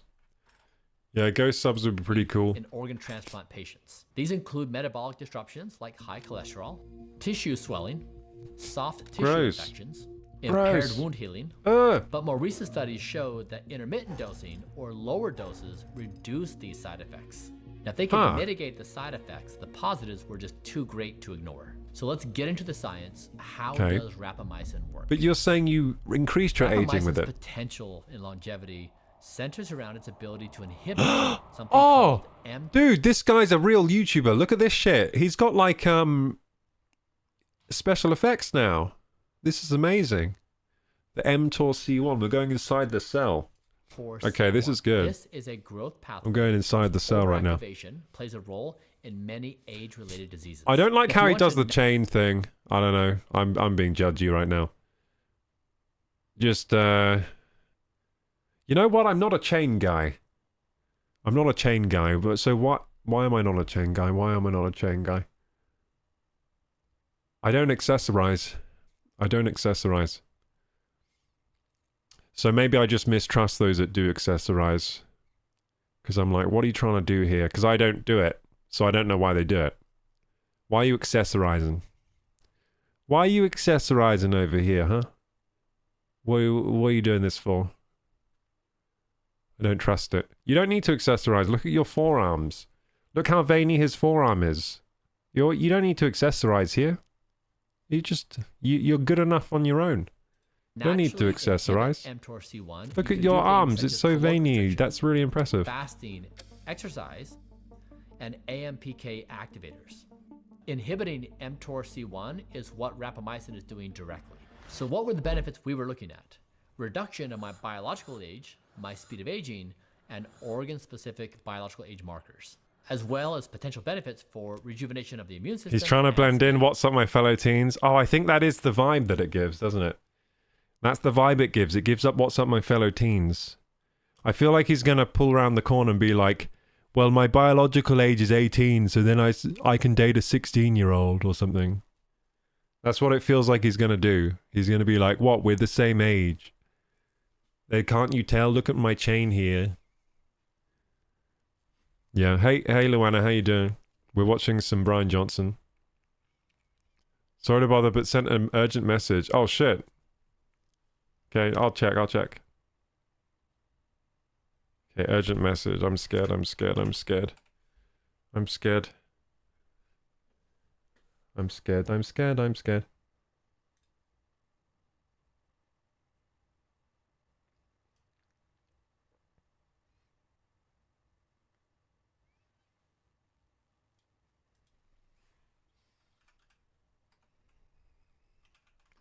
Okay.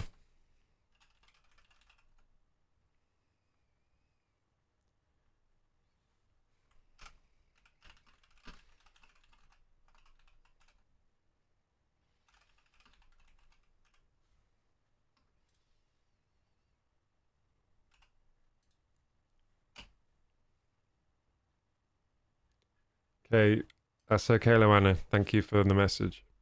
I just checked it out.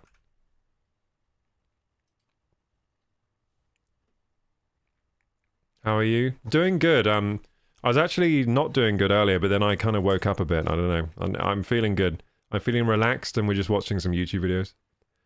But yeah, I wasn't feeling good earlier. I think I burned myself out a bit this week.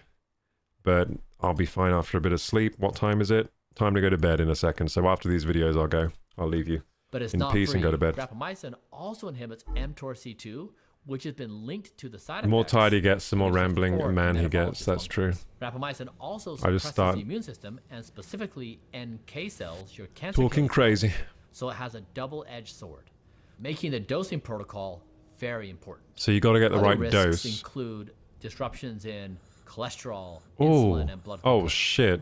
And finally, potentially reduced gains in both. So are you worried that anything you're doing is doing this? Because like, what if like having a piece of toast in the morning is doing something like this to me?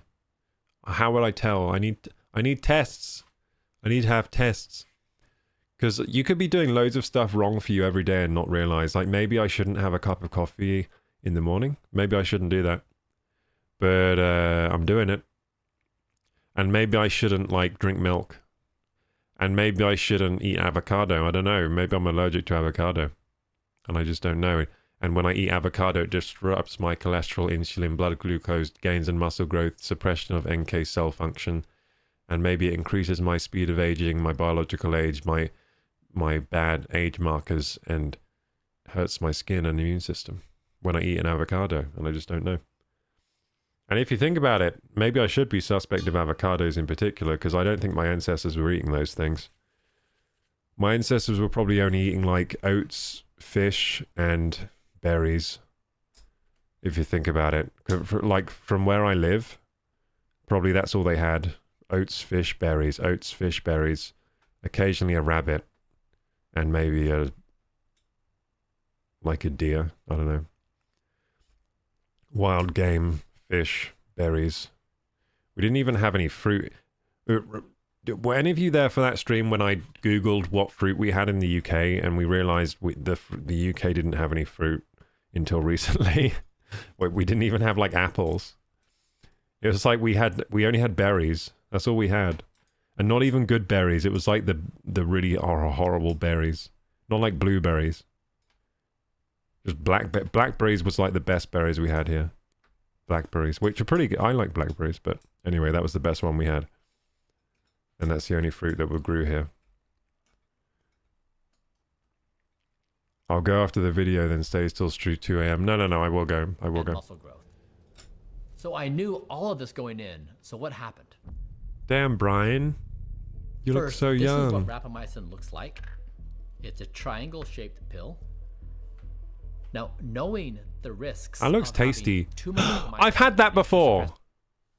Smints. So Smints is the same as rapamycin? Wait. You ever had these? I never knew a Smint is the same thing. Triangle. See? Little triangles. I used to eat loads of these. Man, I'm hungry now for these. They're good shits. Good little shits. I like Smints. Did I like Smints or did I just like the container they come in? Because remember the container, you press it down. Have you had these? You press down the container and it pops out like pop. It's like, would you like a Smint? And it like pops out 2 little Smints. Yeah, I think I just like the container, to be honest. The mint themselves weren't that good. Actually, no, they were pretty good. They're tiny. They're tiny ones. They're really small. What a good grift selling these. It's just like, what is it? A tiny cube of sugar, minty sugar. And you sell it in a little thing and everyone buys them because they're dumb. I bought these because I was dumb too. Vitamin C in this one. Ooh. Good. Then we get our vitamins and we get Smints. Anyway, yeah, he's eating... So Smints make you younger, apparently. Like, this was definitely a Smint. Same... See? Smint. Yeah, I used to have those. I take my triangles to stay young. Mm-hmm. You shouldn't eat avocado because they're disgusting. No, just work. They're delicious. You probably never had a good avocado. They're delicious. Anyone ever had Flintstones chewable? No, I think that's more of a US thing. We didn't have those over here. I never really had chewable vitamins. I've thought about buying them as an adult before, chewable vitamins, but when I look at the ingredients, I'm like, this isn't healthy. Like, the chewable vitamins, they're not healthy, so why am I buying those? Because they may as well buy a sweetie. Because they do the same thing, it's just sugar.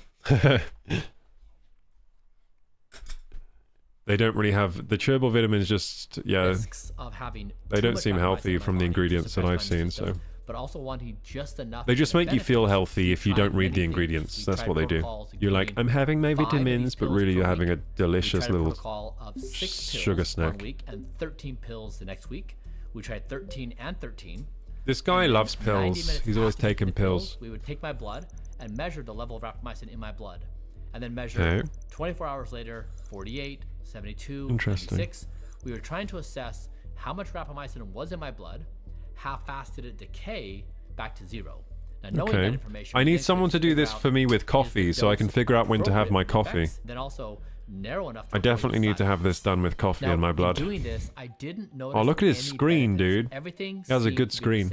I did, however, notice side effects. For example, I'd have cankers in my mouth. Oh, gross. A wound wouldn't heal fast enough. Gross. My blood reports show that I had cholesterol disruptions. So, how do your wounds heal? Because when I remember when I was growing up, I went through a phase of very slow wound healing. When I was growing up from like ages like 12 to I think 15, I had like the slowest wound healing in the world. I'd like cut myself and then the cut would just stay on my arm for like a year. It was really bad. I don't know what was going on. Then now I have really fast wound healing. But for a few years there, slowest. Really slow. I don't know what's going on with me back then. I think maybe probably dietary related. Maybe I was probably not getting enough vitamins and protein and stuff. Then maybe I improved my diet later. I don't know. Of course, spiked a little bit. And then perhaps the thing that was most painful for me, it increased my resting heart rate, which, as you know from watching my videos, it is the most important biomarker I track every single day because it's the most influential thing determining my sleep quality. Okay. Now, these side effects continued for several years, but again, I have pretty low resting. What's my resting now? It's 54 right now. I'm not even resting. I'm streaming. My streaming heart rate is 54. That's pretty good. To make the trade-off for the how low was his? determining my sleep track every single day. Oh, look, 57. Get out of here, Brian. You need to be like me. Because it's the most influential You thing. need to get healthy like me. Quality. Now, these side effects continued for several years, but again, I was willing to make the trade-off for the potential longevity benefits. Now, of course, in Blueprint, we are doing... Choke on vitamins, no need to worry about deficiency, as they will kill you anyway. Ah, what are you talking about? What are you talking about? I just got cramp in my stomach. That was hurt. I mean, painful. So with that in mind, we decided to test Star vitamins. rapamycin. And sure What enough, shape shall I make without it, chewables into? Wait, you can make your own chewables? Oh, you're going to make your own chewable vitamins. Dude, you could make a lot of money doing that if you really wanted to. If you made chewable vitamins that tasted real good but was super healthy for you, that had everything, and you could show testimonials and like studies of like, this person took my chewable vitamins for 1 month and now they are the healthiest person in the world, that kind of thing, then people would buy them. But you got to get them taste really good and also zero sugar. Like they got to be sweetened with like stevia. But I don't know how you're going to get the stevia without paying. Like, that's the problem. Stevia is expensive. You got to steal the stevia. You got to find a source of stevia for free. I don't know how you're going to do that. Then you can make your business. You got to find a drum of stevia. Like, you know, like Breaking Bad where they source the materials. You got to do that. That's the only way. Otherwise, you're going to need a large investment. So maybe you could find a large investment from someone like, I'm starting my vitamin company. My blood glucose dropped, my cholesterol corrected, soft tissue infections went away. The side effects were in fact from rapamycin.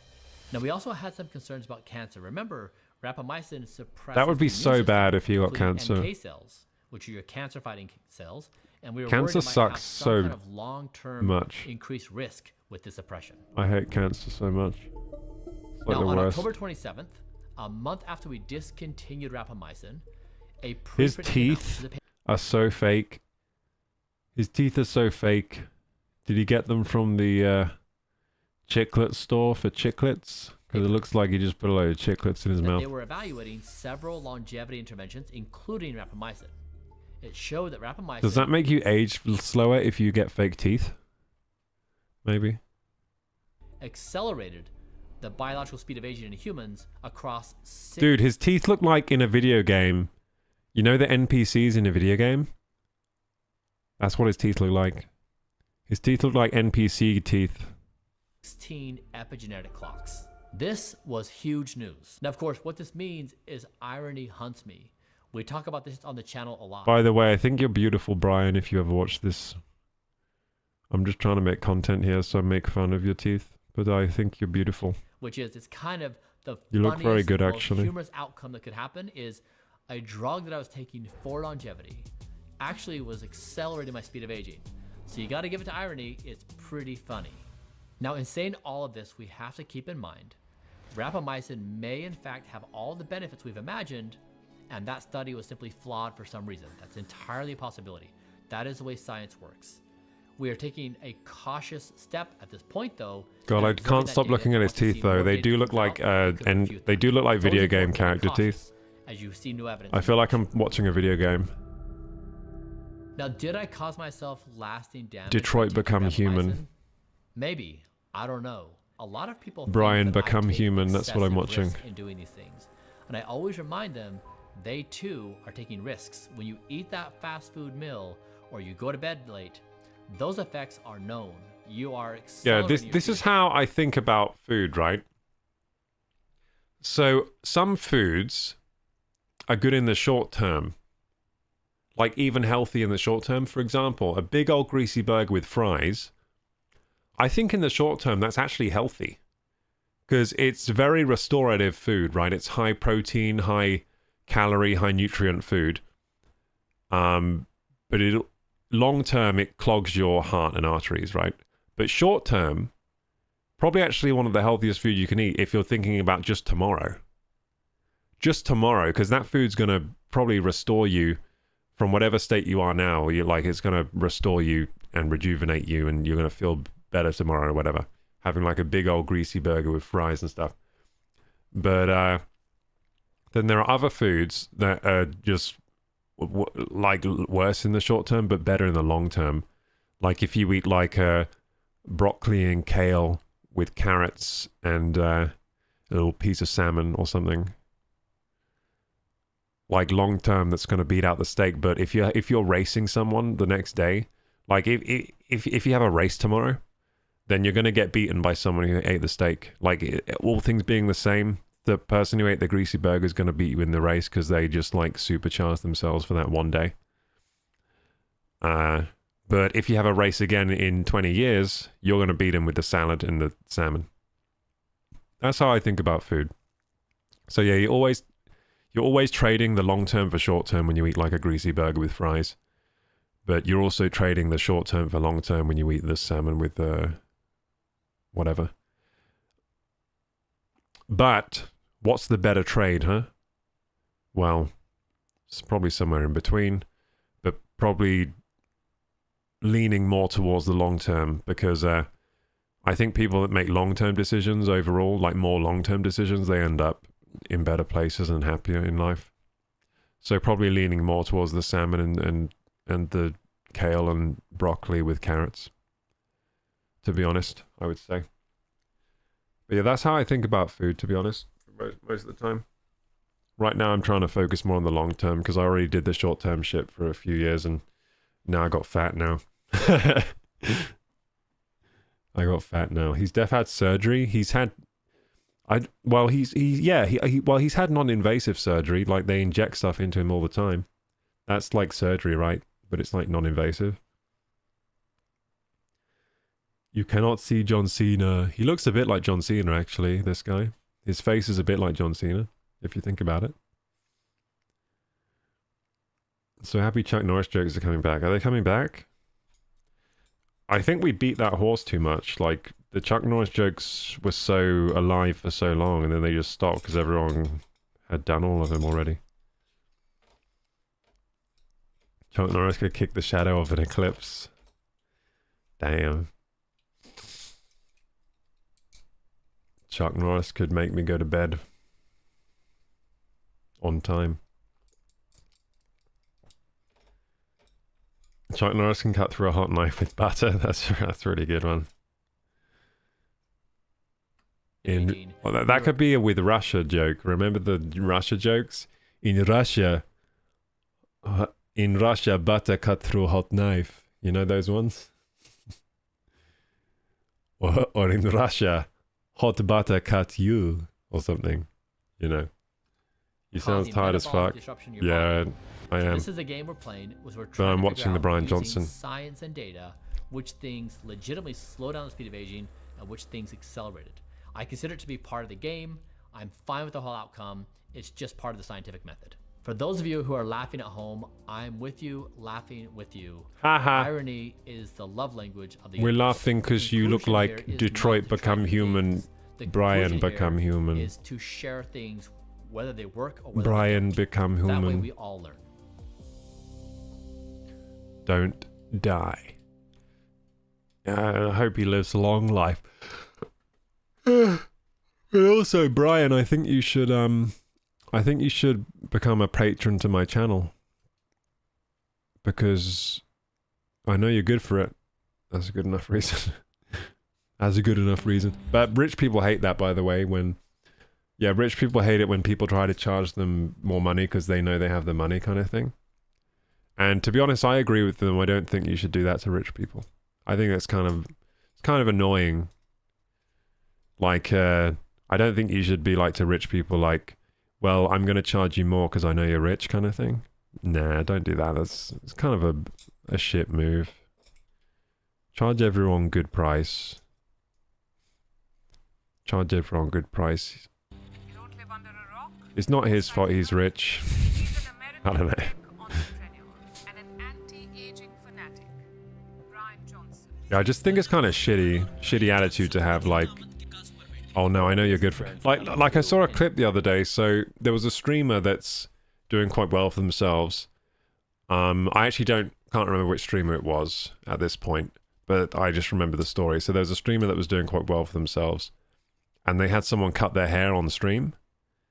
And after the haircut, he was like, he was like, damn, you like lined me up really nicely.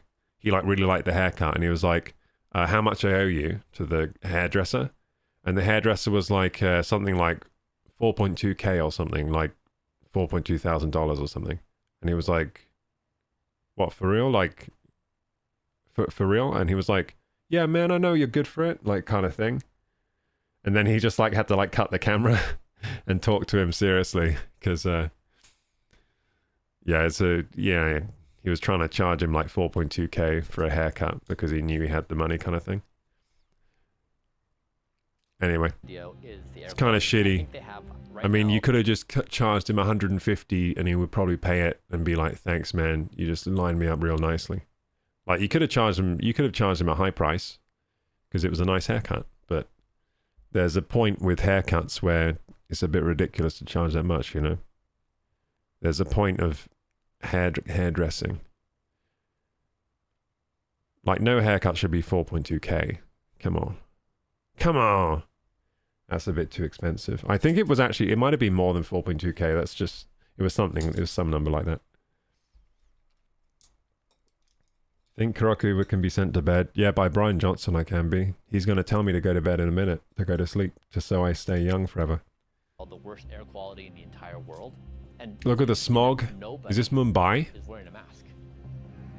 No one's wearing a mask?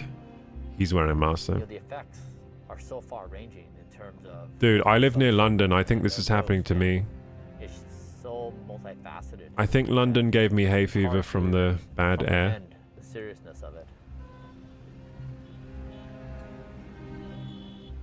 We want to get many people of the country to... Does your ear do this when you wear the mask? His ear is like flopping over a lot. I don't think my ear does this. I think my ear stays pretty strong. Is that because his ears are older than mine? Or like what? Why is that? Or his mask is too tight around his ear? 5 days. Or maybe my ear does do that and I just forgot. I don't remember my ears flopping over like that when I put a mask on. I feel like his ears are really flopping. Damn it, he looks younger than his son now. No, he doesn't really. I haven't slept in a long time. Poorly rested, but also I was very concerned about the air quality here. Like, it's awful. It's like in the middle of a fire. Damn, it's like in a fire. It's like smoky. Like, we were gonna call the trip off a week ago. So they're in Mumbai. I was told that this hotel had... Wait, who's this girl?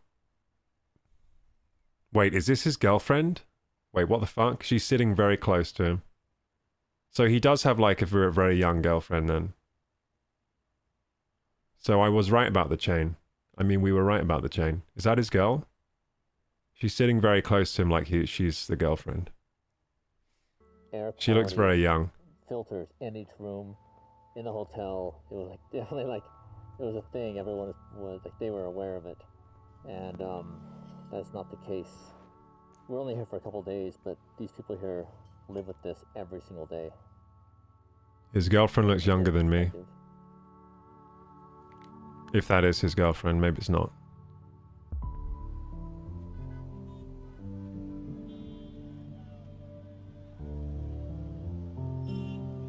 Brian, welcome to India for the first time. What is the one thing you're looking at more than anything? So I think he's in Mumbai, right? Did they show it in Mumbai? I heard Mumbai has really bad wealth inequality. No. I heard that from Gary's Economics. He was saying Mumbai.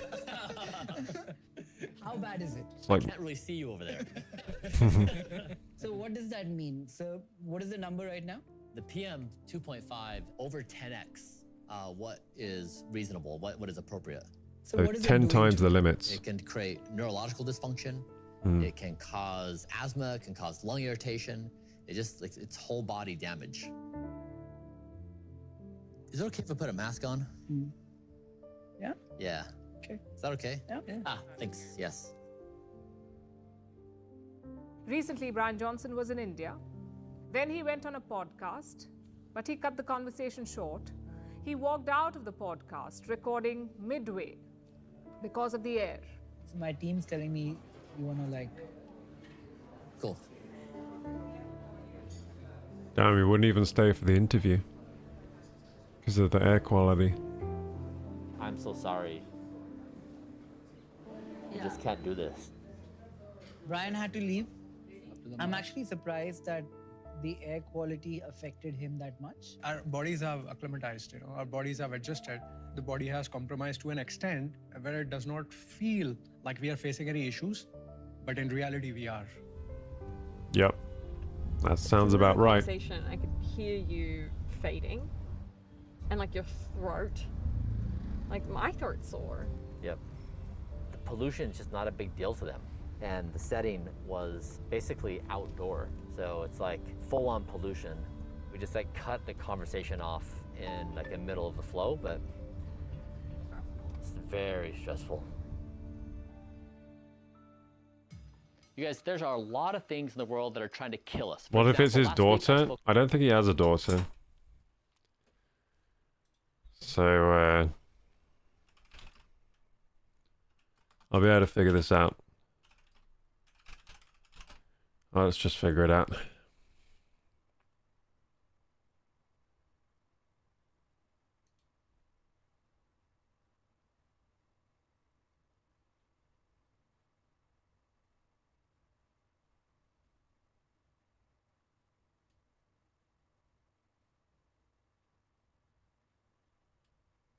People think it's his girlfriend, but he hasn't said anything about it. It's his assistant, right? That girl's his assistant, but people are pretty sure it's his girlfriend.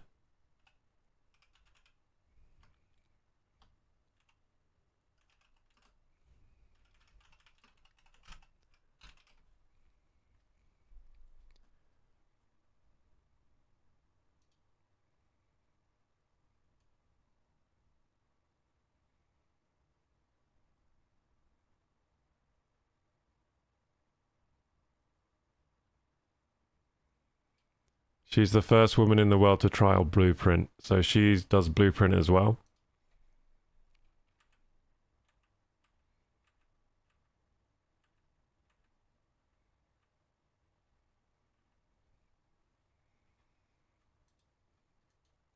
And her name is Kate Tolo.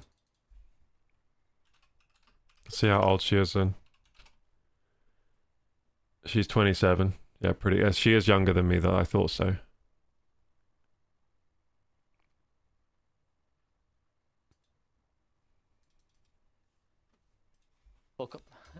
So people suspect she's his girlfriend because of how they act in the videos, but no, he's not public with his relationships or anything. You can just feel and taste the pollution. It's really intense. For context, we have this app that basically shows what the air quality is like in Mumbai. She was sitting close for an assistant. Yeah, she was sitting like it was his girlfriend, like. The Don't Die clinic in my opinion. California is immaculate. But maybe they're just really close friends. Food. So coming here is like the maybe they're just like family at this point. I don't know. We were trying to figure out because that can happen too. In India and talk about Don't Die and Blueprint, and still limit the amount of damage that's done. And so we have an air quality device here. So this is really comforting to know that the conditions in this room and all of our rooms. So how would you feel about the air quality? Do you think? I think so. If I went to Mumbai, I would just tank the air quality. I think I wouldn't be like scared and putting on masks and shit. I would just kind of accept that it's gonna hurt me, but I would just like enjoy the place, I guess. If it can be enjoyed, can Mumbai be enjoyed? Probably. You can probably have nice food there and stuff. I think he's being a bit of a baby about this. He's like, the pollution is so bad. We're doing 3 podcasts. But yeah, it is bad. Like, they should fix the pollution. Like, they should fix it. They should definitely fix it. For sure. Today on our show, we have. But look at all these people. So sorry about the air quality. You have ignited a very interesting thought in me that this is not normal. Oh yeah, my eyes. No, it's not. Like, your room is smoky. That's weird. I was wondering whether you are missing some other. It does look like everywhere is hazy. I think you are fighting against nature, and I don't know why. I'm going through the emotional reconciliation. You're fighting against nature. I don't think he is. People not leaving totally satisfied. He's trying to figure out the best way that nature works. No, he's trying to... Let me put this in a better way. I don't think he's trying to fight against nature. I think he's trying to find the optimal conditions for nature to kind of thrive in, like for our bodies. That's what he's doing. Like, who says it's natural to be breathing in smoke all the time? That doesn't sound right to me. Who thinks it's natural that we should eat things that hurt our bodies in a very measurable way? Probably not natural. Or it's probably not, it's definitely not optimal. So yeah, I don't think he's trying to fight nature, really. We've done so many things today. I mean, he might have a... Maybe this is just all underpinning a fear of death he has, I don't know. Is that none of us want to die right now.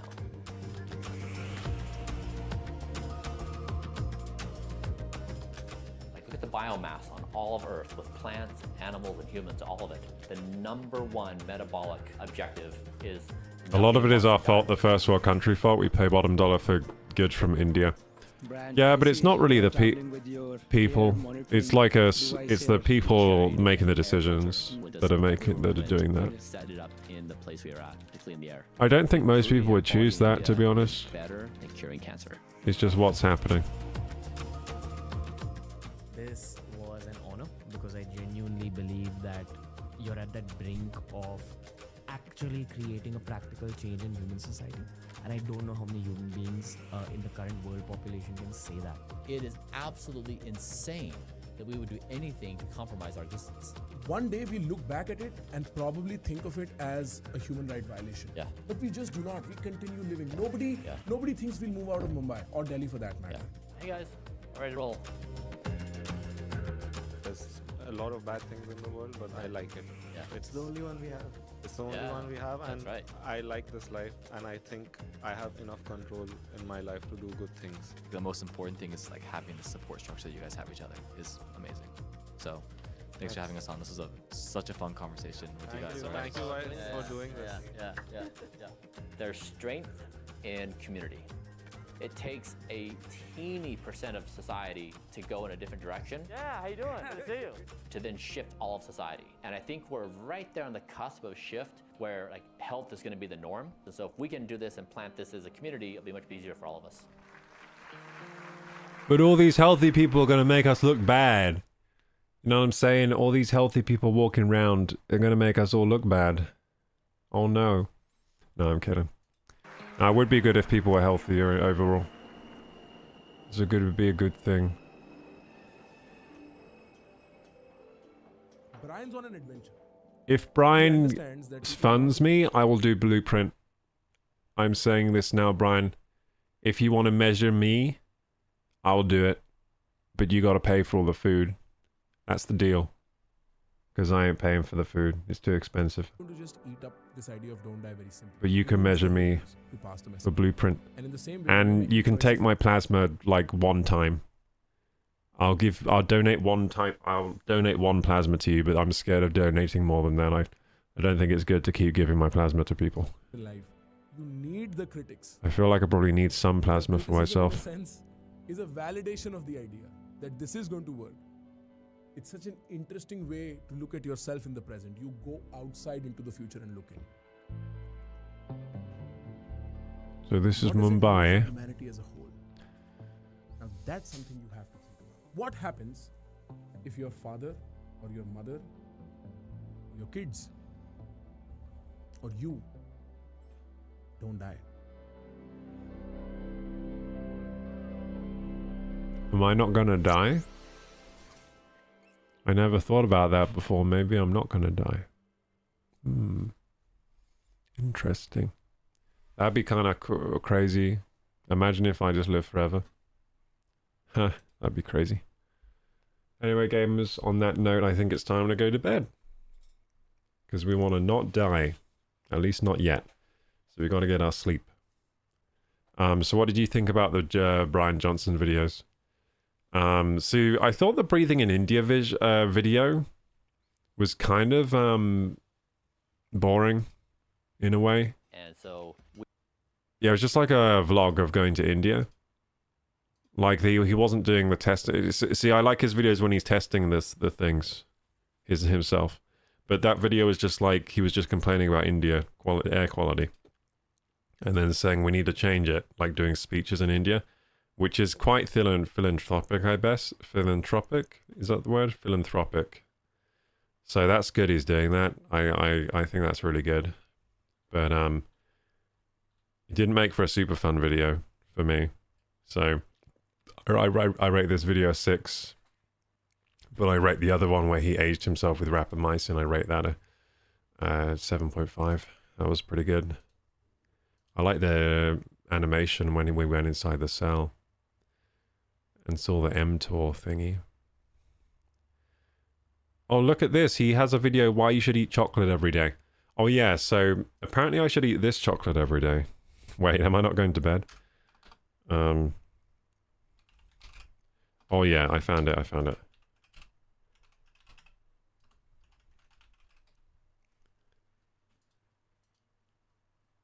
So yeah, this chocolate is meant to be good.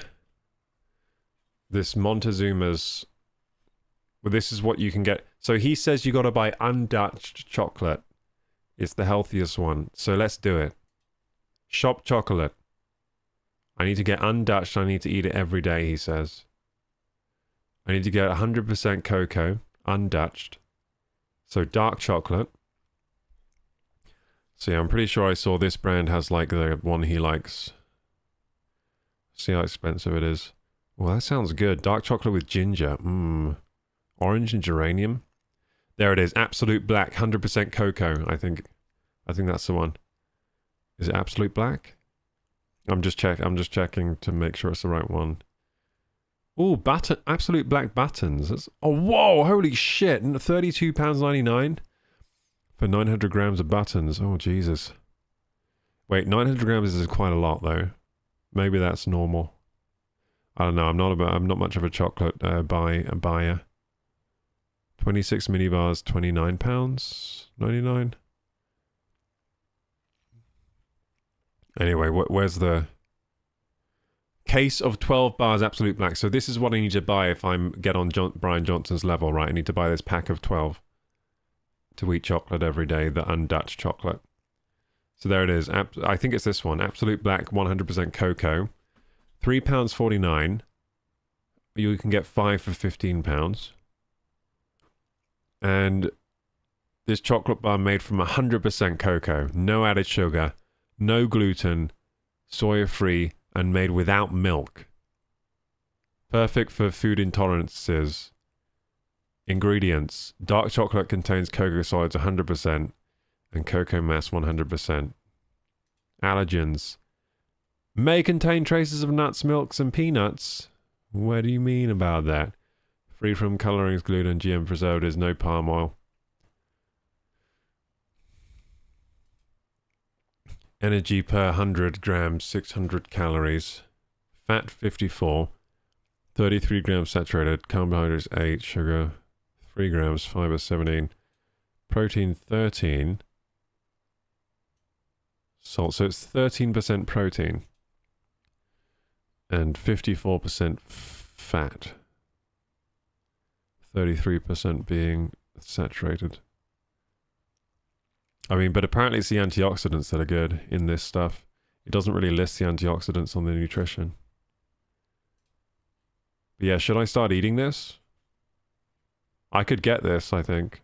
Well, I can just order it. Like, it's not too... Like, how much am I supposed to eat? Oh, you need to ask Brian. How much am I supposed to eat, Brian? How much chocolate am I supposed to eat, Brian Johnson? I like chocolate, so I'll probably enjoy this. 1 tablespoon of cocoa powder daily. 10 grams of cocoa powder daily. That's not very much. Wait, 10 grams. So so I can just eat 10 grams of this a day. And then I'll be like Brian Johnson, like super young or forever.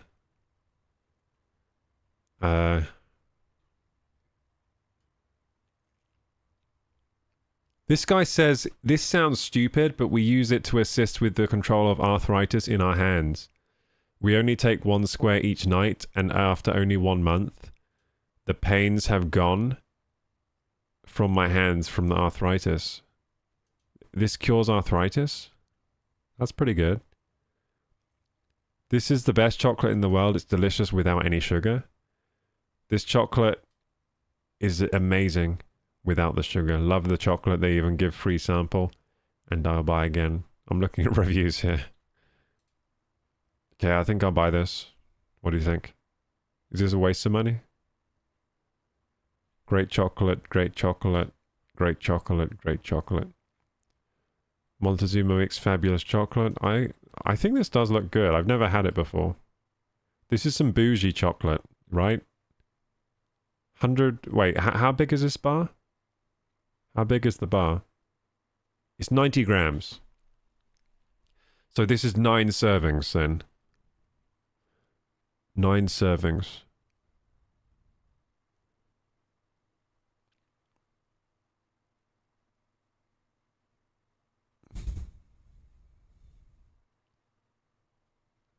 So 4 times 6, so there's 24 squares. So 24 squares divided by 9. How many squares do I have? Oh no, it doesn't divide properly. So I have to have 3 squares a day. It doesn't divide. So 9, yeah, 10 grams will be 2.66666 reoccurring. So I need to have 3 squares a day. I could stretch the budget, maybe. Could I? No, I don't know. Do you think it would make me healthier or not? I can't decide. Chocolate can't make me healthy, can it? Maybe it can. How many calories is that? That's a good question. So it's 60 calories about. Well, it's actually 90 divided by 24 times 3, right? So it's 11.2 grams, and then you times that by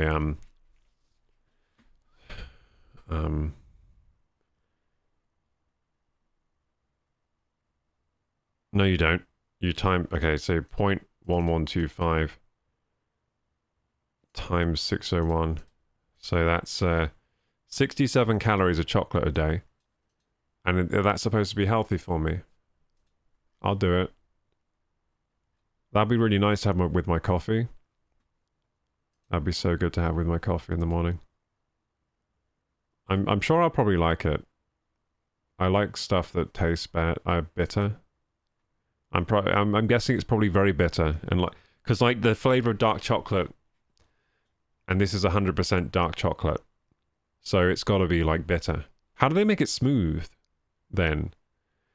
How do they make it smooth like that if it's 100%? I wonder. Anyway, are you selling the chocolate, Thera? I call bullshit on arthritis. You know what? I think diet is way more powerful than people think it is. If you completely change how you eat, then in a month later you'll feel really different. That's what I found anyway. So, I think maybe like, how much antioxidants are actually in this? Because if it's a lot, then I could totally see that doing something. I think cocoa is very rich in certain things. Like, isn't it rich in magnesium? I bet it's rich in magnesium. So let's Google this actually. Chocolate, magnesium, dark content. I'm bad at Googling when I'm tired.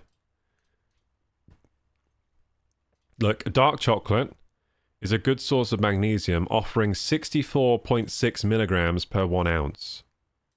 That's a lot. 64.6 milligrams for dark chocolate with 70 to 85% cocoa. So this is 100, so this is even more powerful. This is basically like a vitamin pill. 64, because isn't the RDA for magnesium like 300? So you're having an ounce of chocolate and you're getting 64.6 milligrams. That's pretty good.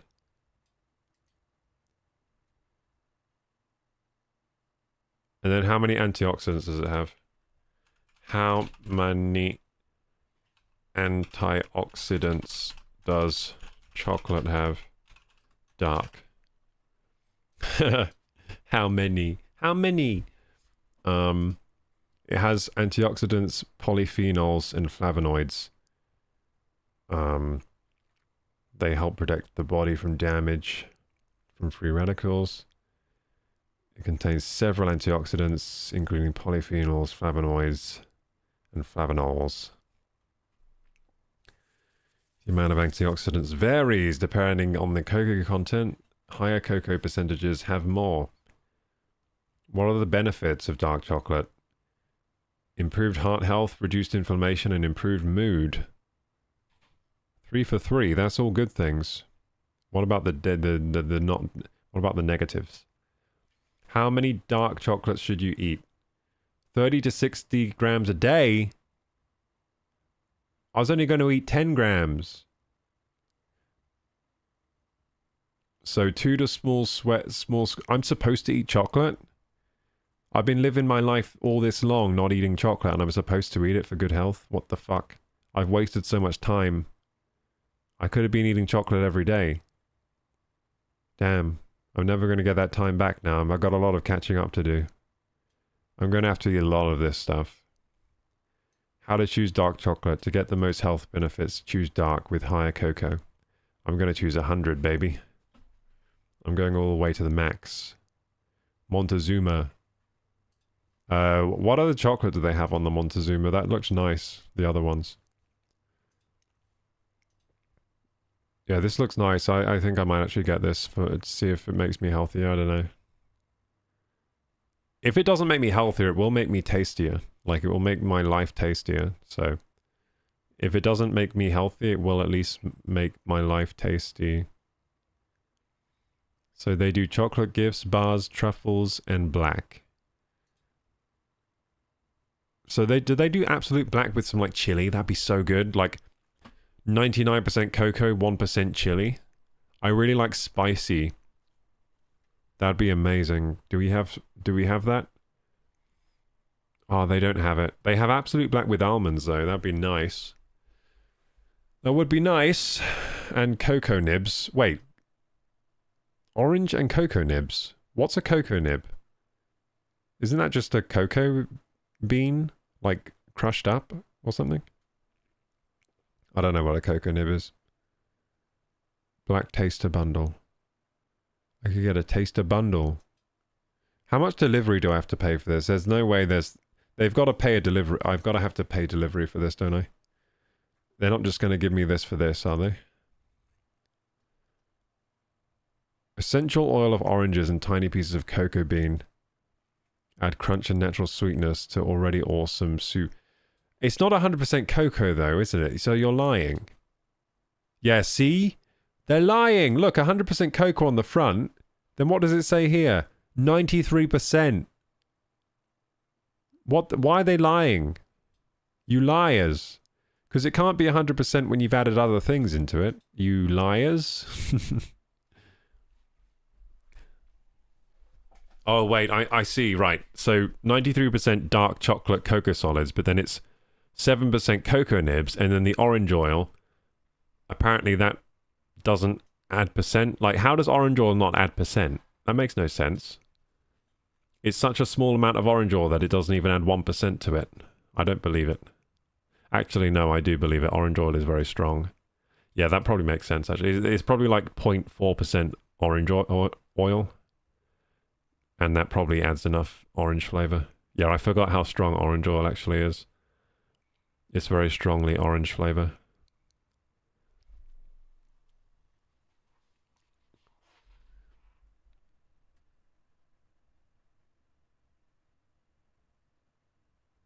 The best dark chocolate out there. I'm getting this one then.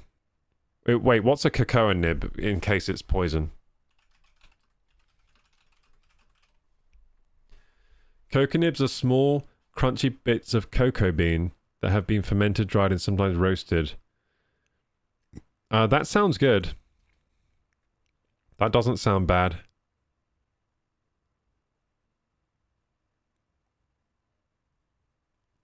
They're nature's chocolate chips.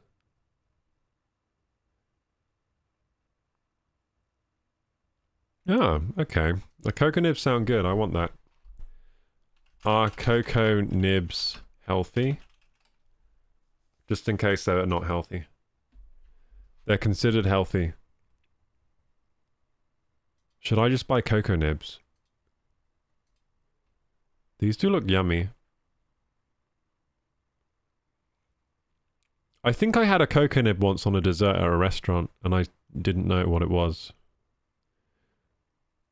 Yeah, I think I did eat this before. It just tastes like chocolate chips. Oh no, I had it on top of a porridge. That's what I had it on.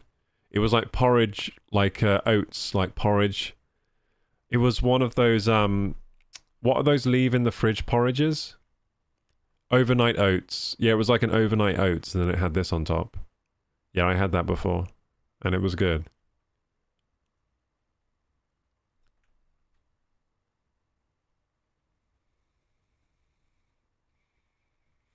The cocoa bean plant looks awesome. Look at this. Look at that. I want to eat this. I want to eat this. Yummy.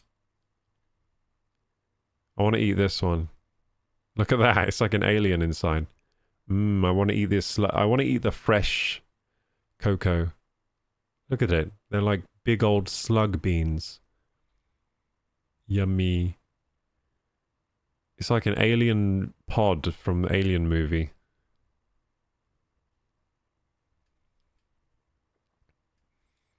Anyway, yeah, I'm going to order this chocolate. Should I order now? Yeah, we'll do a taste review. So, which flavor should I get, gamers? Montezuma's Revenge.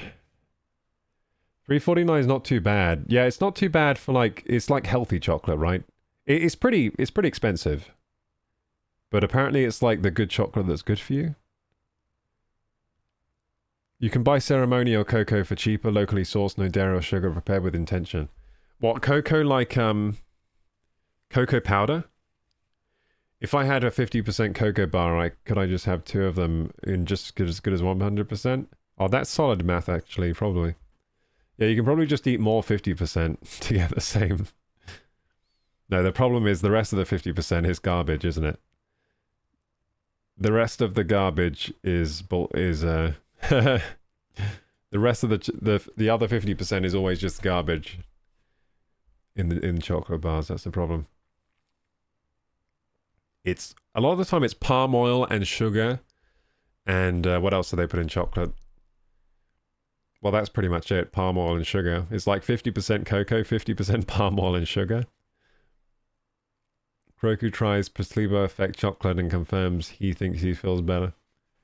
Yep. Buy my chocolate, be cured.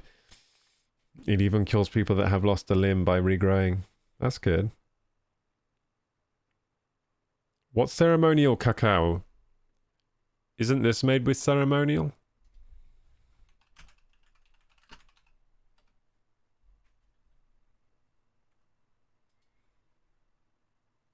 But will this taste like chocolate though? Uh-oh.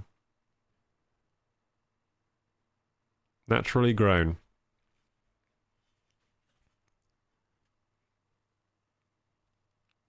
Gives you deep nourishment. Peruvian, 500 grams, 32... Wait a second.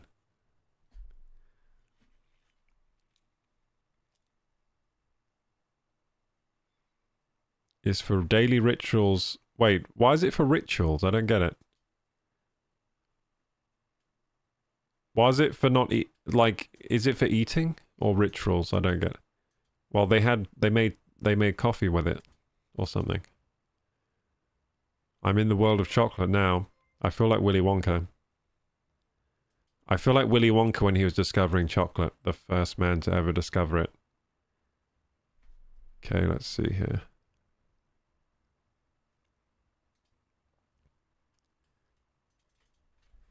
So why doesn't Brian Johnson eat that then? What is healthiest form of chocolate?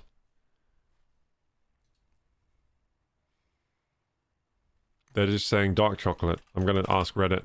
Reddit will know. It's dark chocolate with high cocoa percentage. I don't think anyone's on that ceremonial cacao shit yet. Maybe you're ahead of the curve, Petite Lolita. Maybe you should message Brian Johnson and be like, why aren't you eating this?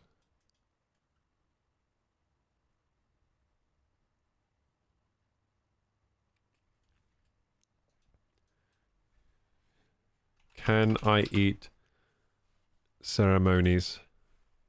Can I eat ceremonial grade?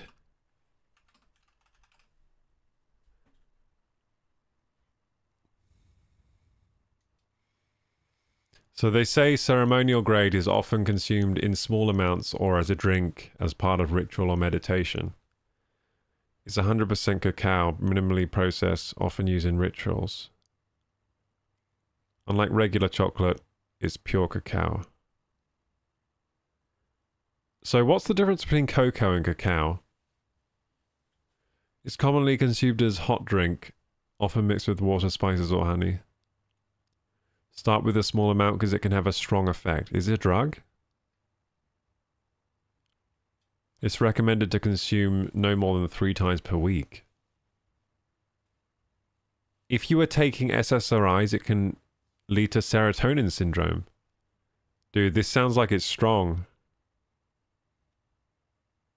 This is too strong.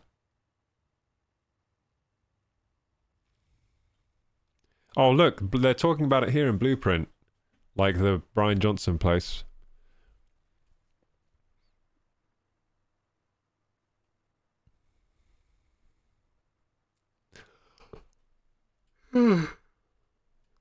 Apparently you should be careful for heavy metals with chocolate. That's sad. I don't like worrying about heavy metals.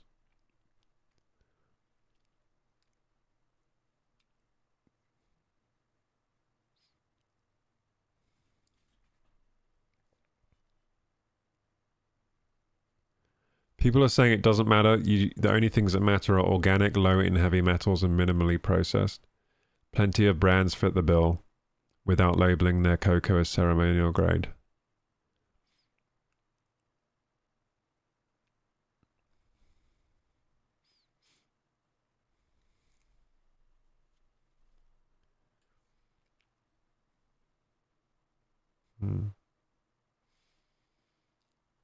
Ceremonial cacao has higher theobromine. Isn't theobromine like a stimulant?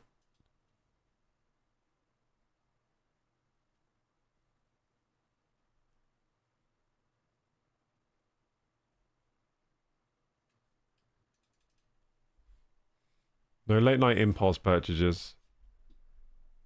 I'm not supposed to get any chocolate? I thought I was supposed to get chocolate.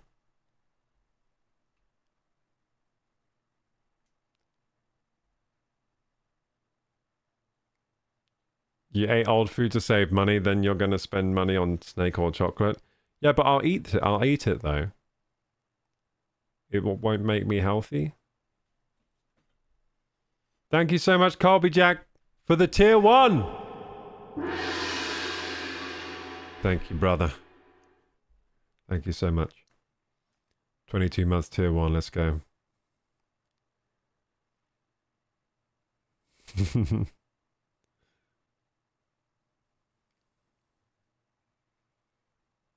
Try to sub with a stop buying the chocolate.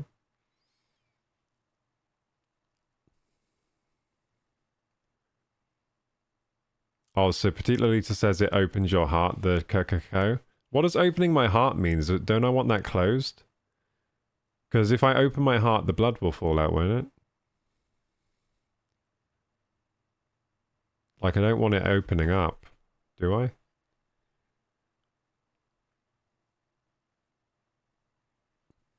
I wish you would just read the chat. I'm reading the chat.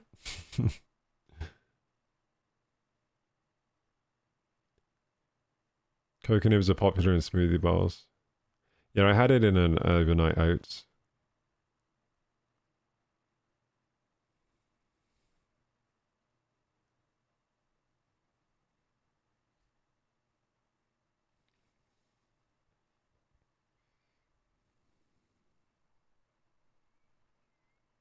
Have to sleep here. Thanks for chilled out stream. Thank you, Just Work. Thank you. You're all doing followage now. Hi, Luana, you've been beaten by Colby. Colby is the winner. Man's drunk on melatonin. Oh yeah, that's why I feel like this. Oh, I forgot I took that. That makes sense. Yeah, I should go to bed now then. Yeah, I took the melatonin pill and it's zonked me out like this. Ah. Yeah, I should have gone to bed and made use of the melatonin. I completely forgot I took that. Okay, gamers. Okay, it's good time. I mean, it's bad time to go to bed. Bye, gamers. I forgot I took the melatonin. That's why I stayed up too late. And I'll see you guys tomorrow. Have a good sleep and rest, everyone. Good night. Should we raid someone or is there... I won't raid someone tonight because it's going to keep me up longer. Good night, gamers. I won't buy the chocolate, don't worry. I'll think about it longer. I'll sleep on it. Then I'll buy the chocolate. Bye, guys. Bye.